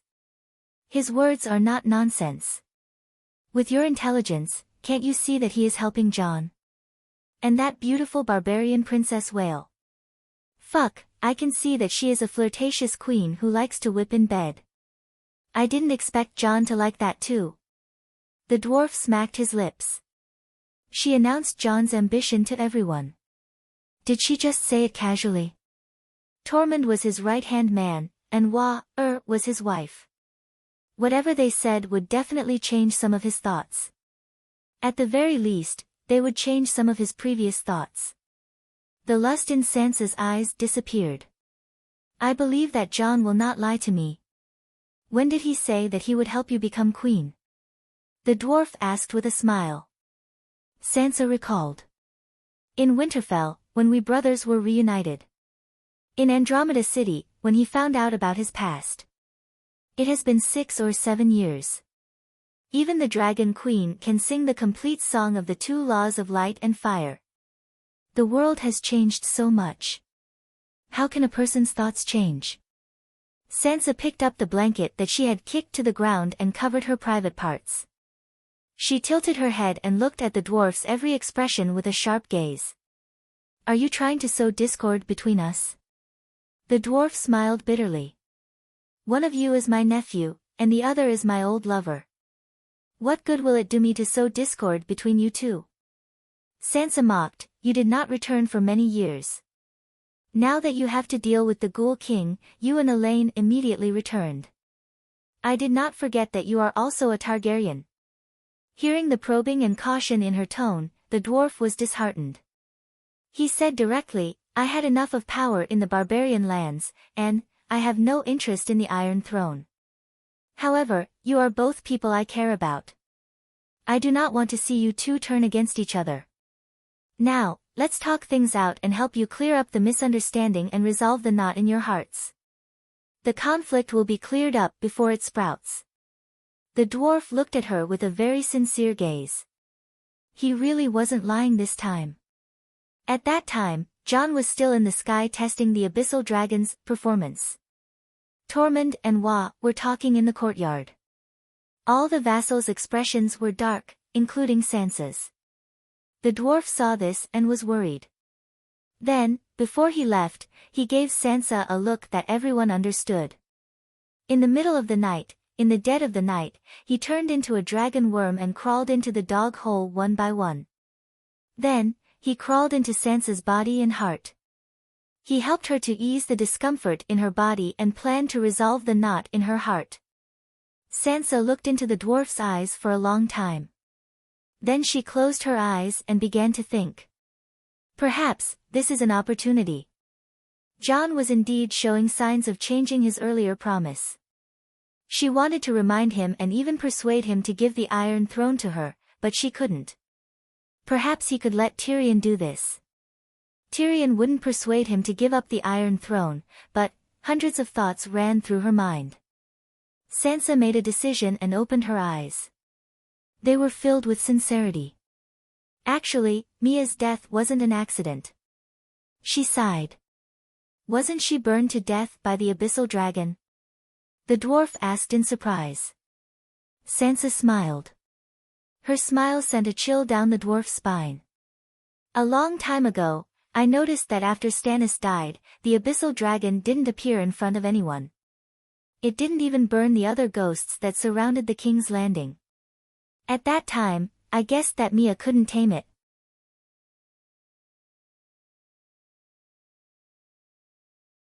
After the Battle of the Smoke Sea, Lalo's power weakened rapidly.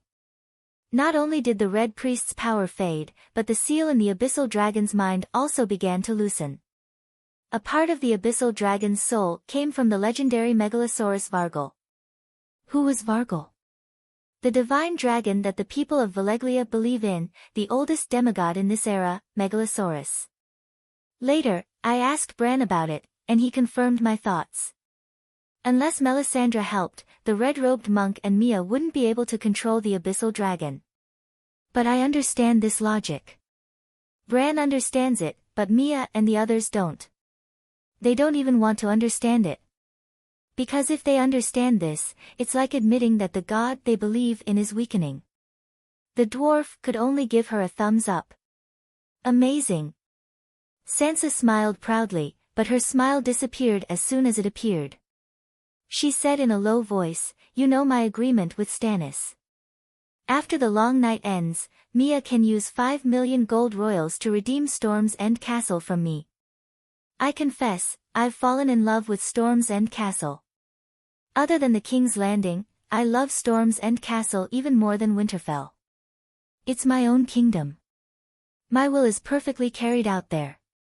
The people's love for me is no less than the Dragon Queen's. The Dragon Queen is only a legend to them.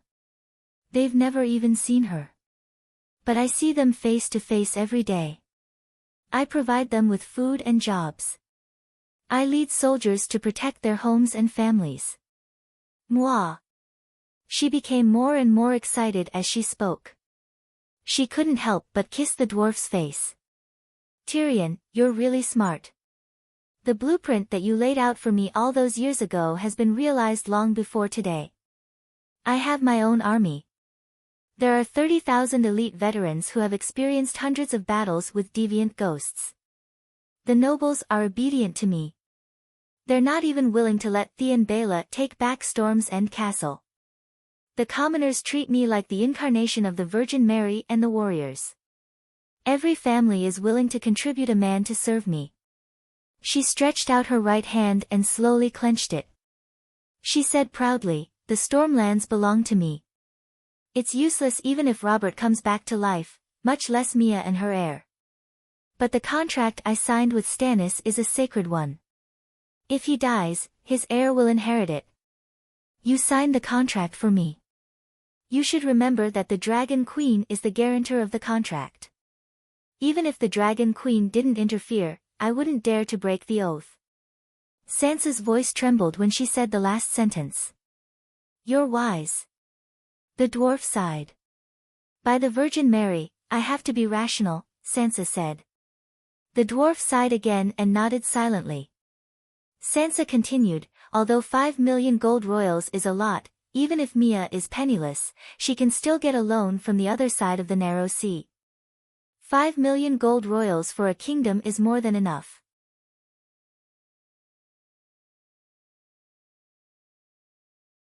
Now that the long night is about to end, the one who ends the long night will be king. But no matter what, Mia can't be the hero who ends the deviant ghost king. I can't be either. If she fails, she can only leave King's Landing and return to Theon Baela's land. I can't refuse. If I fail, I can't give up my roots. Taking 10,000 steps back, even if I successfully ascend to the Iron Throne, I still need a vast fief close to the sovereign's descent. The North won't always support my heir. After a few generations, the relationship between the two sides will slowly fade. Besides, the North is too far away from King's Landing to be a base. But the land belongs to the Targaryen of the 5 dragons.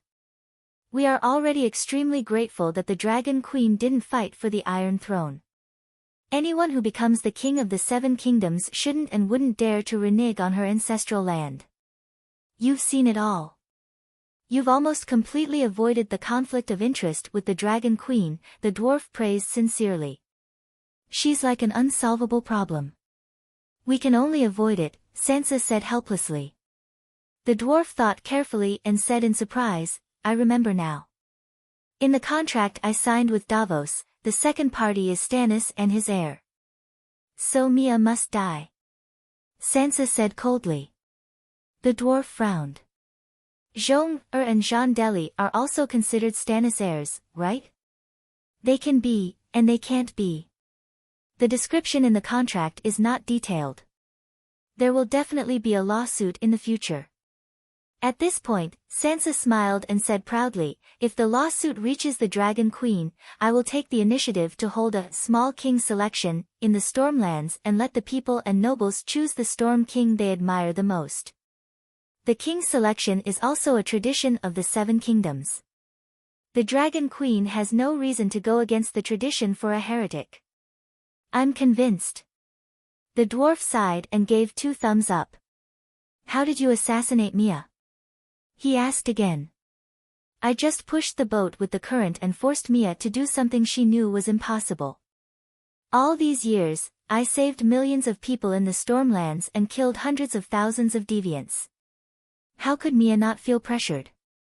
When she found out that Marjorie was also doing well on Qingting Island, the pressure would be even greater. And Jon was right under her nose. Every time he returned victorious, tens of thousands of people would gather and the streets would empty, cheering for him. What would the real Lord of the Red Keep think? Why is Jon so popular? Because I bribed many famous poets to sing praises for Jon. But I didn't deliberately say anything bad about Mia, and I didn't let the poets slander her. I only wanted Mia to feel the pressure. Actually, I'm not the only one who has this idea. I dare say that the other vassals also saw Mia's predicament and intentionally or unintentionally put pressure on her. With so many of us working together, she should have died long ago, but she has a good prime minister. At this point, Sansa glared at the dwarf. Do you still remember your promise to me? Be my hand of the king and help me ascend to the Iron Throne. Look at Davos, who worked so hard, don't you feel ashamed? It was because he promised to fulfill his duty to Aegon, be her hand of the king for the rest of her life, and protect her to become the king of the 7 kingdoms that she let him in bed. At that time, she was still pregnant. The dwarf smiled and said, the Holy Mother suddenly gave me a heavy burden. I was helpless. Sansa's eyes were full of disdain. Who doesn't know your role in the teaching team? Just like what Cyan Granny said, you are a princess who screams master, save me. You are the last person we need. Also, I know the situation at that time. Dragon Queen only chose Chizang, Arya, and Hound. You were the one who took the initiative to go over, hoping to gain some virtue.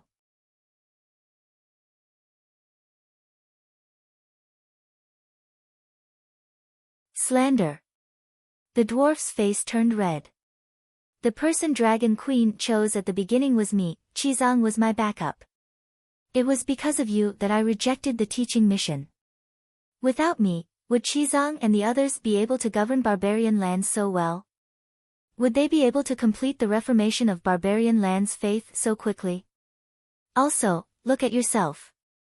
With a few of my strategies, you became the strongest vassal of the 7 kingdoms. Look at Mia, Davos couldn't help her protect a corner of King's Landing even after working so hard. A genius needs to use 1% of their effort to defeat 1,000% of a normal person's effort. Davos is not a mediocre person.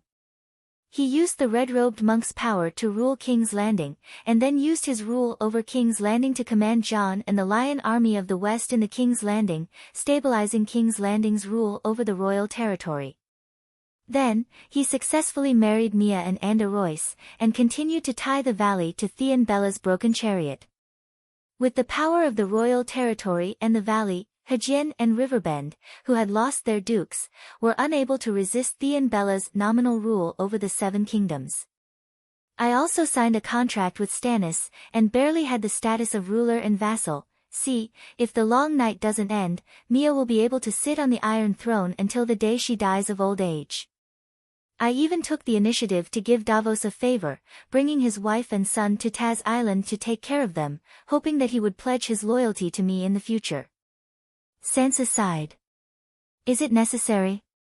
He's just an illiterate smuggler who's been illiterate for most of his life. The dwarf felt very upset, as if his things had been stolen. Dragon Queen was illiterate for the first half of her life as well.